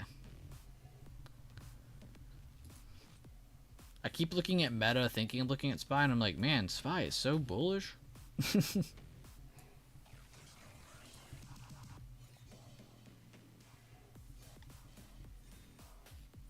had one good fake out of the breakout, rejected it, failed to make a new low, pushed out, good short-term retest, slowly holding over demand, one good non-fake out. So we've had one good fake out, one non-fake out. Couple good inside of the range plays. Nothing crazy though. Yeah, bro, give us that high day real quick. Meadows doing it.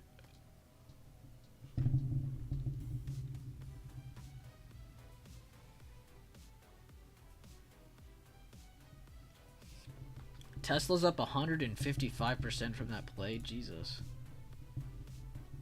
How?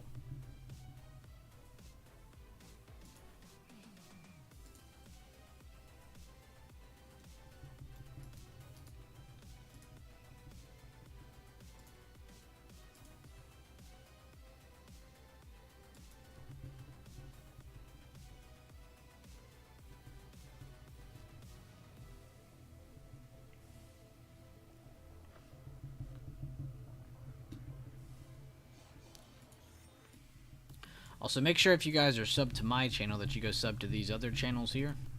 These are all members and leaders within my chat, like username. We were just talking about him, the guy who just got a channel in chat.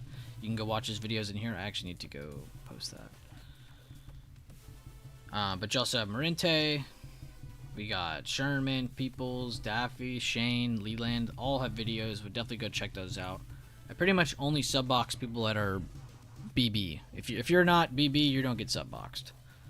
You gotta be BB. Been promoting a lot of the people in chat to make their own videos, to record themselves and their trade reviews. Whether it's for public or not, it doesn't matter. A lot of them have been doing it for unlisted videos, and it's been helping a few of them. It's been really, really effective, because they see how I do it, and then they go do it. It's like, wow, it is effective. It's probably the best way to review it. It's just weird because you don't think about it at first. Record myself?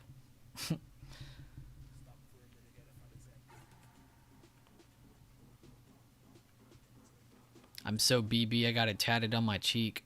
Jesus. Your face cheek.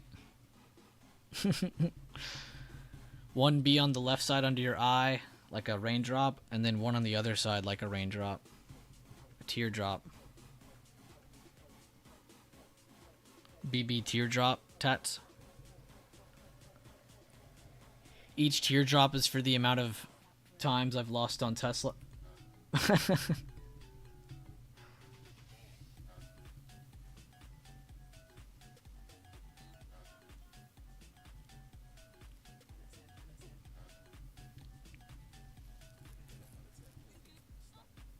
I probably should get a BB tattoo, huh? Really big one on my forehead.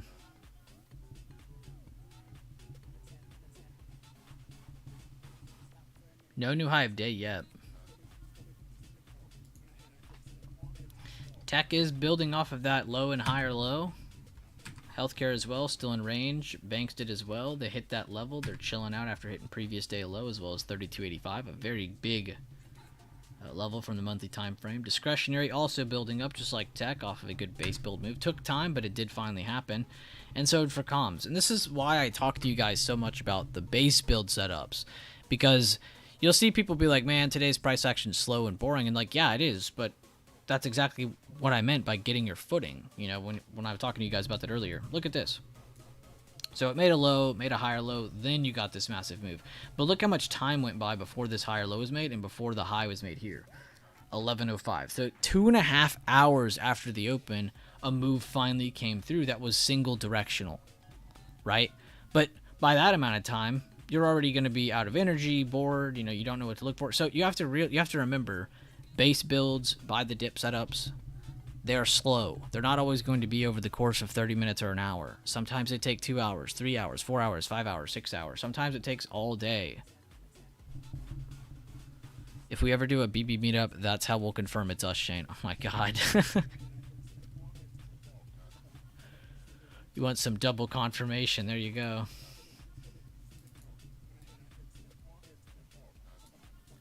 Double factor authentication? Nah. BB cheek logos? Yeah. Well,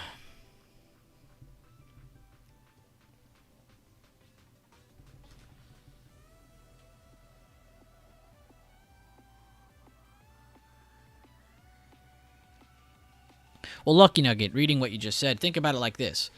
If everyone went off of that same conclusion you were going off of, it would be too obvious. Then there would be no upside for possibility of making money off of the market, right? Because essentially, to make money, there has to be a wrong side.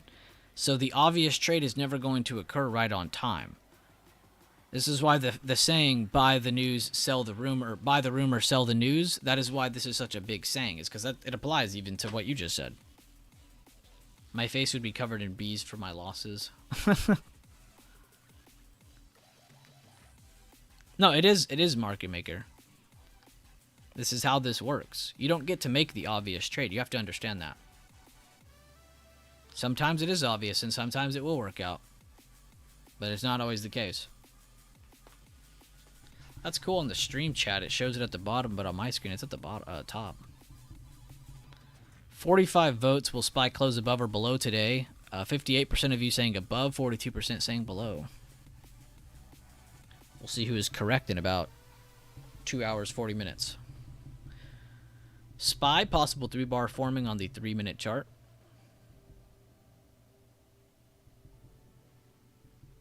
Eight times, but on what time frame, Lucky Nugget? You got to remember, not everybody's looking at the same time frame as you too. And again, I'm not trying to like go against you or anything. I'm just trying to show you there's always another side of your story. Yeah, you're covering one side, but there is another side.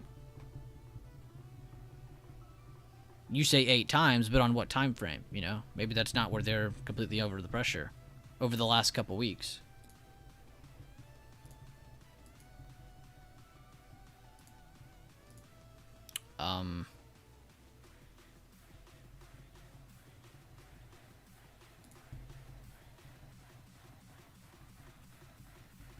435. Held, held, touched, held, rejected, held. It's only been touched like 4 or 5 times. Where's this 8 times coming from? Still though, regardless of the amount of times, that doesn't matter. You have to remember price action structure. They don't just happen in single moves. This is still not that many times, right? So yeah, let's say we get a push up. They come down here. They break this support. They don't just sell off instantly. They're never going to do that. You're going to see a little bit of a push under. They're going to want to show confirmation here. They're going to want to show a higher low here. Sometimes, if they don't end up flushing it right here, they're going to end up having to make another lower high, and then you sometimes get that flush. It's not always going to be as simple as just touching something once and then moving lower. You got to remember, there's so many variations. So just keep that in mind. I just don't want you to think like, oh, this is so unfair. They're keeping us up here. No, it's just obvious. They don't want to make it obvious. And at the same time, price action structure. They're not just going to touch it once and then sell off. Yeah, 8 times, 5 times, whatever the hell the amount of touches or whatever the right answer is. Again, like, yeah, you know, it doesn't matter. But that's just how I see it. Can't be too obvious. And price action structure. It's never going to be just bam, bam, easy. You know, there's going to be, like, what's the psychology behind a level, right? This is an important level. Buyers and sellers love to fight over this level. For some reason, this is an agreed upon level, right? Price moves up. Let me go back. How do bulls take control of this level? They don't just break it, right? And you're not always going to get a perfect break, retest, and continuation. You know, this is like the cleanest version of this, but it's not always going to be that clean, right? What other variations are we aware of? Sometimes you get that short-term retest, and they just keep rallying. Another short-term retest, they just keep rallying, and then you finally get that break of structure, and they start to head back down where they came from. But by that time, this level isn't the one to focus on. It's that one. It's that one. You know, now you're focused on those levels, right? And what other variations are we aware of? You know, sometimes you come down here. Sometimes the dip does happen, but they don't have the strength to make that new high. So they end up rejecting, making a lower high, and then the break of that base happens, right? You know, so there's just so many different variations to keep in mind. So that's why it's always smart to kind of track out the scenarios. And that's why I like to teach you guys in that fashion. Scenarios. What's going on? What can happen if this level breaks? What can happen if this level breaks? You know, being able to cover that. The styles of entry. Open range breakout, retest, lead test, buy the dip. They all have different styles. So this is why it's really good to know all of these things and have that structure. Therefore, when this stuff happens, it's not like, oh shit, why does this keep happening? No, it's just whatever you planned happened. And whatever happens after that, you go according to whatever you planned before that. You know, you're not jumping around, making up new rules, making up stuff like, oh, I'll just do this instead, or I'll do this instead. And yes, a new high of day was made on SPY. They instantly wicked back down. We'll see if they continue the strength.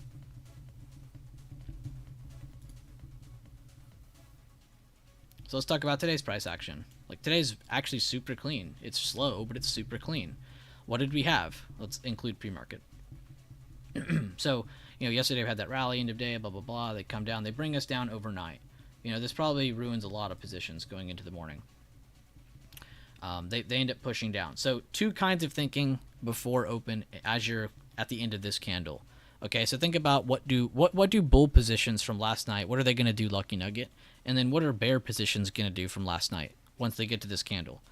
A majority of those are going to be closing. People are going to be cutting losses, and you're going to have a lot of people taking profits. So a lot of trading and indecision is going to be happening at the open because of a nice move happening in the extended hour time frame, right? I think we can agree on that. That's logical.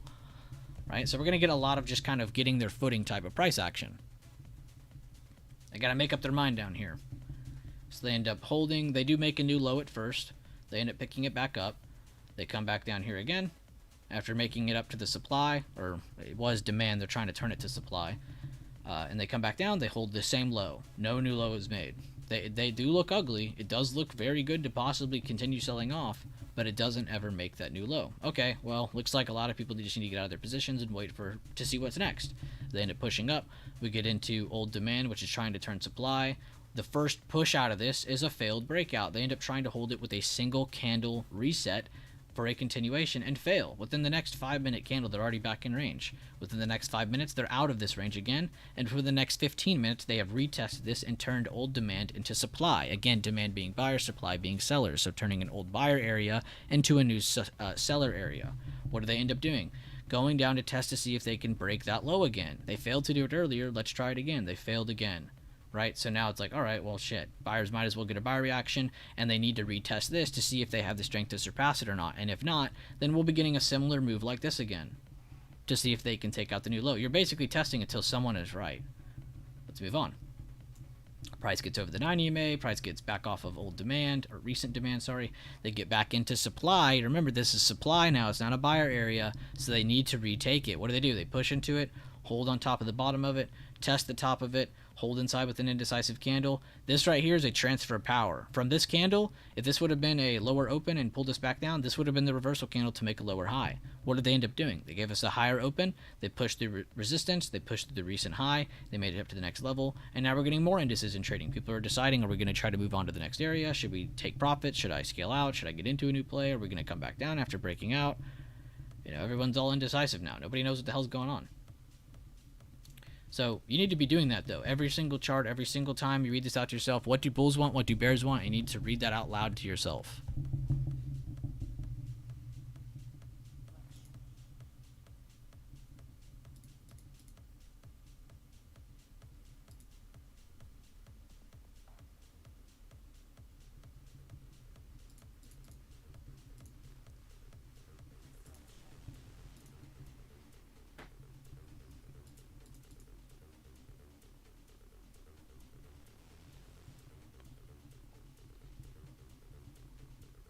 Yeah, my bad, Shane. I was going to get to that next. And Shane also earlier was talking about not the pennant, the flag possibly breaking out on the hourly.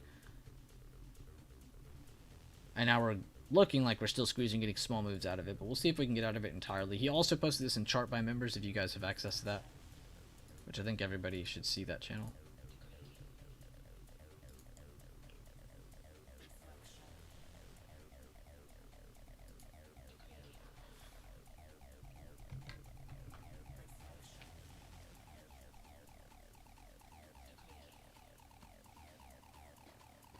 No, it is. It's hard to say that shit in real time, Lucky Nugget.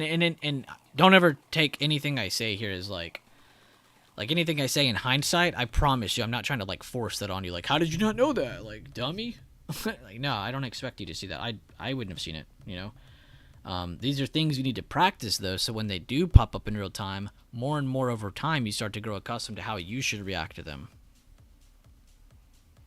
So you might have these mini reviews where you're like, oh, no shit, I now know what I should have done. But that's exactly what you're supposed to be doing. Going over that over and over and over and over again. So therefore, in real time, as time goes on, you start to realize, oh, okay, this is what I need to be doing, or this is what I need to be doing, this is what I need to change, or this is what I need to optimize. No, you're good. I like this little one-on-one, this little feedback here.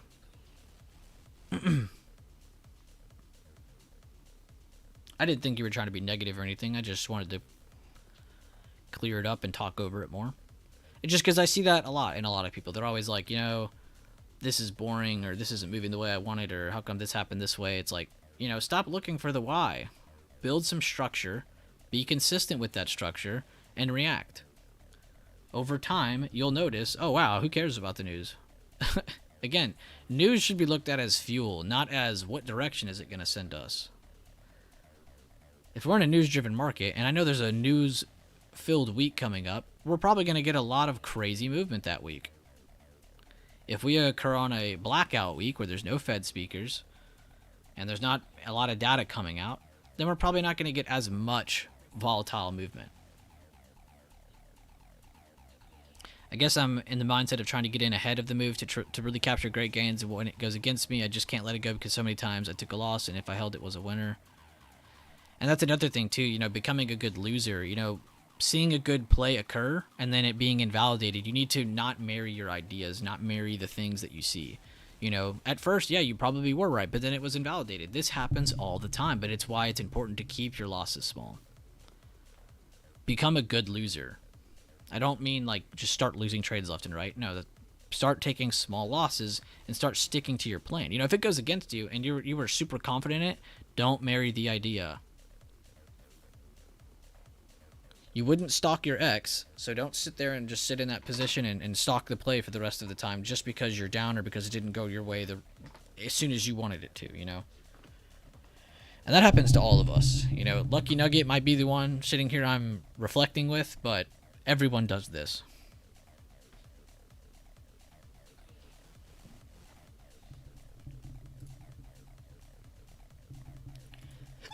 Oh god, I got the hiccups.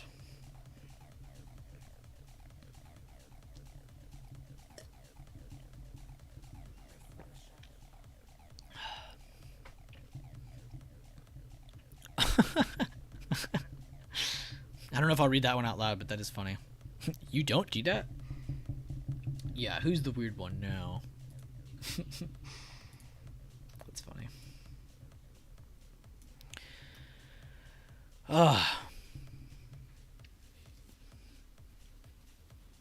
That's what makes stream go by fast, is me talking.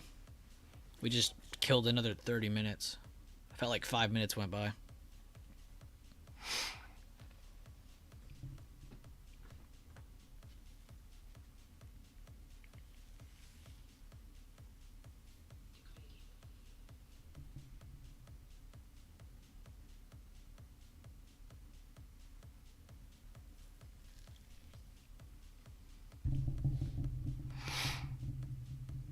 And of course, like I have done in the past Friday streams, in the last like 10, 20, 30 minutes, we'll clear up this chart and we'll refix it for Monday.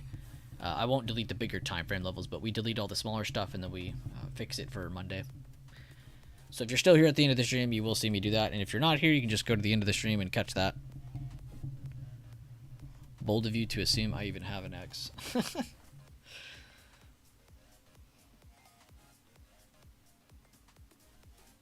I don't even know who you are.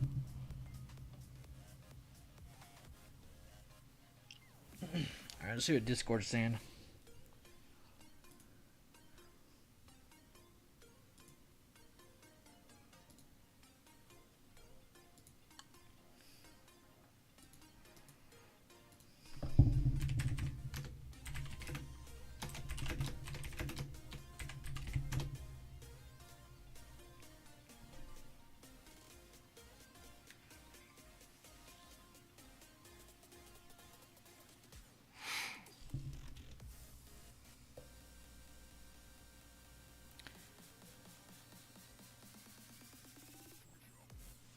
Hell no, I don't do a stop loss based on percentage. Hell no. Hell no.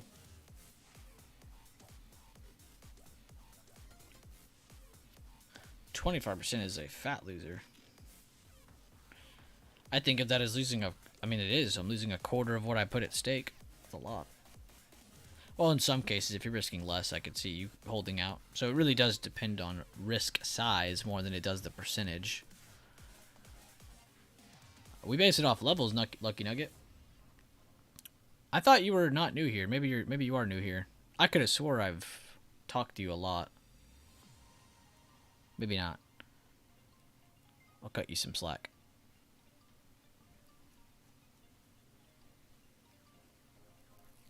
We use levels. We use everything at our disposal.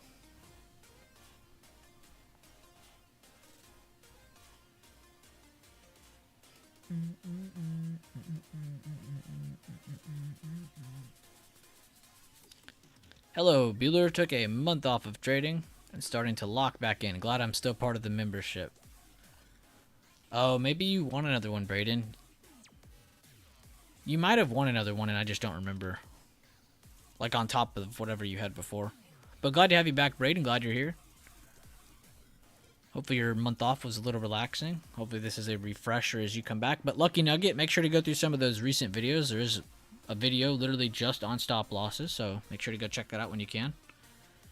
But I would also check out a lot of the other videos as well, like workshop number 11. I would check out some of my recent videos that cover all kind of various topics. But again, I don't just post videos on topics we don't use. If you go through my channel, we use that information. I don't post videos on things we don't use.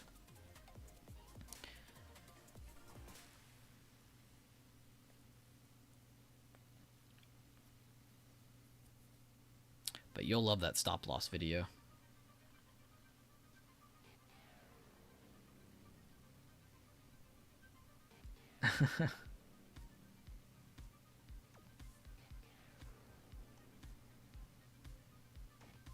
Yeah, I don't know if I can see anything on my Unlucky Nugget. I'm not gonna front.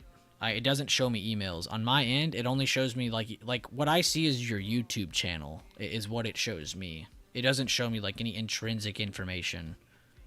It just says, "Oh, Lucky Nugget YouTube channel, blah blah blah." Like I don't get like an email from you. I don't.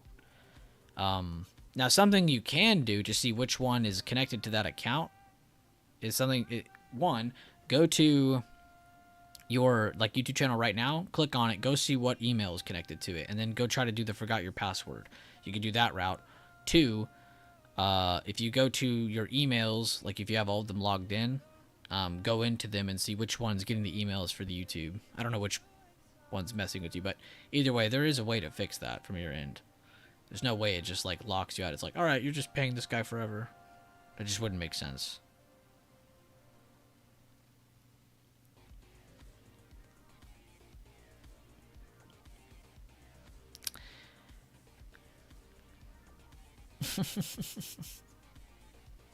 Yeah, he's just messing with you, Braden. Oh, not this guy.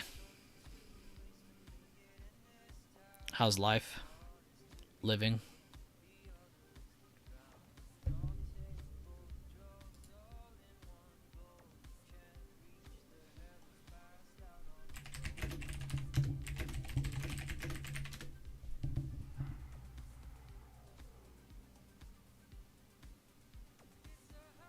I have a love-hate relationship with the cash account because it limits the amount of trading I can spend up to the total account value. I love-hate relationship. That's a very good way of putting that. I promise you, you would have a hate-hate relationship if it was a margin account.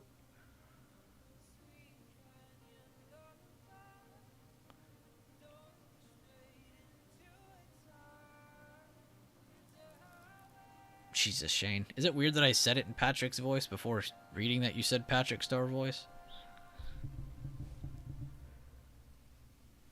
You got with the white sedan. You left your lights on.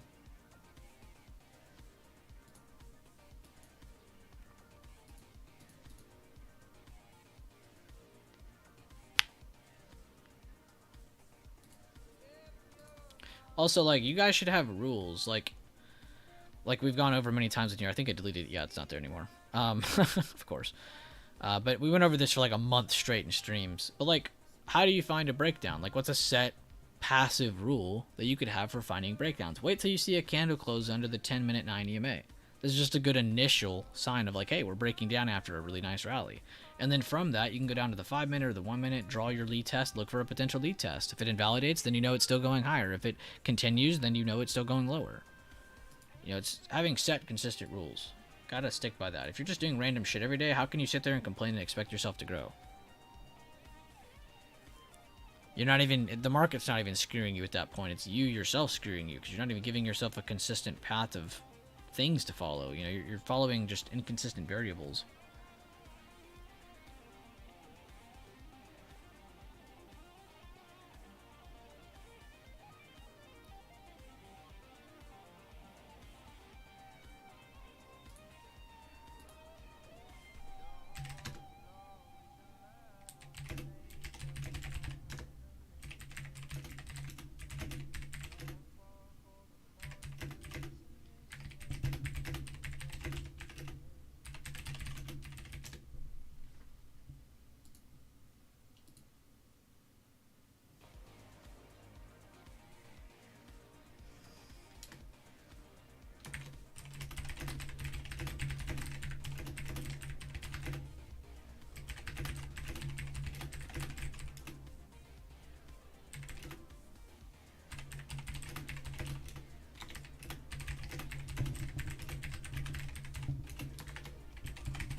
My bad, Lucky Nugget. I was answering somebody.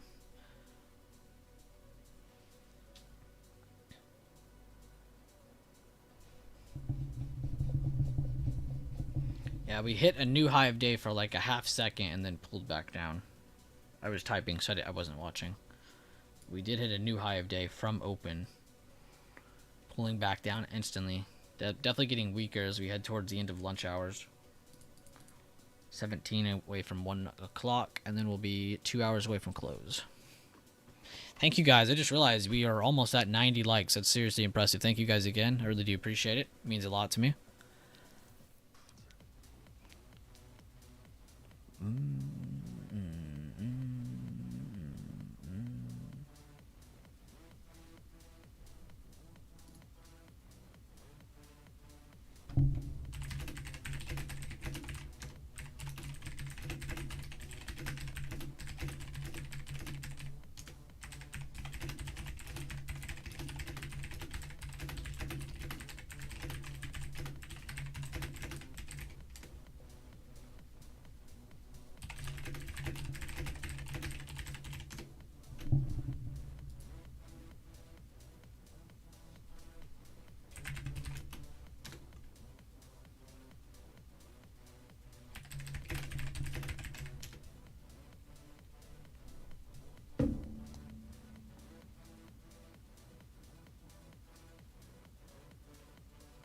100 incoming.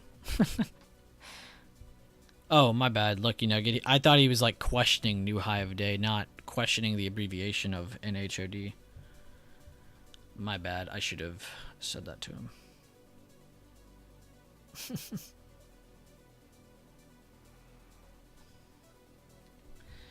Yo, where are my DG traders at though? Everybody else is like in peril today. My boy's holding strong. It's actually up today.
God, Sinful's the craziest person in chat.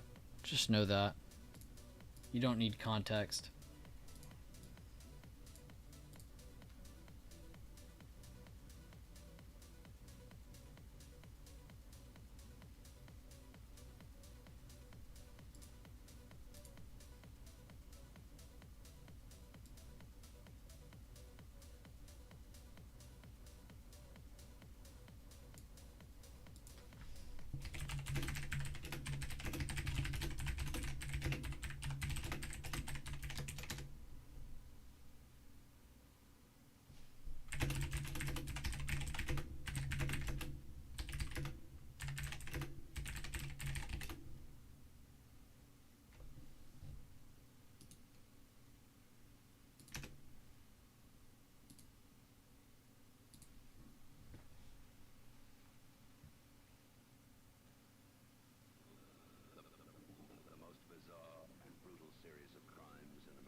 What is my position at in DG?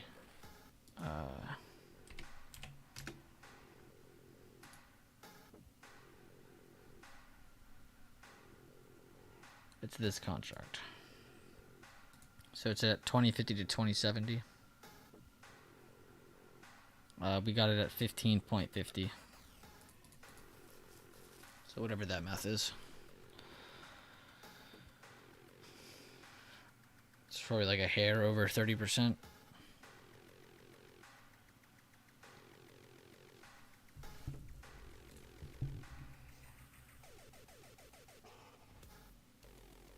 Josh, I drew a fib from 434.46 to Hive Day. Could a hold of the 50% 434.76 be an 80% entry?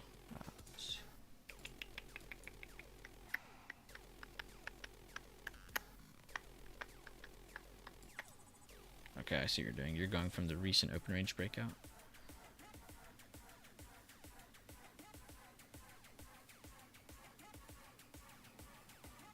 To Hive Day.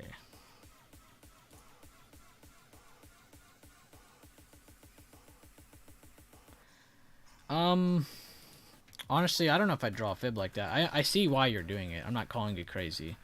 But that's not the first slowdown. The first slowdown after the open range breakout hit here. You know? So I kind of see it as like, as long as it's holding this, I don't really see the point in drawing all the way up here.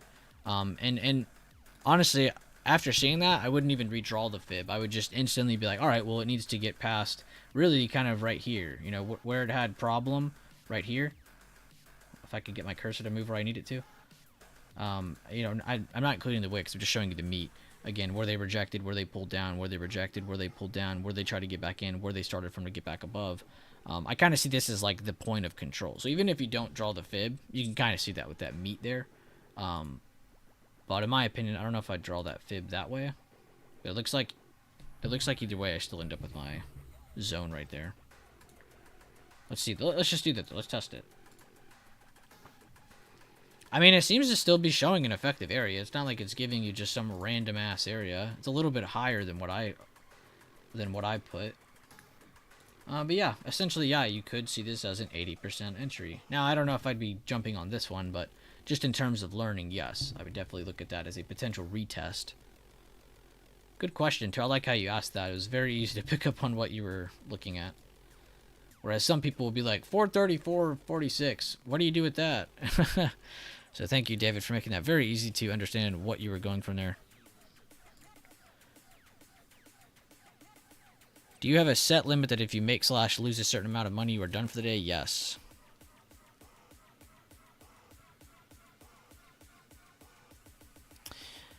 Okay, I'm gonna sure.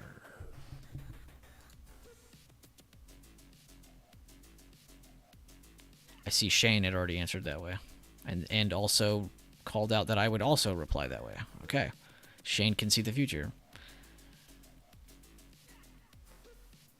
That one was weird, David. Sorry for giving you like 3 different answers. Just that was it chopped around the level, you know. But remember, when you do that first open range breakout, all you're doing is to that first slowdown. That's what you're doing, and then of that point, that's where you see where the control is. Whoever controls the halfway point and golden pocket of the first slowdown area, the fib of that, that is what you're focused on.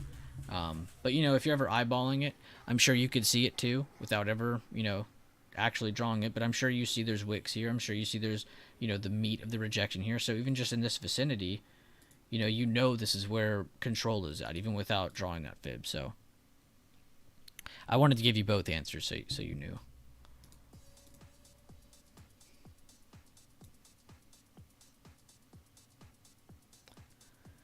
Now that we are done with that momentary stop-loss hunt, let's go and set another new high of day. Is that percentage of account value or money amount? Or both? I personally like to think about it as like money amount. But if you do use account value, I also think that's effective. Because it's making you think like, oh yeah, that's right. I didn't just lose $100. I just lost 10% of my account. Blah, blah, blah. You know, now you have an actual like comparative view of what you're losing and making. I feel like so it is good to keep mind of what both are and how much you're doing in both. So like if you go lose a trade or win a trade, you should go see how much is that doing to your account, you know, overall. You might be even able to do the math in your head. But yeah, It's good though, and I don't do this because of this, and please do not try to connect the dots on these two, but it's really a lot of really big like poker players, card players, gamblers, and I know it's kind of weird to say professional gambler, but people who do that stuff for like a living, a lot of those guys have fail safes too. And what I mean by that is let's say they're gambling and they have $10,000 and they go make $20,000, right? So now they have 30.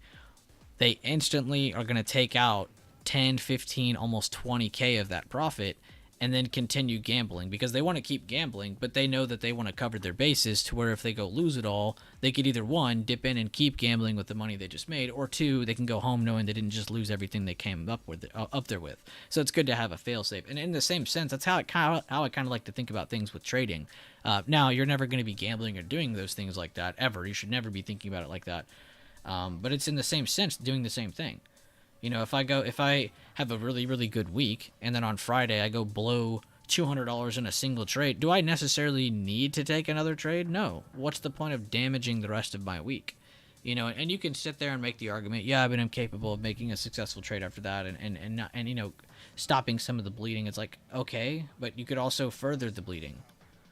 You know, you're 50-50ing a situation again. You know, so that right there, that little fork in the road that I just told you, that is where most people blow their accounts. Instead of stopping or having that fail safe, they continue pulling more money out of their bank, they continue putting it into trades, they continue, you know, whatever, and it ends up screwing them.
I looked back and all I saw was Shane. I had not looked at YouTube for a second. I looked back and all I saw was your name and I thought it was lagging. I see what you're saying though. Now let me see.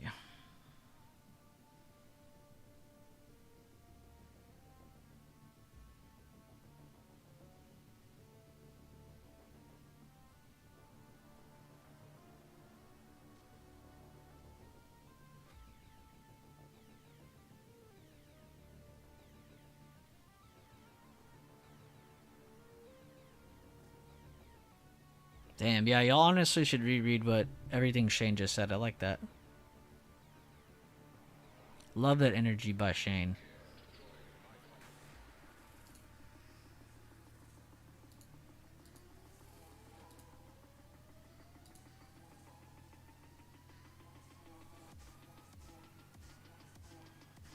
Don, I can't click on that yet, but I will watch it after stream. Because the audio will play through. But I will watch that after. It's probably CS related, I'm assuming.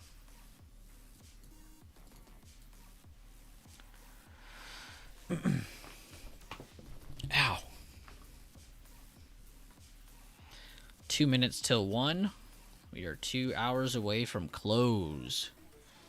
Another successful 4-day Friday, if you ask me. So far, of course, we still got 2 hours of fun, but all the lessons and breakdowns and trades, just all the different positivity and just everything that happened today has already made today a success.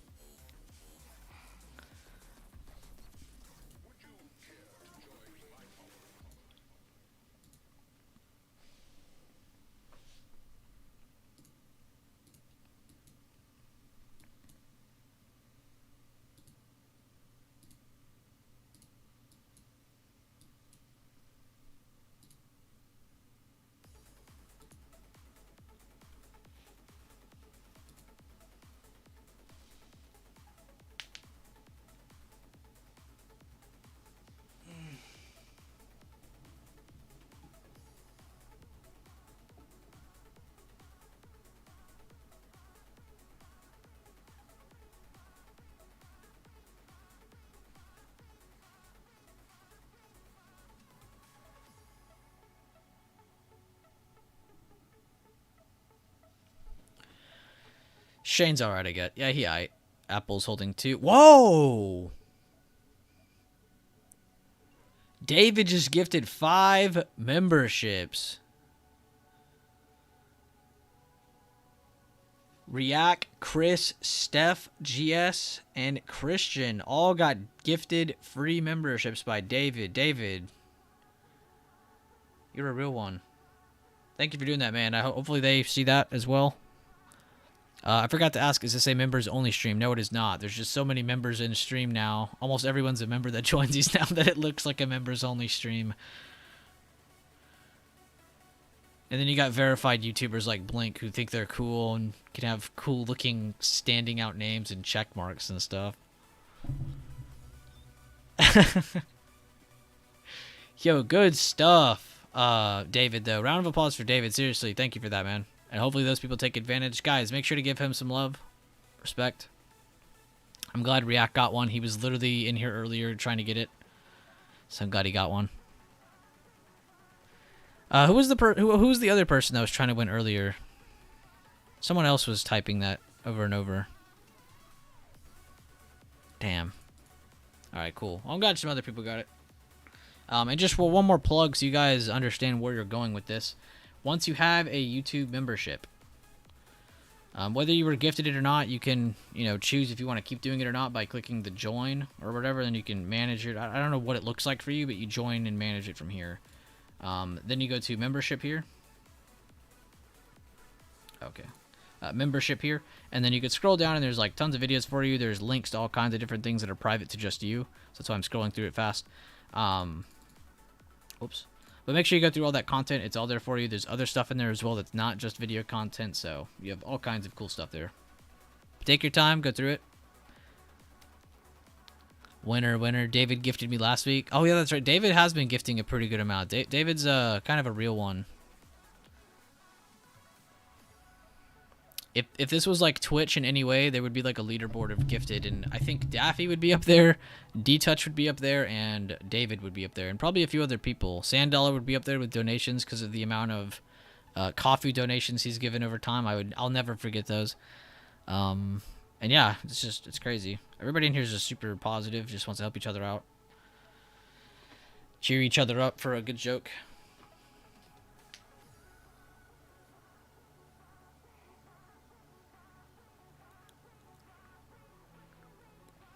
Never forget your caffeine dealer.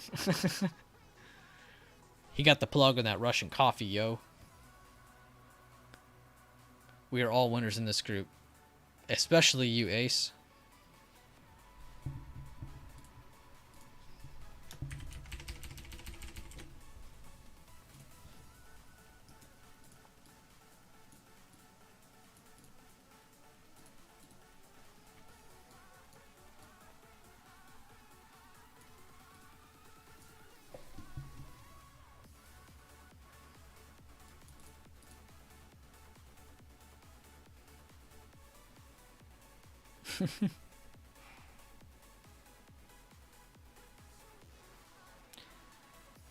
Good 2.62% day clawing back. That's good. It's good.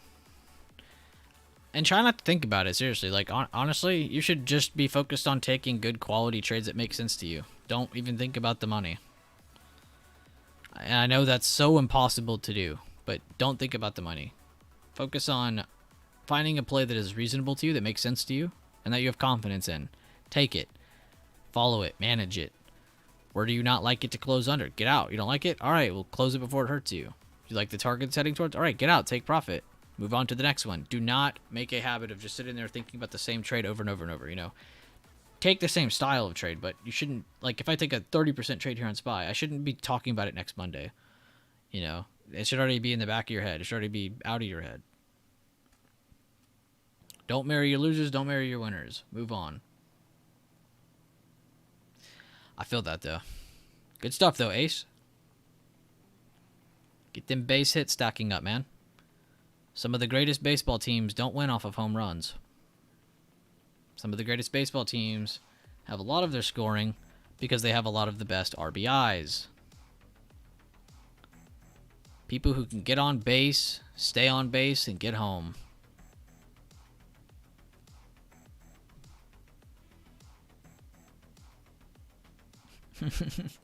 All my money goes to scratch off so I can earn enough to pay for the YouTube membership.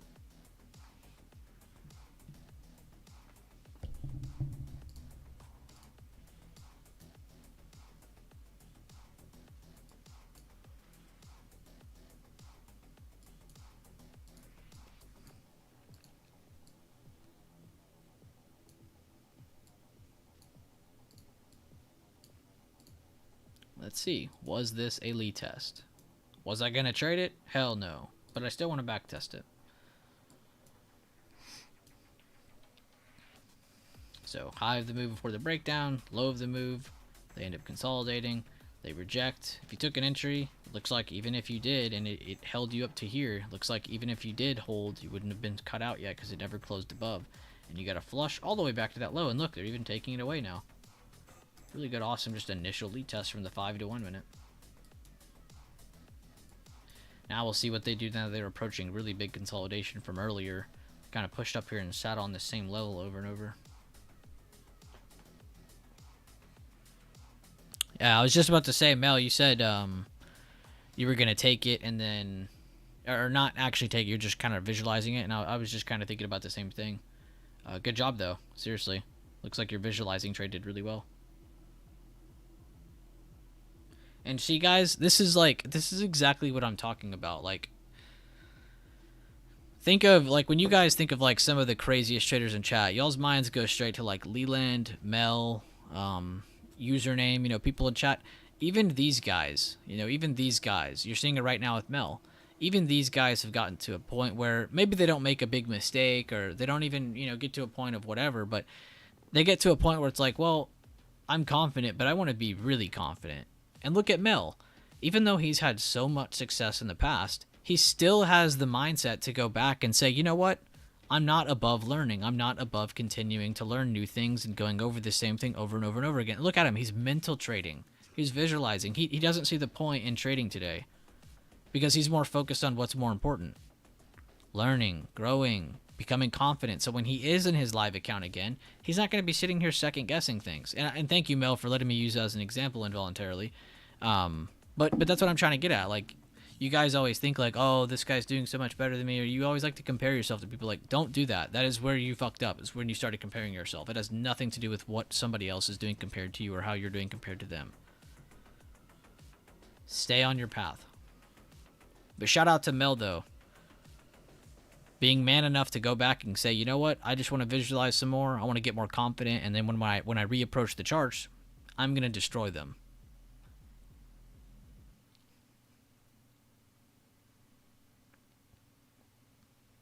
But I just wanted to say that because I know you guys always like, not everybody here, but some people like to compare themselves to others, which is very bad.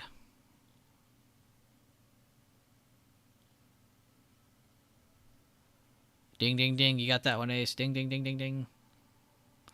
Lucky Nugget said, I scaled out, had 5 puts, scaled out, 2 remaining. Good stuff, Lucky Nugget. Looks like they do want to surpass that short-term support I was looking at. See if they close under it, though. Round of applause to Mel and Lucky Nugget on that drop.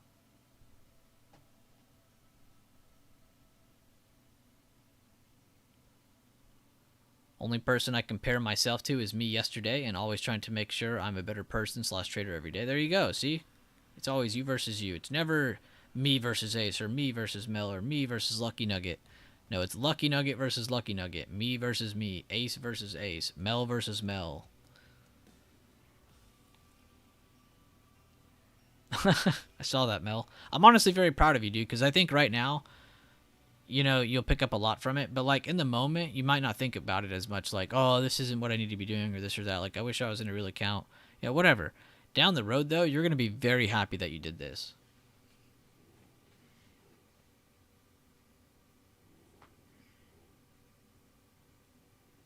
Zuck versus Elon. Yeah, that whole thing. Which might actually happen. It's like 90% serious. 90% probably going to happen. You know we're betting on that. Who would y'all bet on, Zuck versus Elon, if you had to vote? Who would you bet? If you had $5 and you had to bet, who would you bet on?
It's crazy too, like, cause with this drop, like, you're not even like bearish in terms of like control. Like, we're back above the area of control. Like, this could sell all the way to 433.60, get some bouncing, and they could consolidate, close higher, and then this could still be seen as 50-50. You need to have a plan, Lucky Nugget. You sound like you're just randomly selling them as you see fit. Have a plan. Which I'm very happy for your gains. That was a very fat drop. I honestly would probably have sold all of them too, Lucky Nugget, to be fair with you. Just because this is an area of control. Like, whoever has this has control of direction. So you have to assume that on top, as they're coming back to it, there's going to be some buyer reaction right here. That's exactly what you're getting right here. So I actually don't think that that was dumb that you took profits there. That's the ideal area. You can't just hold past that thinking it's going to definitely break that. You have no idea if it's going to or not. None of us do. And if you are still in this, it's because you have your last runner. Like, a runner is taking it past this. Like, because you don't care that you have a runner left because that's paid for. Whereas your initial position, it's like, well, it's good to scale towards it. So, check it out or not, I'm still proud of you. If you want to call it that, I'm not going to call it that. But again, this is all talked about in the content. The staircase method is what it sounds like you're dealing with right now. Let your runner become a track star. When your runner is Usain Bolt. But your inputs.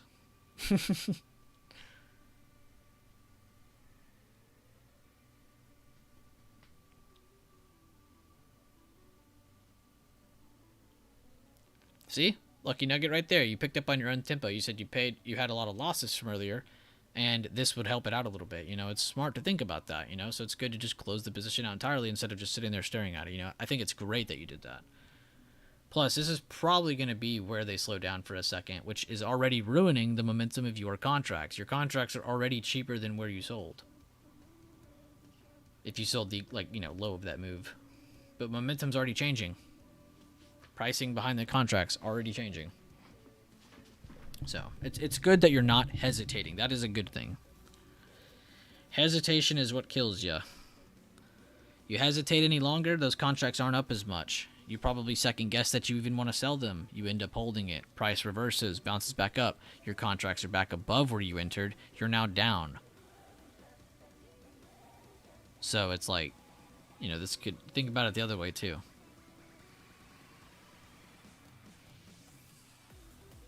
And what I just said is the psychology behind how you turn winners into losers. Because you think you're in a winning play because it made it down, you were up enough, and then it starts to slow down. You know, you're like, I don't like how much this is up. I want to hold it because I know it can do more. It was just up that much. And then it reverses. Next thing you know, you're down in that play, and then you just keep holding it. Next thing you know, you had a play that was up 80, 70%, and now you're taking a loss on it because you didn't want to be, you know, you wanted to be greedy. You didn't want to take profits. So, always choose the humble path. Always choose that path. I've infiltrated this 1,000 dude, good stuff, Mel.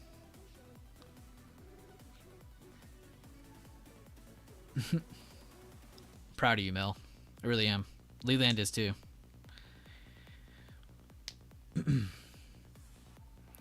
Yeah, we're happy for your gains and your momentum and just your maturity and your energy. We love every bit of that. But I'm even more in love with how you've backed up, wanting to take a refresher, because this is like your higher low in my eyes. I see you making a higher low, about to make a new all-time high. You know, whether that's a couple months from now, a couple weeks from now, a couple years from now, I don't know. It's going to be amazing, though.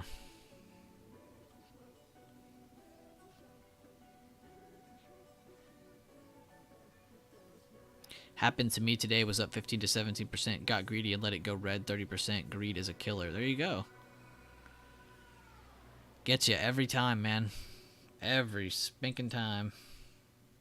And see, look, we're getting a buy reaction at 434. Your contracts would not be helping you right now.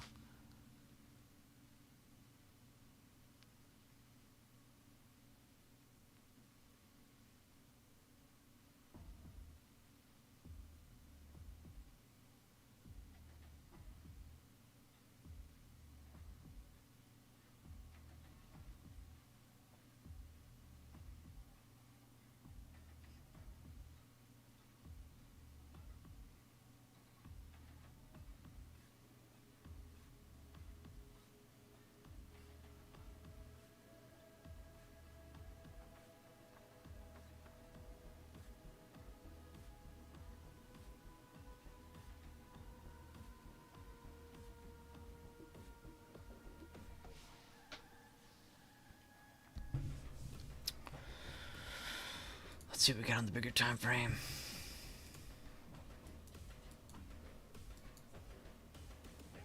And now we're pretty much in a bearish retest right now.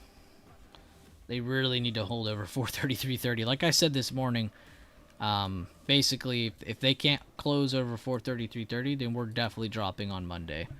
For very high probability of, I won't say definitely, but very high probability. If they can close over this, it at least gives them a bit more of a chance that buyers try to defend 433.30s before breaking lower. That's a great way to look at it. My losses are just lower highs. Depending how I react to them, continue to the discipline, and I will make another high. There you go, exactly. You're going to take losses. But the thing is, Never let them affect you in a way where you're going to have to quit or stop trading or blow your account. You should never put yourself in a position where you could blow your account. And you can't sit there and tell me I'm not in control of that. You are directly in control of that. If I have a $50,000 account and I don't trade all week, at the end of that week, I still have $50,000, right? But if I decide to make a trade and I put, let's say, $2,000 at risk and I lose all of it, that was my choice to put it at risk and my choice to not stop it out before it broke to 2K. Right? So you got to think about it like that too. But good reaction though. Apple rebounding with strength. Good eye, Sand Dollar. Even looking spying where it started to reverse 435 was the pre-market and previous day low where it acted as resistance. And how Mel took it life.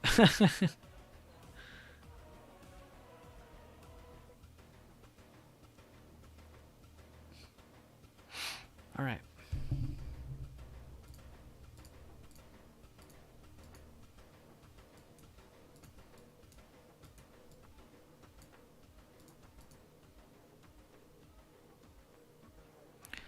I love that you're fluent in Mel. I've practiced enough now. I'm very fluent in Mel.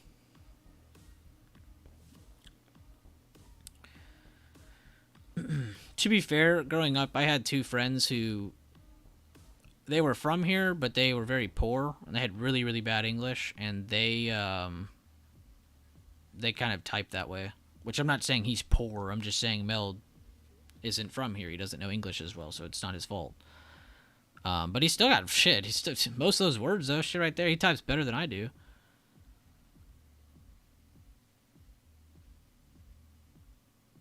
I went to sleep for 2 hours. LOL, I got my power renewed. See, he spelled renewed right. I know most people who are from here who can't spell renewed. It's funny. But nah, I gotta learn how to speak Mel if I'm gonna trade with Mel. Yeah, we know what Mel is saying. He's speaking money to us. In the beginning, he used to only type like numbers, and it would be really crazy because like I'd be like, "What do you mean by that number?" Then I'd go look at it. I'm like, "Oh, he's talking about the pre-market low," or "Oh, he's talking about," like he'd always be looking at something that's relevant. So I always thought that was really cool. So like even if you don't speak English, numbers relate. We'll know what you're saying. And we've had people in here from all over the world. Mel's probably not the greatest example, but we've had people from, Russia, Ukraine. We've had people from Australia, people from Canada, people from all around the United States, of course, people from all around Europe. Yeah, see, Mel said my English is very good, just my spelling is shit. See? Speaking and spelling are two different levels, so we can read through some damn mistakes if somebody just knows how to speak some English. That's okay. We'll meet them in the middle.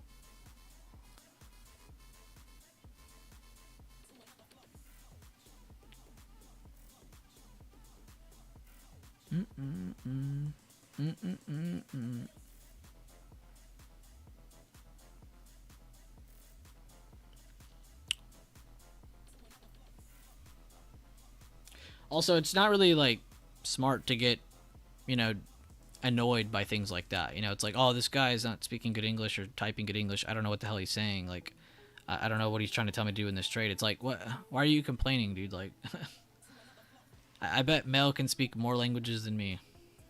If he can speak English this good and has a whole other language he speaks, then who's the lazy one then? Mel is not actually Chinese.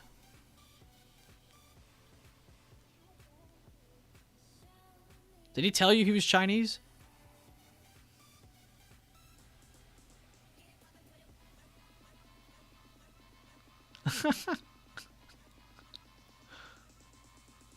Mel got y'all good.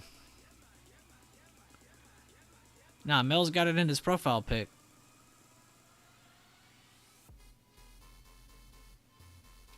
I love peoples. Nobody's perfect. Mel's perfect.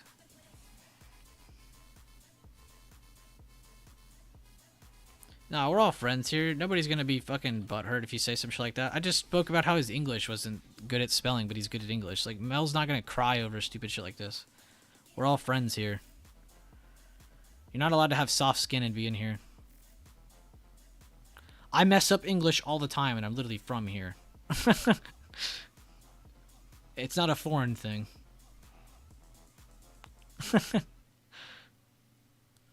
You have to be you can't have to be tough skinned to be in here. You can't be a little girl.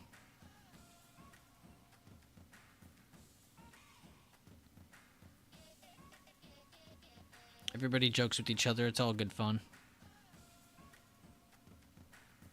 But good job though. People's always respect your elders. Especially Melly's, both of our elders.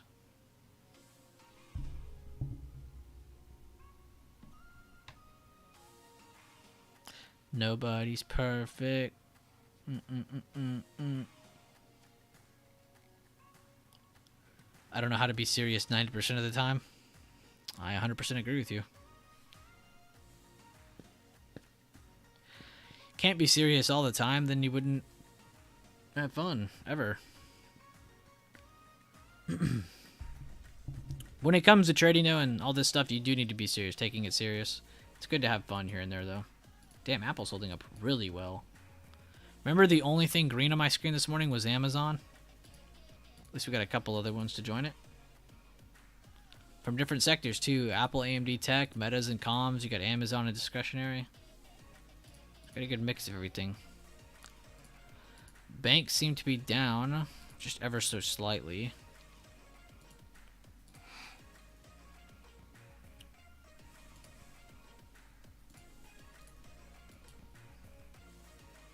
See, this is the reason I think UNH is going to keep going. It's not even because of UNH.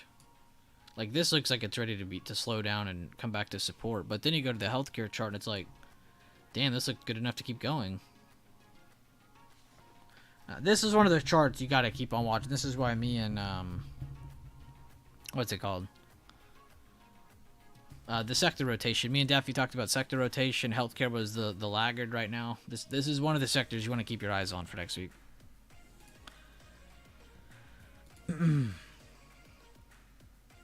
Dude, I give people lectures. Italian, English. Even my mother language spelling is bad and my wife is writer. That's crazy. Damn, so y'all know like every language in the world, dude. Gotta be able to take a joke, exactly. Which there's a time and place for it, but gotta be able to take that joke. It's like a loss. Gotta be able to take that loss and be able to move on from it.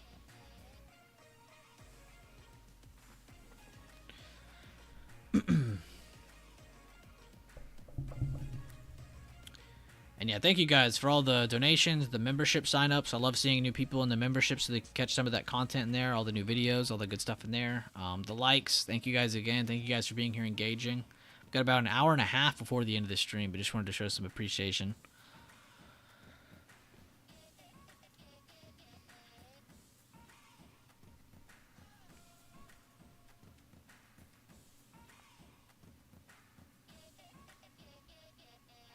Last like 20-30 minutes, we'll clean up the chart and we'll get it prepared for Monday. Talk about what to look forward to. And then, yeah. I like to always give a good little review and update at the end of the stream so we are kind of on the same picture of what to expect.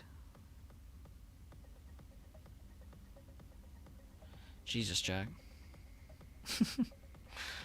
SPY pulling away from the 9 EMA.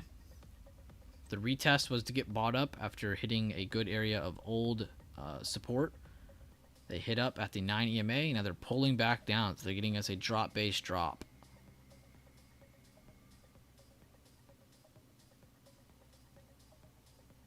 You have to be a joker to play, meaning you have to be able to take losses to trade because your level is what makes you get in. Facts.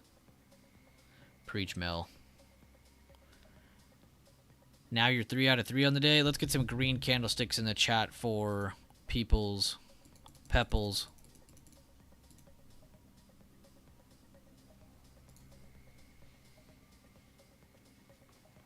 Alright, this song is boring. Let's find another one.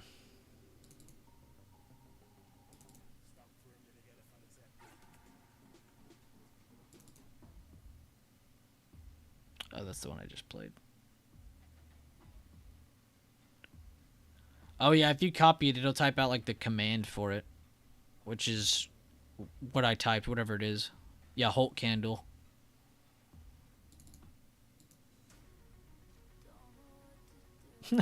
He did it again. Hulk candle, Hulk candle.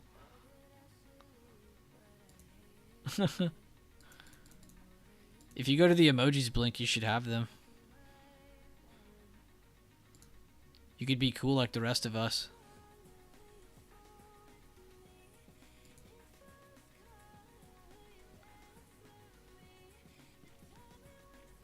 I tell my crew at work there's a time to play and a time to work. There is, man. It's crazy. Your crew at work. That means Chuck is a contractor to some extent. Yeah, I tried copying the actual picture too.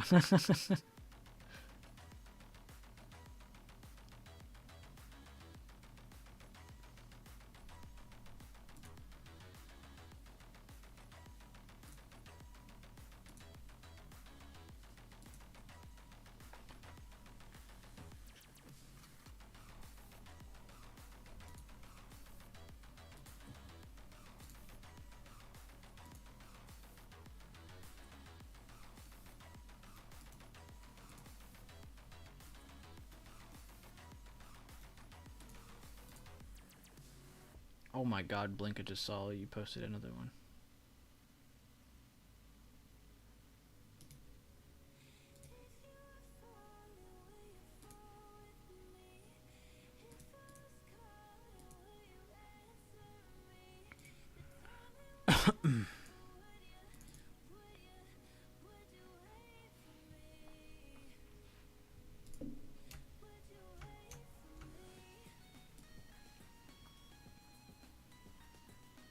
Okay, so the breakdown happened. He drew his fib. Stopped to break even. Okay. Alright, I like that. I like the bigger time frame view of it, or the bigger minutes on it.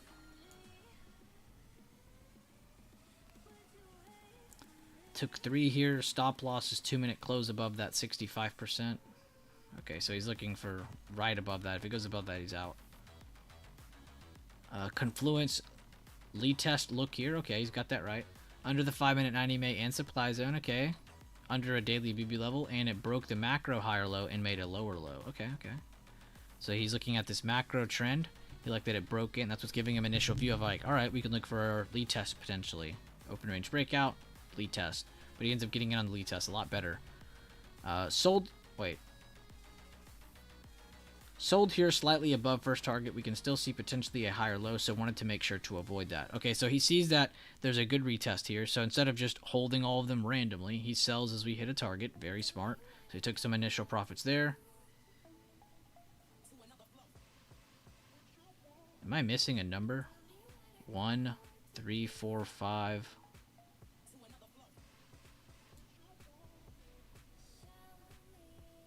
No. We'll just go to 3. First PT at this 5-minute supply. Okay, yeah, that makes sense to me. Next PT was slightly above this low. Smart, because again, you don't want to aim perfectly for that low, because you want to sell into that low, not as it's perfectly touching. And I like that a lot. Yeah, you don't want to be last. You want to be early. You don't want to be the fish caught out of the net. You want to be caught in the net. That's your premium. That's good, good, good. Got out early. Those previous 2-minute candles had long lower wicks and felt like we could still make that higher low, especially with today's price action, so took that last one off here. I like that. I like his thinking, guys. You see this? This right here is how all of you should be reviewing. Good job, Blink. Seriously. I still have a lot more to read, but I'm very happy with that. Okay, and you added some stuff.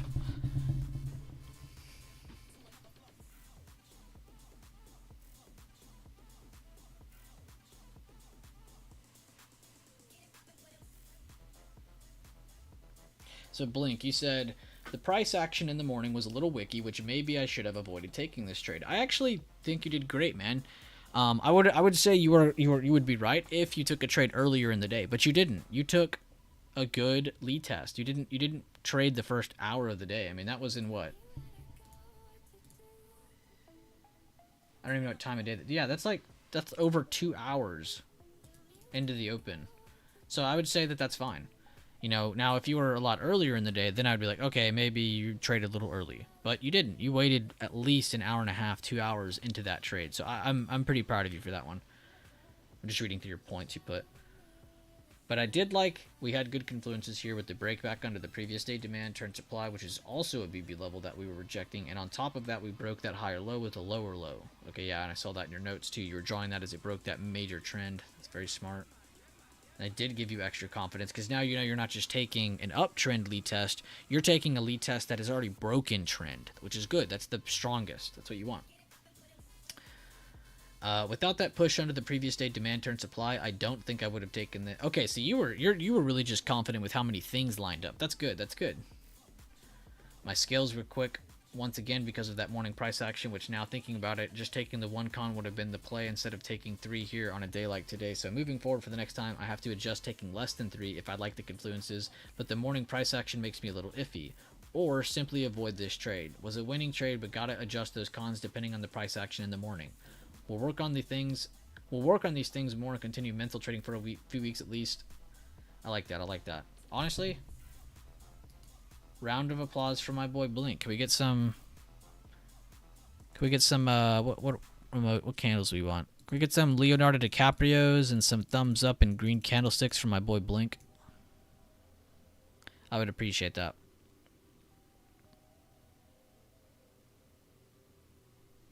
Puts red candlesticks. Thank you, Ace.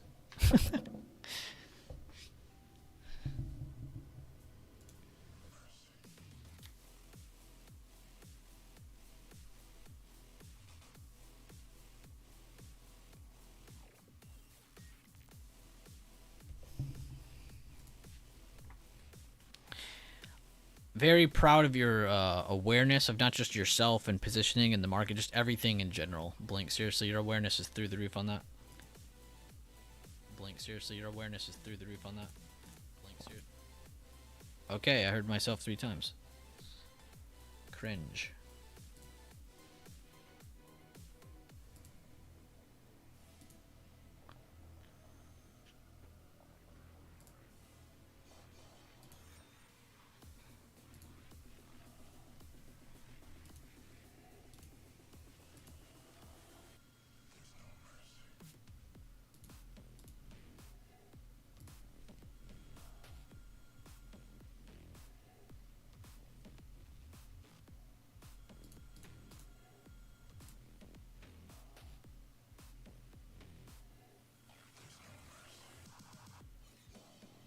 Oh.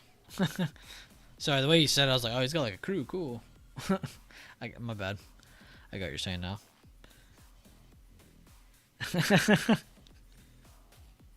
Mel. Blink though, seriously, again, I want to reiterate that to you, like, really, really good job. That's what you need to be practicing over and over and over. And I hope other people, the reason I brought your example on screen is because it's a lot more in-depth than other people. So I want to show other people where they need to be to truly give themselves a better fighting chance for navigating the markets.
That's good motivation. I like that. He said, "Woohoo! Below VWAP. Come on, keep going. I want to buy 10 memberships for people today."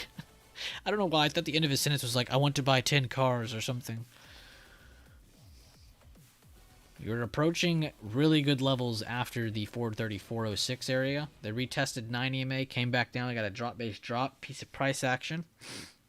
And now they're approaching the bottom of this area. We'll see if they can hold 433.60s. If so, demand is still being held by bulls. If they crack under 433.60s, bears have stepped in and have ruined the bulls' chance of trying to hold that. The wheel never lies. Should I do it again? I'm not going to do it again. Let's pull up some trade reviews real quick while this sells.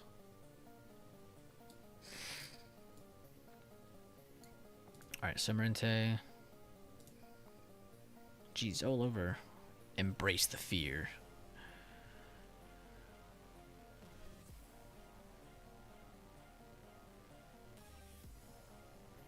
Oh my god.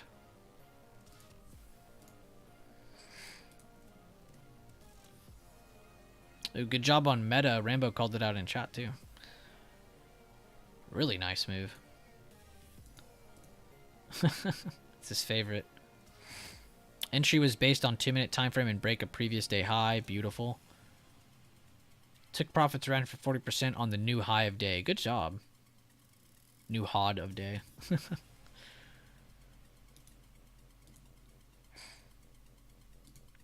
Overtraded today big time. 7 trades on the Apex account. 5 before open. Red on the day, but not terrible. Just hit the short on MNQ. Damn. He just caught that drop. Oh, wow. Good job, Shane. He was talking about this very early on. I remember he sent this picture when it was just a couple of these candles and they were above this support, and he was saying, enter this, keep your stops here. And look at that, up against the high.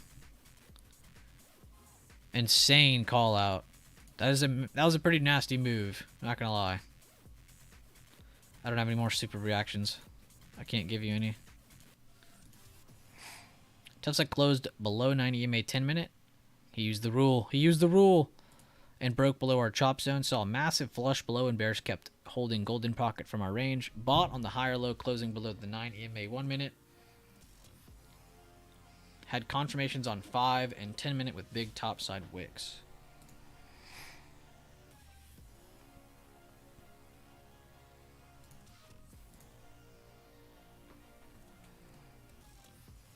Oh, dude, for a second I thought he said sold at 646. I was about to be like, huh? Damn, dude just got rich in one trade. And they did crack support, guys.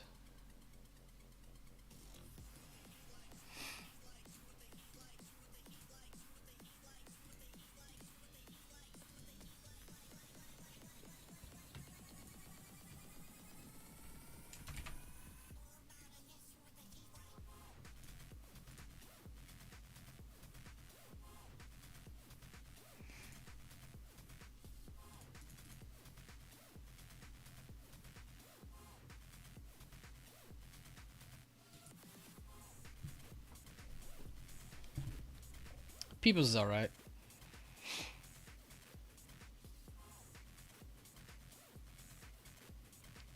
Lucky Nugget, I'm one of those kind of people that if you have to ask me, should you take profit, you're probably at a pretty good profit. And also, think about it like this. And one of the most OG traders in my server made this rule back in the day when we were just kind of guppies trading with each other, which we probably still are guppies, really. But he would always say, if it's worth screenshotting, you could have taken profit. You know, if it's worth sharing to your friends, take profit. You know, that's how he would always say it. So the more we started thinking about that rule, the more we started. Oh, well, Ace knows it. Ace knows the OG rule, which I'm sure he heard it from somewhere too. But yeah, I just always thought that's a pretty good rule, though. If you're able to sit there, take a screenshot, or type out how much you're up, you know, in the same sense, it's good enough to take profit then. I don't know why, but I like to keep track of the amount of total capital I've moved since beginning of the year, and right now I'm at... I mean, that's a good way to think about it because that's how you're taxed. They don't look at how much you made or how much you lost. First thing they look at is how much you spent. How much money went in and out. Then they see how much you profited. That's pretty funny though, Ace. I used to do that a lot. I've not done that this year because I've been using multiple accounts, but I used to do that a lot too because it is kind of fun to think about like, oh, look, I spent this much today and I made this much. You know, how much is that in total, blah, blah, blah. And you end up realizing it's like, wow, I only have like a $10,000 account. How did I spend $400K this year? 109%. Let's go. Round of applause, Lucky Nugget. Oh, nice. Nice, Ace. You have it in there already, so it just kind of already does it for you. That's kick-ass. See, isn't that crazy? You're like sitting there like, damn, I've spent that much? No way.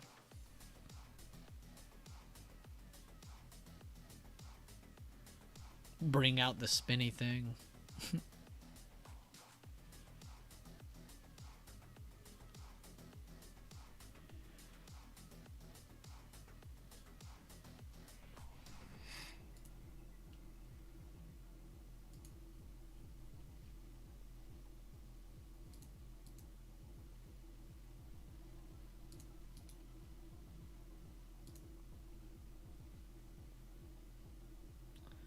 Mel, you did call it. He said, I knew Leland was on it. The first thing I do to go check chat is to see who posted. He's the latest one. He's the one right after Peoples. But he posted. Oh my god, Noxta. I almost caught you. Driving and trading for real, dude. Bro just made 300% while Paul Walkering down the road.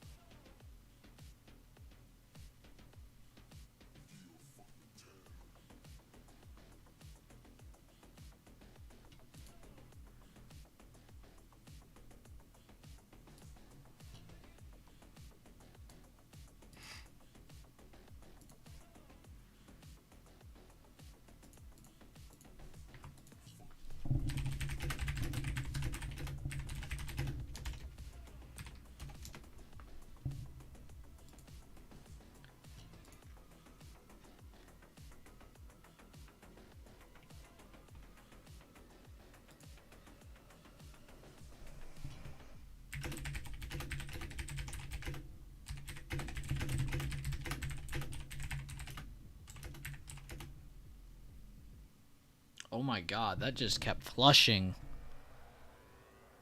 Bring out the spinny thing.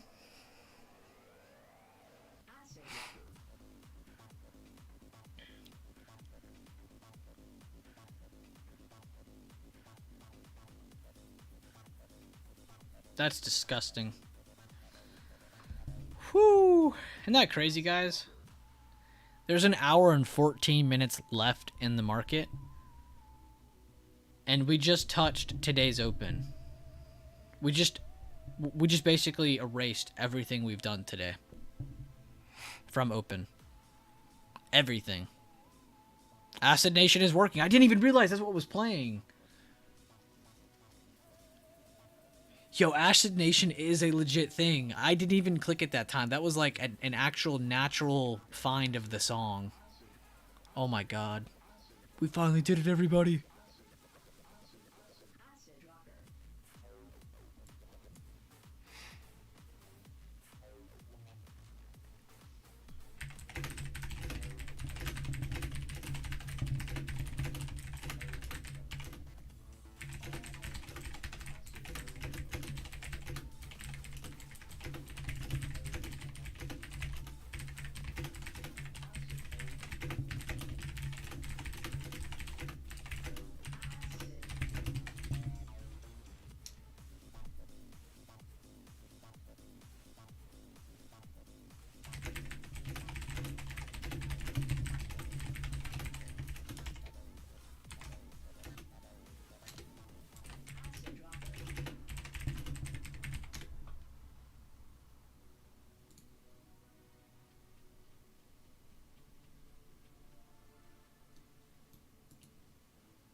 Oh wow, nice, Shane.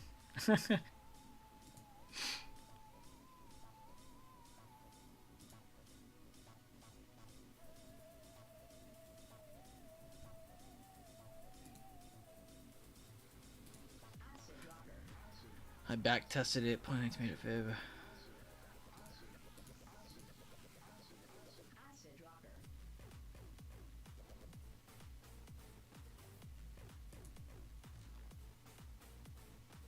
Oh, I know what you're. What was the thinking behind doing a 0.92 fib? Were you just looking for like a lower high? I guess is what you're going for. A lower high that's between golden pocket and the high of the move, I would assume. I guess that's the thinking you were going for.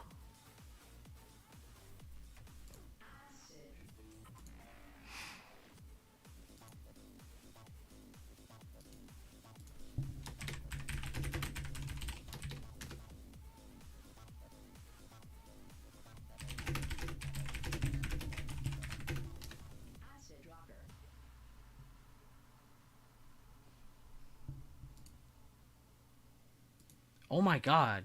I thought you were trolling me.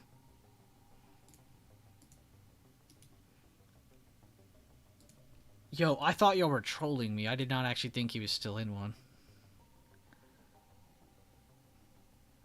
No, it's a cardigan, but thanks for noticing. Oh, that's from Dumb and Dumber. Or Dumb and Dumber. I think Dumb and Dumber is when they're kids.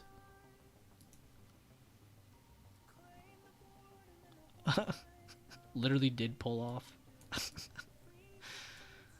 Oh my god. If you ever see a massive drop after consolidation, you can 99% of the time tell yourself that Leland caught that. Yeah, we did. We literally did erase all of today's price action.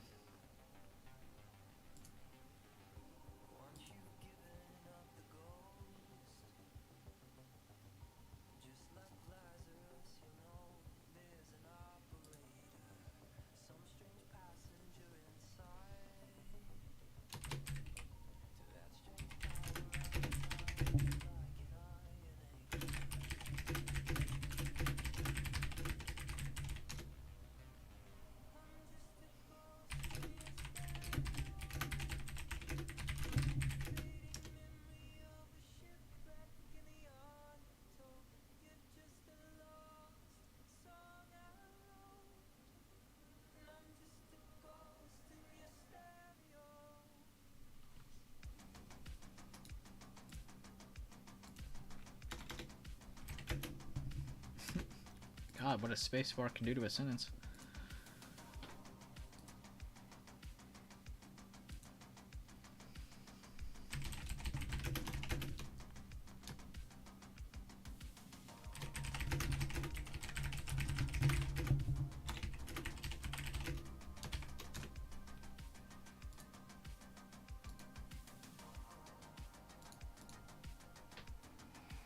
Alright, well, all those that were green just turned red. Only one still green is Meta. And Coin.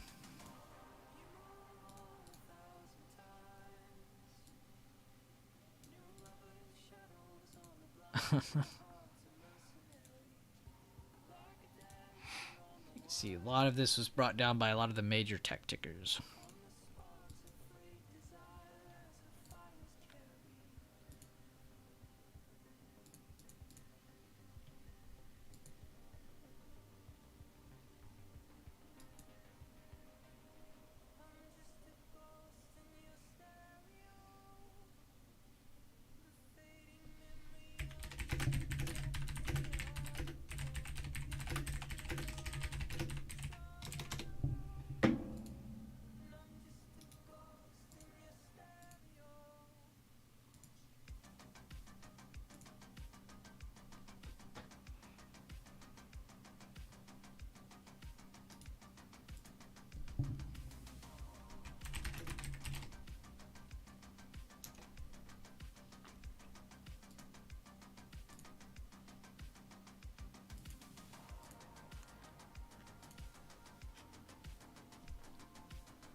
That's honestly a huge improvement, Mel. I think you should look back and reflect on that. You just said, I have zero FOMO.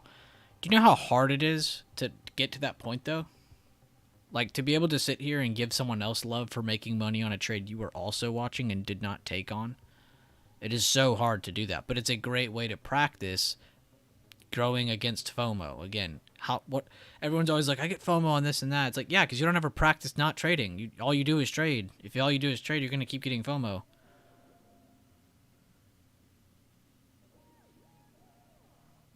See you later, peoples. Thank you, man. Thank you for your time.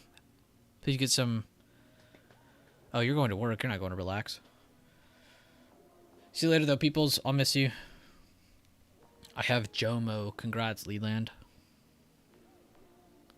I have joy of missing out. What a smartass. Took me a second. I don't have the fear of missing out. Now I have the joy of missing out. JOMO, though, could take away FOMO. That's all I'm saying. JOMO can eliminate FOMO.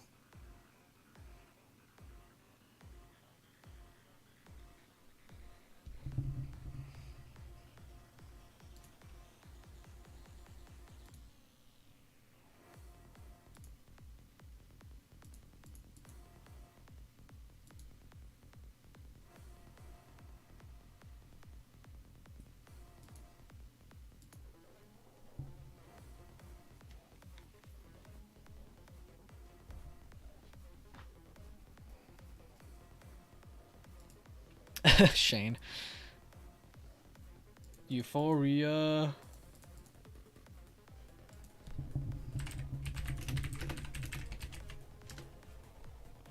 Oh, this is funny. Knox is in chat and he said, I'm just waiting for...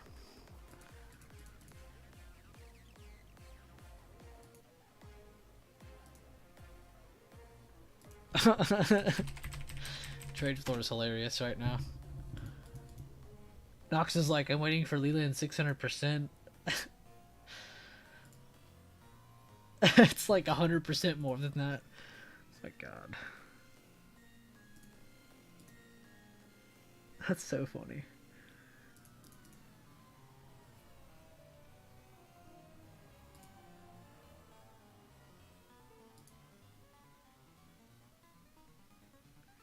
My only DM with Leland in the last hour was me messaging him after I saw that gain. All I sent him was, get home.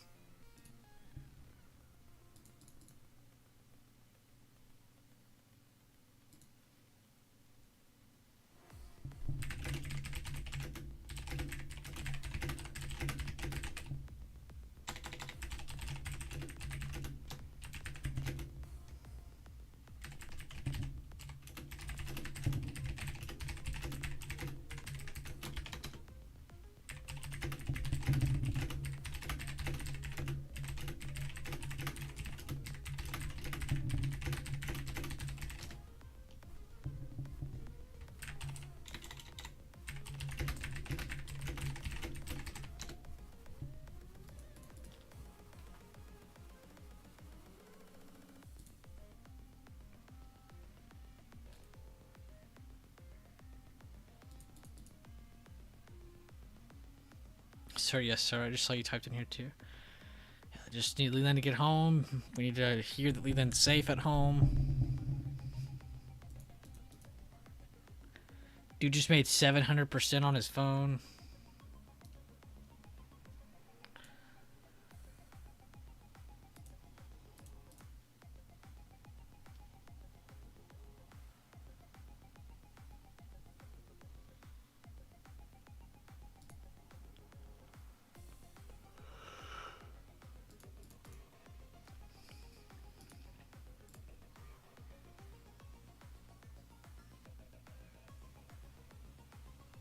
Fun fact, you can change order default type to market order on mobile. I think that's actually what mine is set. Mine automatically takes me to a market instead of limit. And I think it's for that exact reason, actually. I think I set it back then like that, so if I ever was on my phone and needed to get into a trade, it's just like, get me in, get me in. It's not like, I need to get the greatest price. I think that's why I set it like that.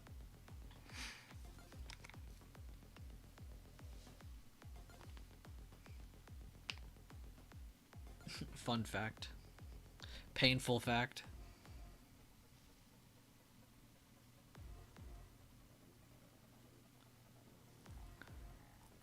Leland's like, nah, that was my third 700%er.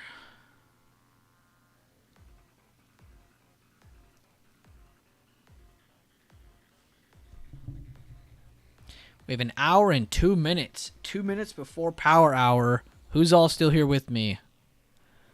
We have 1 more hour. Who's going to stick it through with me all the way to close? Last 20, 30 minutes, like I said earlier, I'm going to clean up the chart so you guys can see how all that's done. We do it every Friday.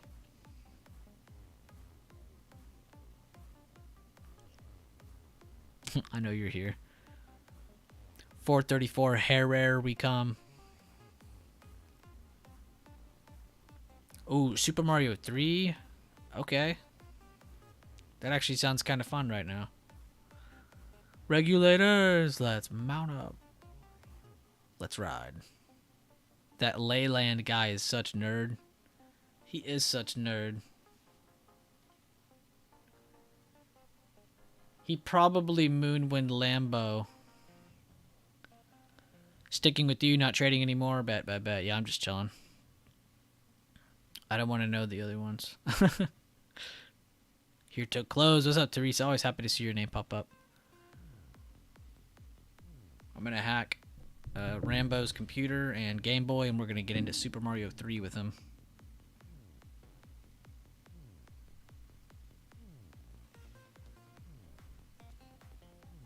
Wait, what are you playing that on, Rambo? Are you on like a Switch? Or are you playing an emulator? Or what are you playing? If you say Switch, I will freak out.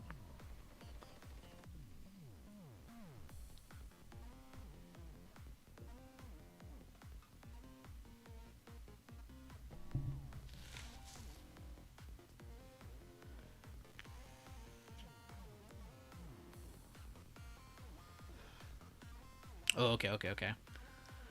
If you're a gamer. Yeah, emulators are pretty awesome.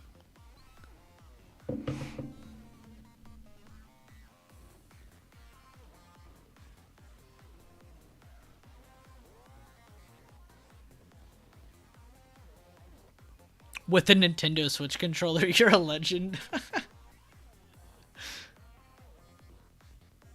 Yo, Abad finally won one. Shane, I don't even know if he's here right now. But Abad is a real one. You actually just gifted... Yeah, you gifted a real one just now. First in here, this is from Vinny. First in here, I am one of the 3 that won a free month. So far, this is legit. They don't have any context on that. I did a free thing the other day with the free part of chat. And 3 people could win 1 month of free premium. And he was one of them.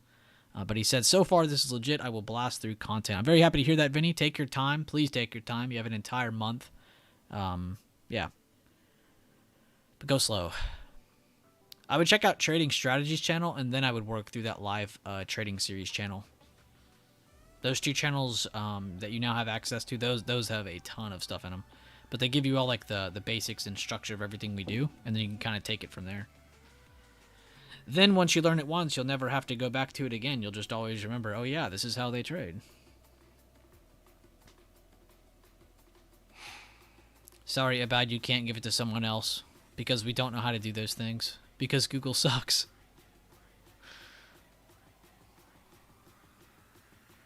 I can't... Stop, Ace. Stop. Stop. I got that out of my head. I forgot that was said.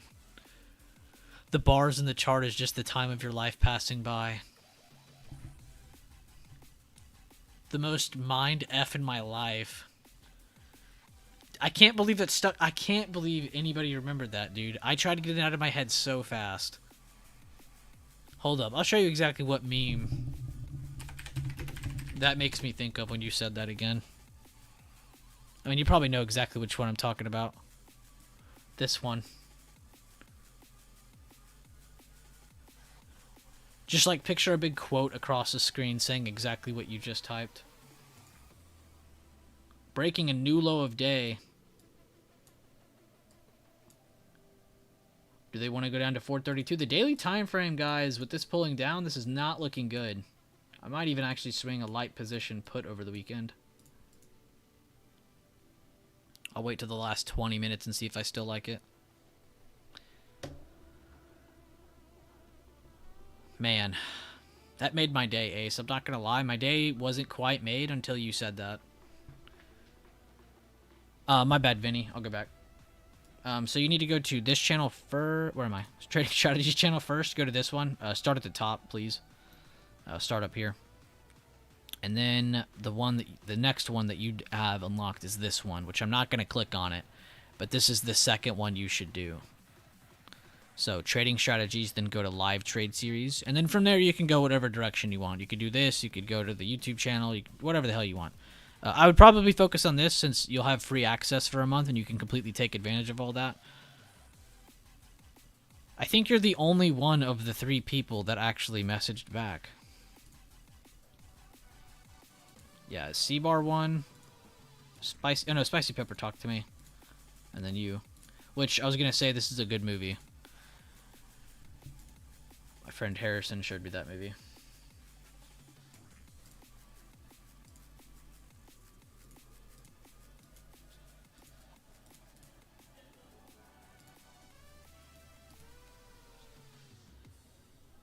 See, look at this, guys, look. Even our members like Zaytoven. Great job, Zaytoven. Look at this. Posting trade breakdowns. This is the level that we hold our members to. You don't get to just slack off. I'll watch that after.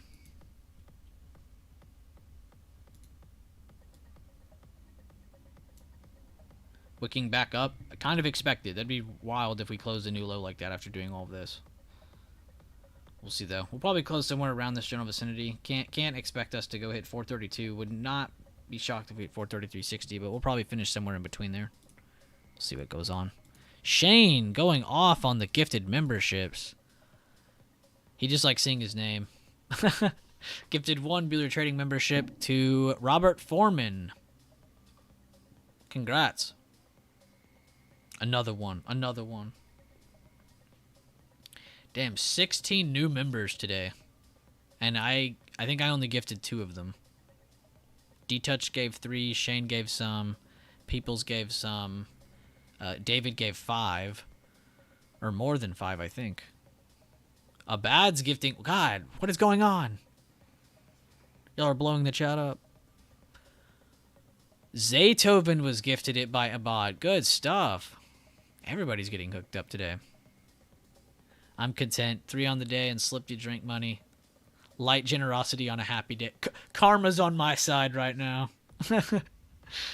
Shane right now. Yep. I tipped off karma.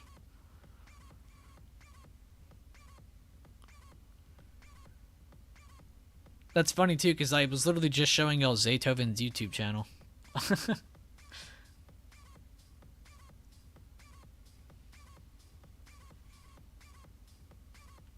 Ended my work week early and sharing the love. Hell yeah.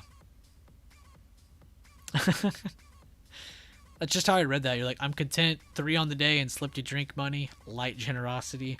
Yeah, I'm probably coming out of the weekend looking good. Should have a green week next week thanks to all these gifted memberships. That's funny. And I don't know how y'all miraculously create likes out of thin air, but we're somehow close to 100 now. That's funny.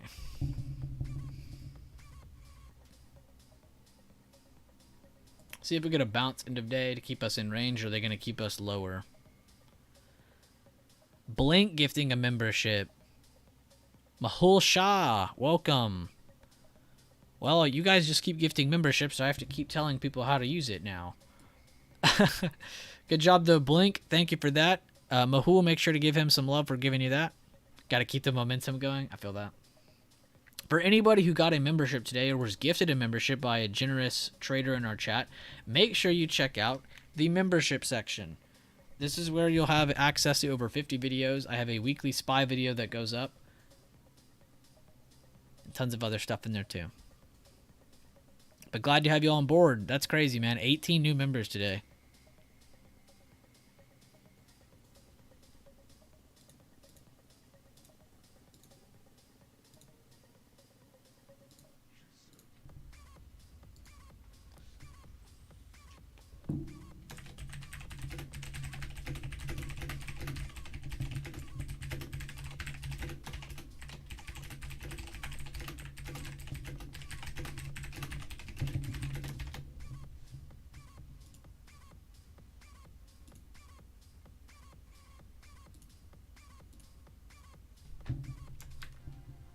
Still just getting some buy reaction at this support after the heavy selling.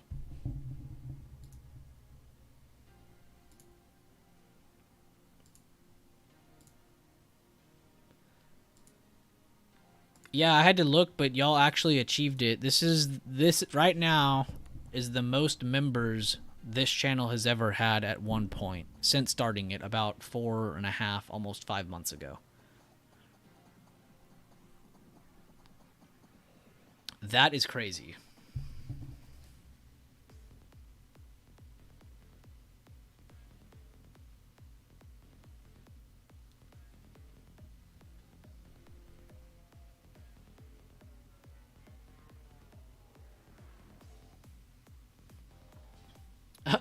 I didn't know you had to turn on allow gift thanks for the gift membership.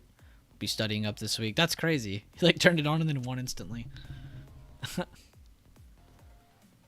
Yeah, we've told people a few times you have to turn it on. It's just from my side I can't see that, so I can't like pull it up on the screen and show you how to do it. But yeah, there's somewhere where you have to turn it on.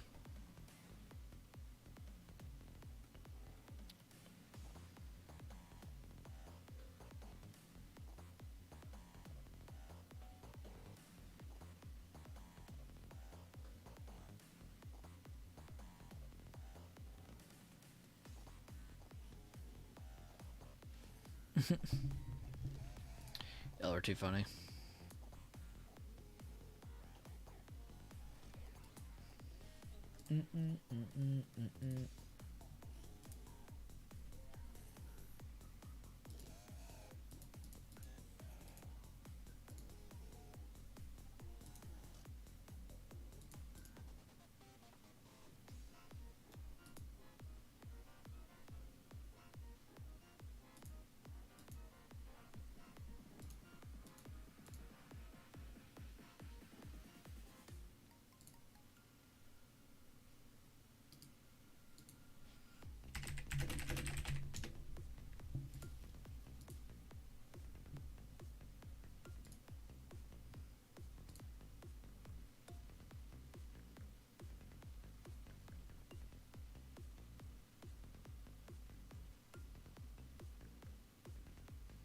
Hurry up and wait.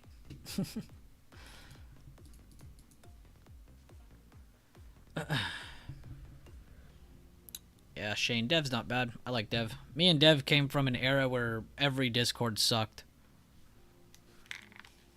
I don't know how we survived it. Alright, now we go back to Hive. Exactly. See, you know how it works?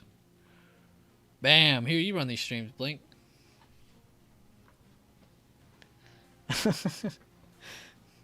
It's not out of the question, too. That's the crazy part. 49 minutes in the day? Could do it. I would freak out.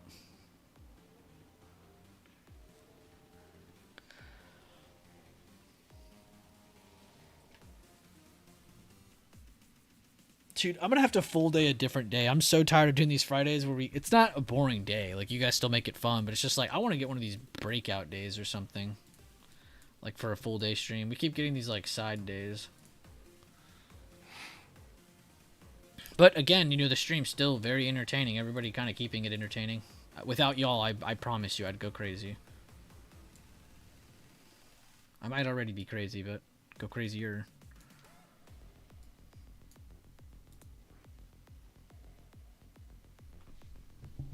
Good post by D-Touch, ESPN. He said, Apple, Facebook, Royal Caribbean, Take-Two, Dell, and Celsius all hit new 52-week highs today.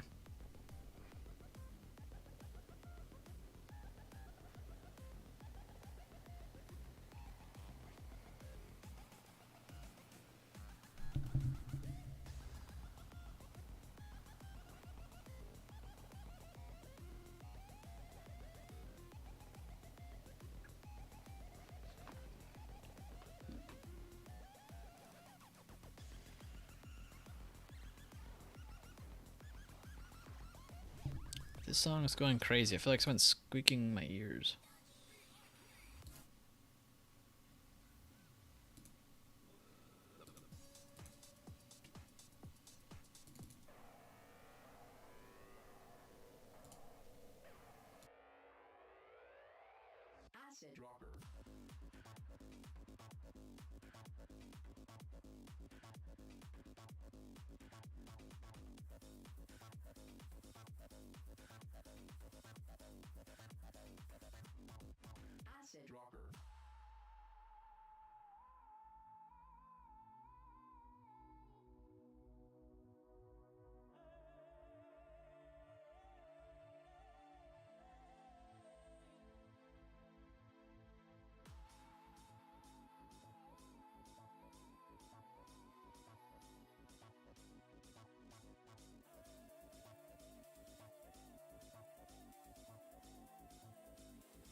Acid Nation, gonna see if it works another time. Oh, wow. When did it become power hour this afternoon? No, dude, yeah, for real. This afternoon really did. No, I'm here. I'm here. I had to go let my dog out and let her back in. She's quick, though.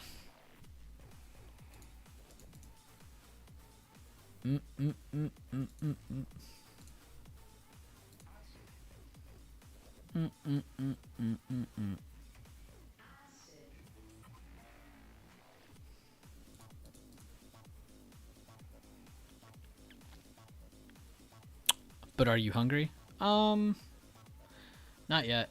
I'll probably be hungry here in an hour or so. And even then, I really am like a a low maintenance person.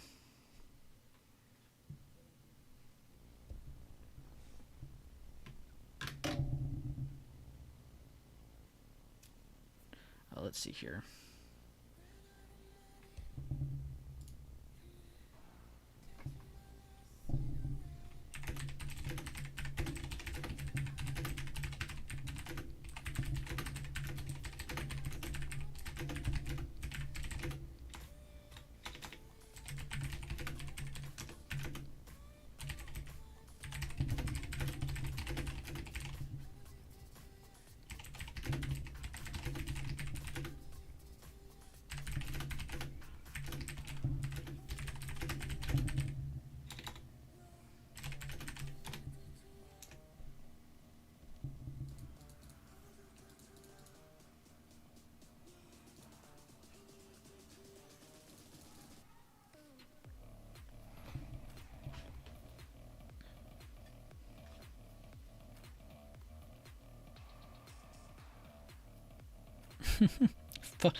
Are you snacking, son?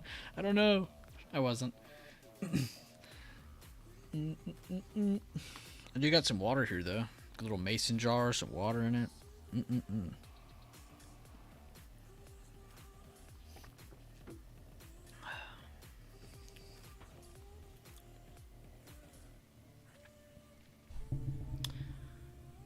Very happy with the levels and zones, and I really hope you guys are taking this shit serious and actually applying the levels, learning what they are, how to draw them. and then reading them, how to navigate them. Again, we show you guys the types of entries. We show you guys how to use the fibs correctly so you can navigate them correctly. Knowing the facts, and giving you guys constant variables. There's never a strat we have in our chat or a level that you're going to see us draw where we're constantly moving it left and right, or a trend line where it's constantly just pivoting. It's like, no, that's moving. That's not helping. It's not stable information. We don't do that. So I really do hope a lot of you guys are taking this shit serious and get into drawing the levels for yourself. It's a really good step in the right direction, and then you can start to head towards the staircase method and work on growing yourself up, the confidence, your knowledge of the chart, how to navigate the chart, before you jump into your live account. And then when you jump into your live account, well, you're not as unprepared as most people who jump in with money thinking they can just handle it and take the hits as they go. And yes, you will need to take some hits as you go, but only after you've learned some stuff. I get the whole I need to learn on the fly thing, but damn it, don't start from nothing. Start from something.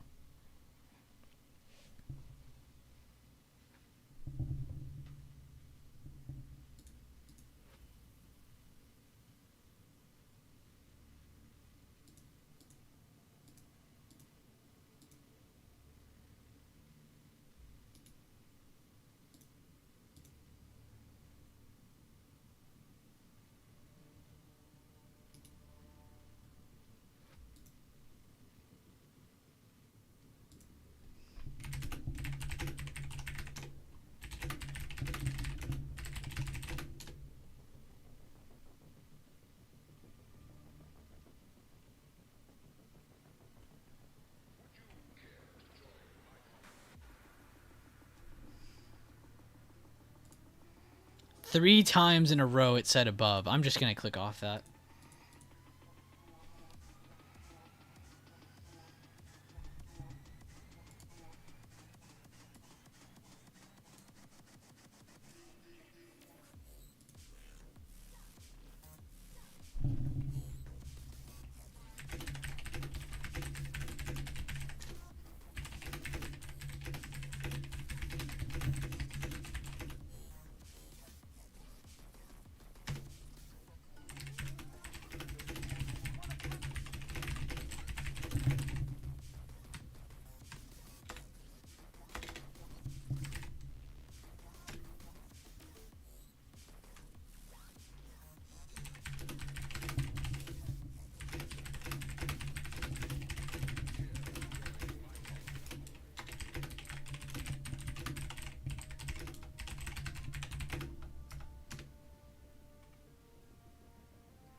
D-Touch posted the polls message. Make sure to go into the polls channel and let everyone know how you did. So make sure to go do that if you can for me. It's free. You don't have to be a paying member to do this. You can go vote on whatever.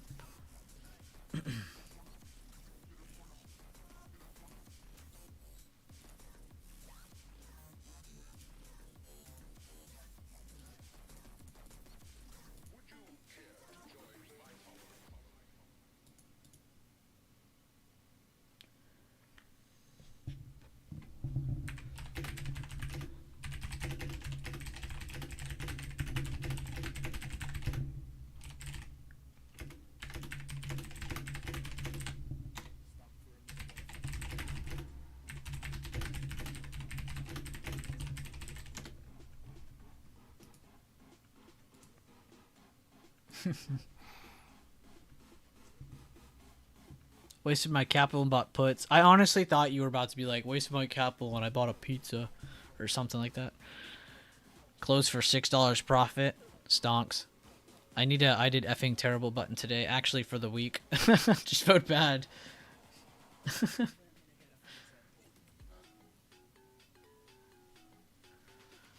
Nah, Jack, honestly, like, I don't know about your gains or losses this week, but I am very proud of how much you've been in tune with your routine. You and Peoples, especially, Misi, Jazz, you guys have been posting very actively with the routine, so I'm very happy with that.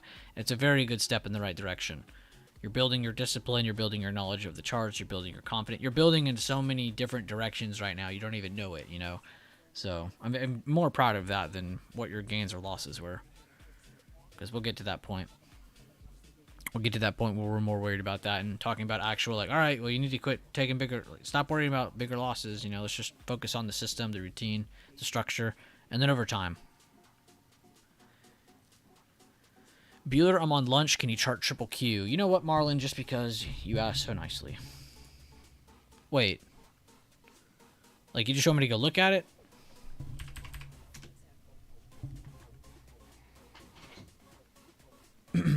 Because last week we actually recharted all of this together on stream, and then it's actually a video on the channel, how to chart QQQ bigger and smaller time frame. Which all we did when we did triple Q. Oh, just what do you see? My bad. I'm sorry. I read your question wrong. Let me add a couple levels because I didn't have my previous day level set. So let me ignore what happened today. Let me add my open. Let me add my high. Add my close, which those are basically the same level.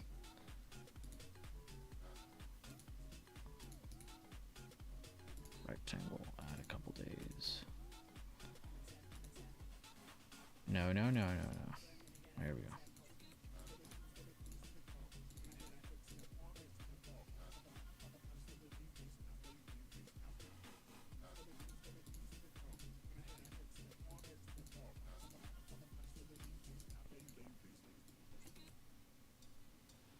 Went up into that area that I just highlighted, rejected. Came down just like SPY.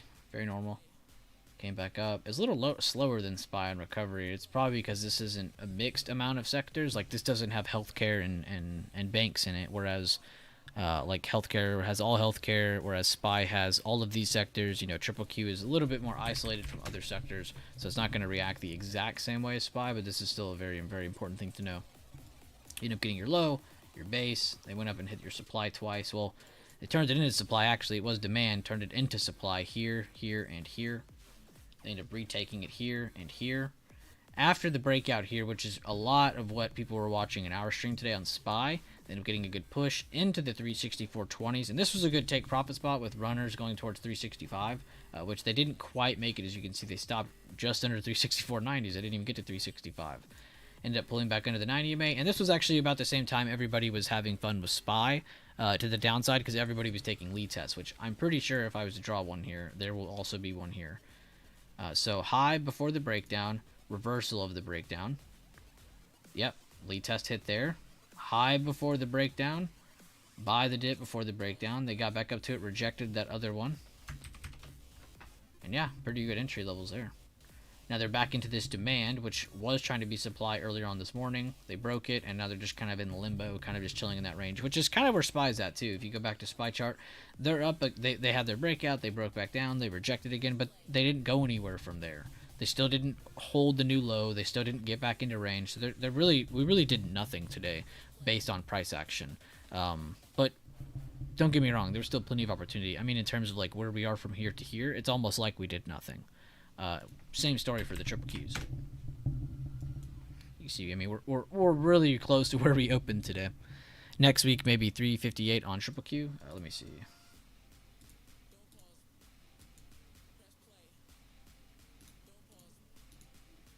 Ignore all that. That was for the video.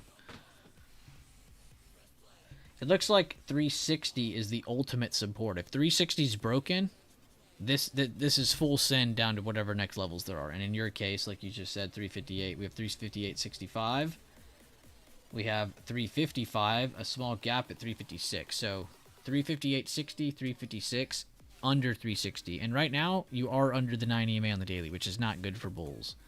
And the same case goes for SPY. In the exact same case, we had our rally, we had our dip.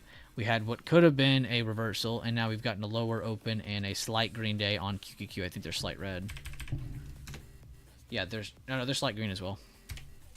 But either way, you can see though, we're just kind of chilling inside of the range. But it looks like a bearish retest. If you just get a quick glance at the chart, everything looks like a quick retest to the downside. But again, I don't like to say this because there's always the variation where you get one more reset day and then it gets us another wick, or they give us a full body here and then consolidate before giving us a better decision, which is kind of a big trend. Again, if you guys have been around the last couple of years, you're very aware of this. Every time we've gone up and made our new highs, we consolidate before breaking down. We don't just instantly fly back down. Go up, consolidate, then we break down. Go up, consolidate, then we break down. Go up, consolidate, go up, consolidate, then we break down. Then we broke down. We never just go up once and then instantly fade back down. Like, it's always consolidation for the most part. Sometimes it's like, you know, a couple days. Sometimes it's like 3 weeks. Sometimes it's like a month. But I do like this. And if this is going to be where the breakdown occurs, let's say this is where the reversal comes, like they just randomly step in here, then we can look towards 438.50s for a potential lead test. Then we can look for another breakdown play. If this is where they reverse some. So if you do swing over the weekend on any short positions, you have to be very light position, because you have to understand if we do get an open higher and they retake 433.30s, the sky's the limit. They could take it up to the recent highs with those longs. And this is the case for both Triple Q and SPY.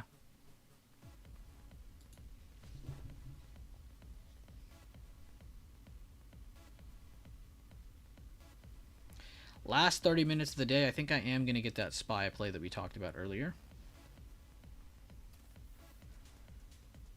Mm.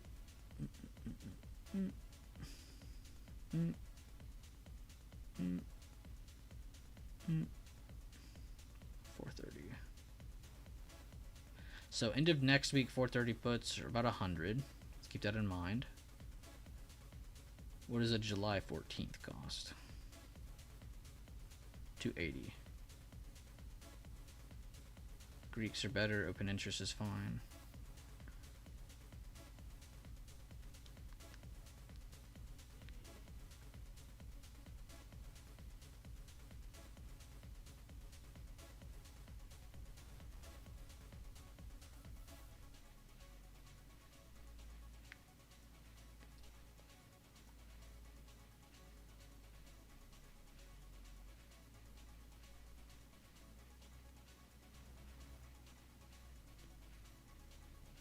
I didn't get it yet. I'm just looking at it.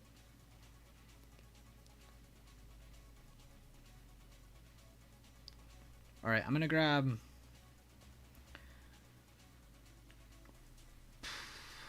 to grab three next week 430s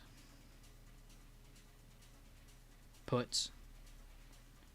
So 3 next week 430 puts. We just got that at 101, 1.01. I'm going to go back to that chain, and I'm going to get a way better one. I'm going to go to July... Fuck, was it 14th or 21st? Yeah, 14th. 14th, I'm going to grab a 430.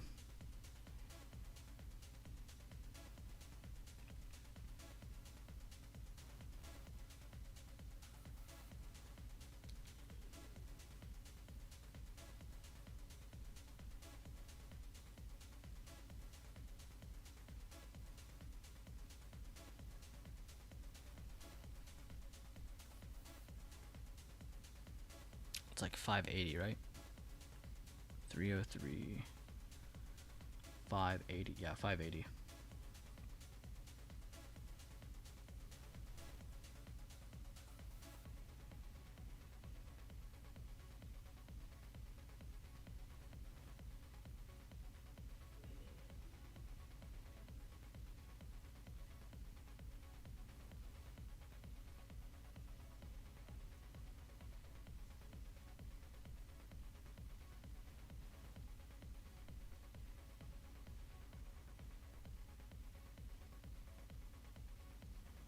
All right, and I posted those in Trade Idea if you want to see them again. Again, to repeat that to you, Marlon. next week 4:30, and then July 14th 4:30. That is what I just grabbed. Also posted in trade ideas. Again, guys, I am not a financial advisor. I'm not here to give you plays. I'm not here to do any of that shit. If you want to follow that, that's on you.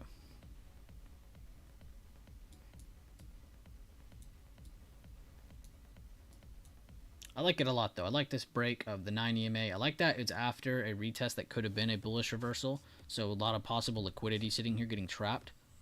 I also like the potential of it not just rejecting this, but pulling away from 433.30s and making it towards 431.75. A touch at 430 would be perfect, though, because that would fill that gap, and you might even get a little bit of an extended move lower to fill the one that's right under that one. But that's what I'm going for with that. Let's pull our ace sign down.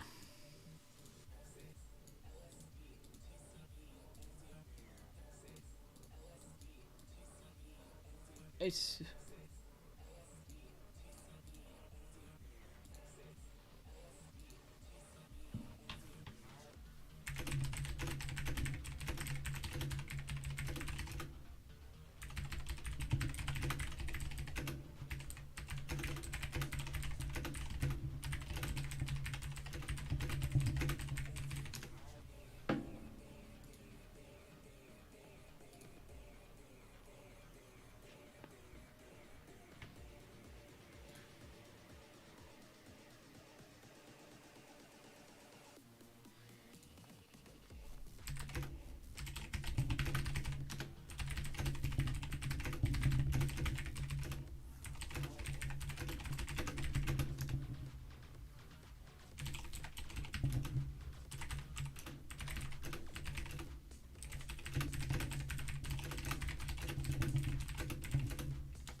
Eso.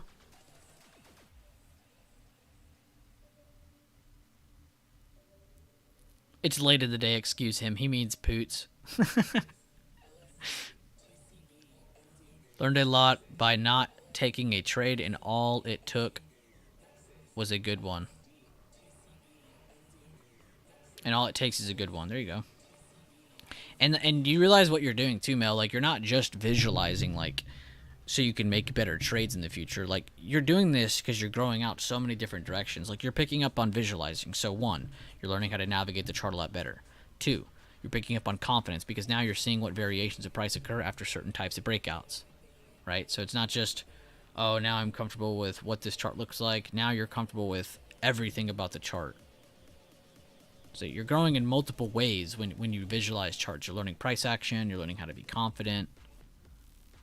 Learning what can happen in price. You know, if all you do is go take real trades, you're not going to learn everything, right? And that's why it's so smart to start with just mental trades first, then stepping into a live account with the staircase method over time. So I like that you're stepping back, kind of taking this slow, and then jumping into this down the road again whenever you're ready again. And you'll probably see 20 times the gains you had before, just because you step back, realize what needed to be done, and then step forward again.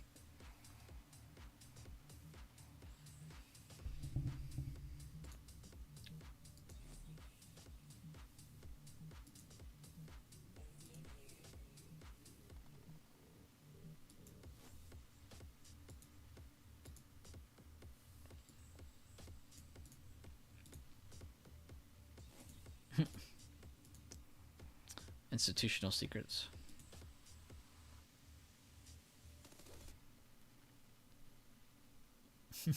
He says, forgive me for tagging you all. Little does he know that doesn't work for him. And after you watch the video, I want you to all feast your eyes on the NVIDIA chart. I like how he talks. It's like to set us up for something huge. I love it. Fake breakout above supply. Liquidity grab off of the breakout. Essentially what you're seeing here is a fake out. Thing to know, price fakes out more than it breaks out. Institutions utilize the supply zone to throw a bone to retailers. Here, pal, we're breaking out. Buy it. By doing so, they have trapped traders with buying the top. And it's funny, too, because, like, institutions aren't buying until they're on top of this for a day or two, you know? By doing so, they have trapped traders with buying the top. Whoops, I clicked off. Why do they want you to buy the top? Institutions and funds are moving billions of dollars around. To sell a position made of billions of dollars, they must free up liquidity, and there must be a buyer. To draw in buyers, they fake a breakout, sucking in those that are expecting the breakout to run. Instead of actually following through, what makes this a fake out is the fact that as price pushed above supply to produce the fake out, institutions then swapped contracts with a bunch of retailers. Basically, they sold their position into the hands of ignorant retail buyers, those of whom just bought a top, for them to be used at the exit liquid on the back end.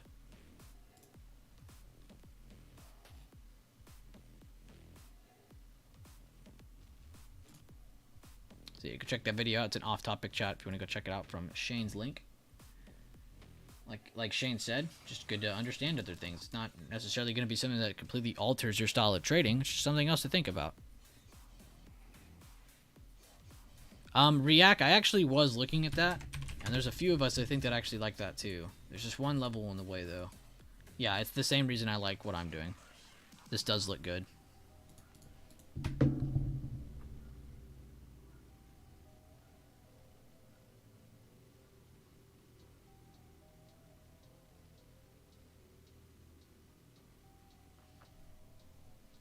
I'll take one with you.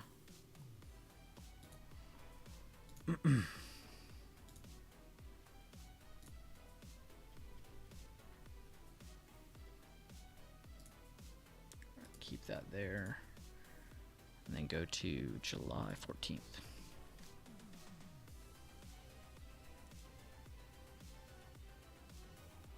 July 21st.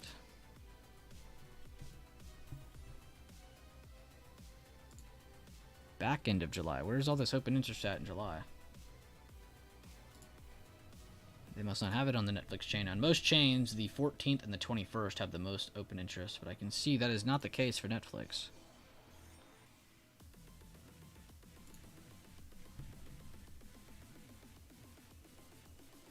Yeah, it's all on the 21st, but that's still not crazy. Alright, I guess I will just go for next week then. It's not this account, it's my other account, but I wanted to make sure I had that set.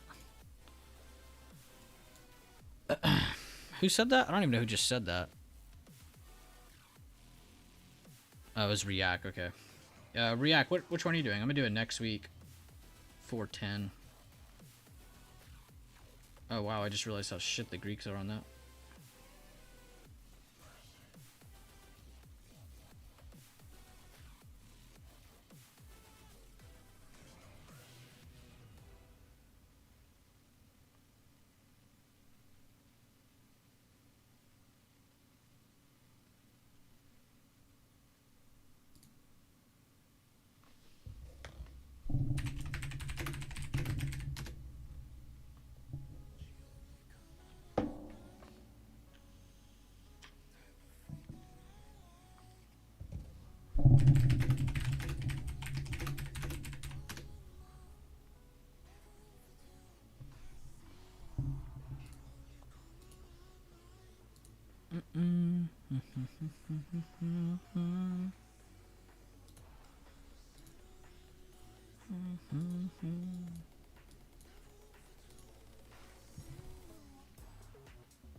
Fuck, dude.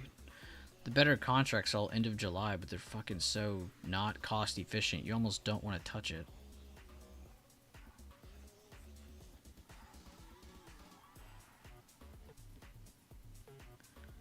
That's a $9 move. That's 6 left, 6.4.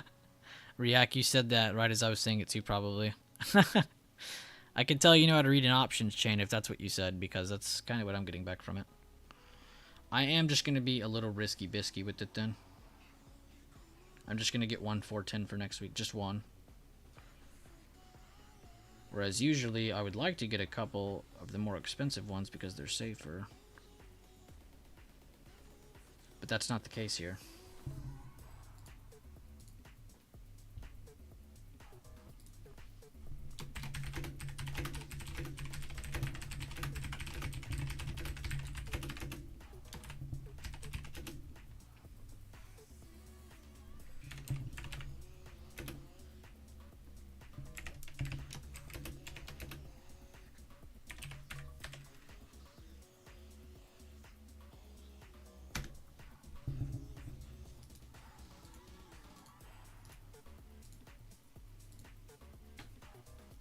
Yeah, I just got the one. React. I got one at 308. I'm just gonna leave it there.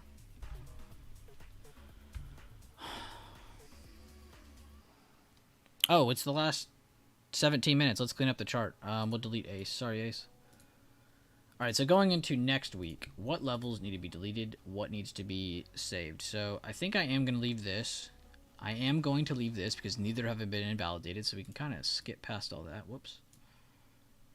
This has been invalidated, so we can clean that up. That will need to be cleaned up. We'll just zoom in and fix that. Oh, so this is really the area here. Okay, good. I like that. It covers everything. Perfect. So we'll carry this into next week. I'll go to like way past next week. And then we'll do the high of day as well, which open to the top of the red candle before the reversal. And this creates an area of supply. I do this at the high and low of day to give me really just kind of a set range for everything. Anything outside of that we can take further, of course. But it gives you a really good set range for everything. And then, of course, the levels and everything else can be used in combination with this. You know, if I see us push under this, stop here, and reject this, and I'm entering 80% entry here, this can be a target. If I wait and I enter way down here, this can be used as a stop. If I wait and enter here, you know, this could be used as a stop. You know, use the levels and zones together. That's what they're for. They're very effective, so use them. And that's it. That's all you have. That's everything for next week. You literally don't have to do anything more than that. That's everything. The open's covered within the demand zone here, and the close. Sorry, I'm losing English. Wherever it closes, we can mark it, but we might not have to because it's inside of the range. Whereas if it was like here or down here, it might be a little bit more effective. But inside of the range, nothing really crazy. But also a very good pivot point to think of inside of the range in case we are inside of the range next week and we aren't going anywhere. That close will be a very important pivot point. But that's everything.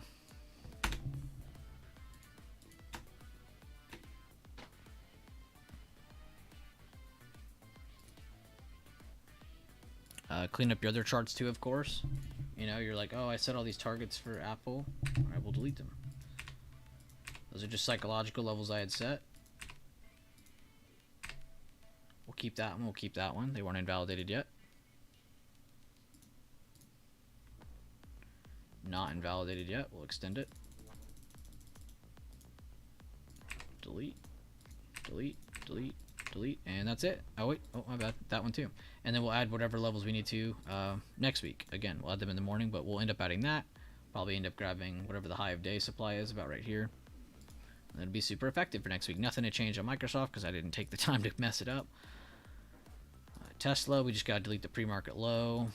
Delete yesterday's open, yesterday's low.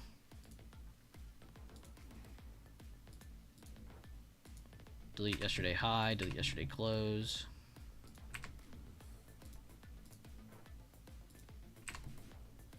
These can all get cleaned up now because they were all touched. That one can stay actually. And then we'll clean that up going into next week. And then Netflix, this one, leave all of those above levels. This is a gap fill that I'm highlighting below. Delete that level. Delete that level. Delete that level. Everything else can stay. And there we go. Every chart we have is ready for next week.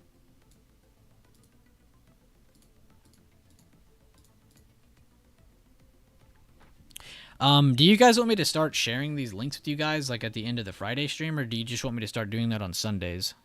Like before the week starts, do you want me to send all the links out? Which would you guys prefer? I would prefer Sunday, if that's a thing. Just send them all out to everybody. Sundays? Okay.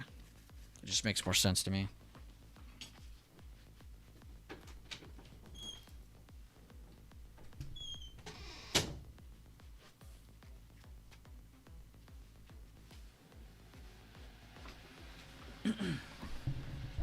Sundays, yeah, ice cold. Could you do a video on SPX charting? Yes, I can. Here, I'll just go over right now with you if you want. Let's do some basics. So I'll just clear it. We'll start over.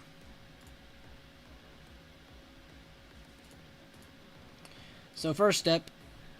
Well, now there's a couple of styles to this, David. you can still use the TA routine. You can still do all that. That's great.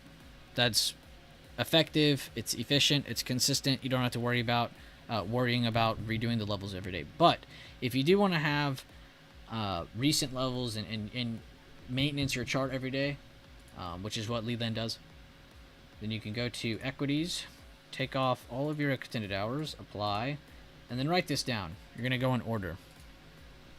First, daily.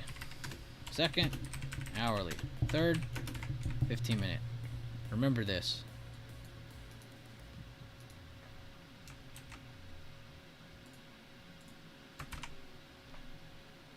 Because this is the order in which you are going to be charting. Is there an easy way to chart futures resistance / support on SPY's chart? Yes, TA routine. That's all you need. TA routine is for everything. If you guys need levels for anything, you can do it for this. I was just going to show David another method me and Leland use because I think that's what he's asking about. He already knows the TA routine and all that, so I think he was asking about the other method we've been using to get levels, which is just charting normal. But the easy way is always going to be the TA routine because it's consistent. You don't have to worry about coming back and deleting these levels. You can always rest assured, be like, all right, well, I know where these are from and I know what they do. You know, whereas redoing them every day, you're going to be in constant questioning of them. So it's consistent to just stay on the TA routine. I was just going to show David something that me and Leland have done here and there, which I have been practicing it myself too, David. It's not something I'm the best at. You know, I've been practicing and I get really good levels, but it could still be better. But basically, you want to start from the last time price has been wherever. You know, you're trying to use recent price action opposed to my usual strat with price history. So you're focused more on these runs here. Like in this example here, an area we've been drawing a lot recently is this fair value gap, where price kind of came down, and they have this move here. Between here, there's nothing there. And you might think like, oh, that's kind of stupid that you're drawing so many levels so close together. You know, like this. Like here's the gap fill, here's the resistance. I only need to draw one of those. Another gap fill. You know, just look left like that. Here's this move, the retest before they broke back down. Here's the supply, and then I'll move on from there. Here's another area we've been rejecting constantly. Good little support that price stopped at, kind of battled around a bunch, rejected, so clearly a good level. And you can just keep doing this all the way down. And then go down to your hourly. So once you think you have a good amount of levels here, whatever, which I think I need one more. Let's do that one. Go down to the hourly. And then you're focused on recent price action. You don't care about anything from the far left. What is the first thing your eyes are set on? There's an hourly gap fill here. That's going to need to be filled, right? And so going into today, that would have been useful drawing, right? Which we'll leave it up for this example. But what other levels can we see here? We can see price pushed up to the resistance. And then they had a breakout there. Later on, that became a good area where support was broken. And they even came up and failed to make new highs from there. They made lower highs from there. So super effective. We have a gap fill here. And then go down to the 15-minute. When you think you've settled everything, you can see there's another one here. So if you really wanted to, there's another one here. Common support. Just good to keep that marked. Anything else that might be missing? Maybe that wick. That's about it. Go down to the 15-minute. Zoom in. Just try to see the past couple days. So here's today. Here's yesterday. Day before. Day before. You're still going to apply some of your BB levels. So here's my day before today. Right? Here's where we closed. Here's where we opened. I'm still going to be using this information going into today just like you would on the 5-minute or anything else. And then this is where you can go to draw out your fibs, or you can go to the 1-minute. And this is where you get your Leland style trading. Where you get a lot more raw price action. No extended hours. You are using this to help you out. Everything. And you can see too, you know, I almost promise you, if you draw this fib, yeah, I was going to say, we probably went up into the golden pocket halfway point range from where we fell to where we dropped and held at, built some base, and on the move up, look where we dropped to.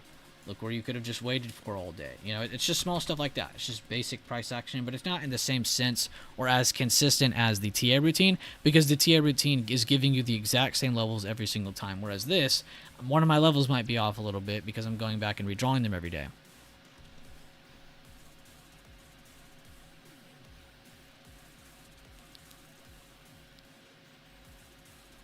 That was helpful though, David?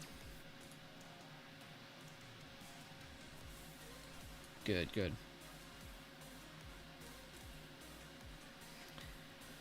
So when you guys are like, oh, where is Leland getting these? Like, that's what he's doing.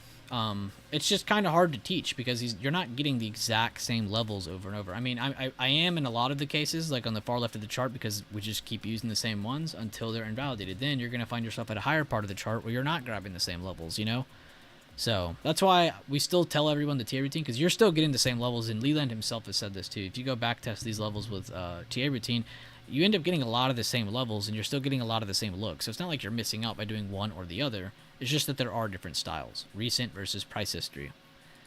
Which, again, they're still technically both using price history. But yeah, super effective. And again, like I said, if you guys are in Forex, you guys are on futures, you guys are on equities with options, don't let that, like, confuse you. Just because they're different markets, just because they're different ways of trading, different styles of options, and different ways of them decaying, that doesn't make the charting different. The charting is the exact same thing.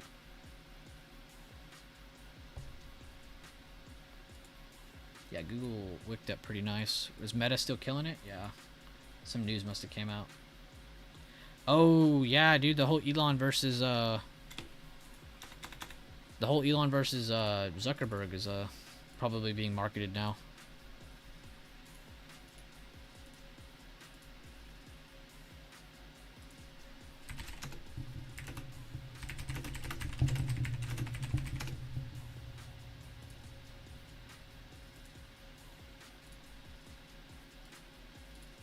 Holy shit, Meta's just going.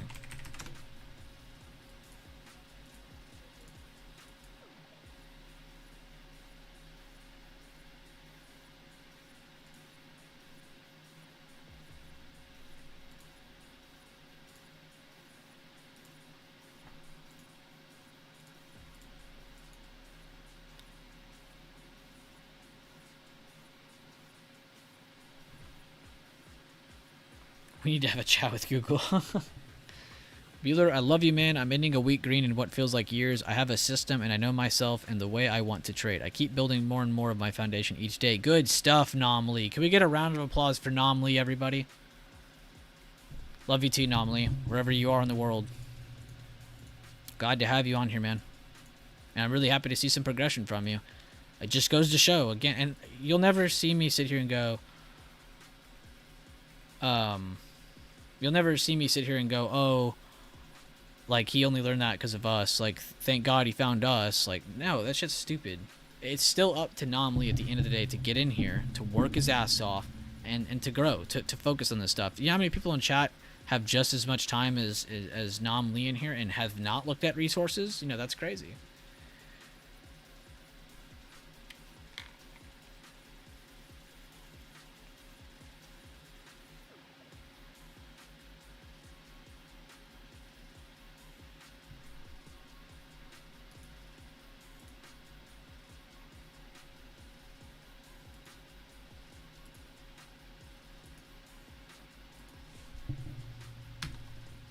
Apple, AMD pulling down, Microsoft pulled down, Nvidia pulled down.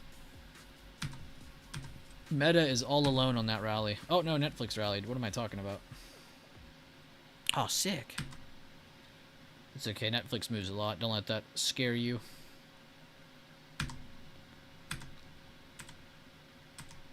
That's also why I only got one of those. I don't like that one as much as I do SPY. Ah, UNH. I hope that one comes down next week. I really want to get in on another play on this. I really, really want this to come down again. I'm already ready for it with my fib. It hits here. I'm averaging in.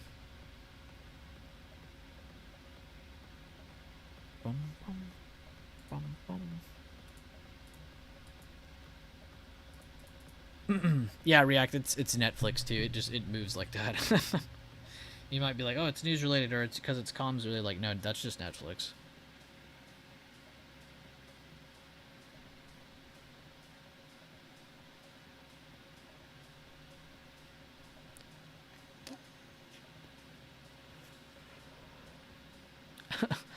I'm happy to be here, Shane. I'm happy I can entertain you. Rejecting that control point on SPY from high of day to low of day in that supply zone. 2 minutes left. Could call out Blink.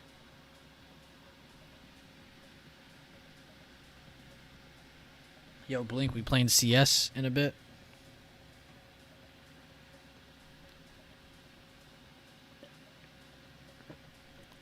3 cents to $2. That's insane.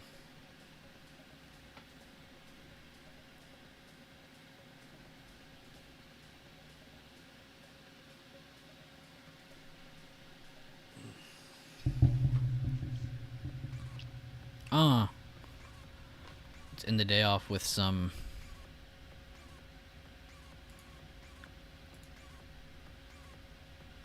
I don't even know what to end the day off with. We'll do Crystal Shadows. Yeah, we're doing Crystal Shadows.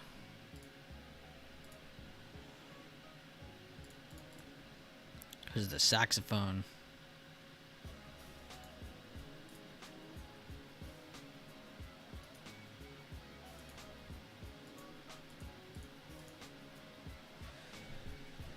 Oh, I think Rambo's in with us. We're good.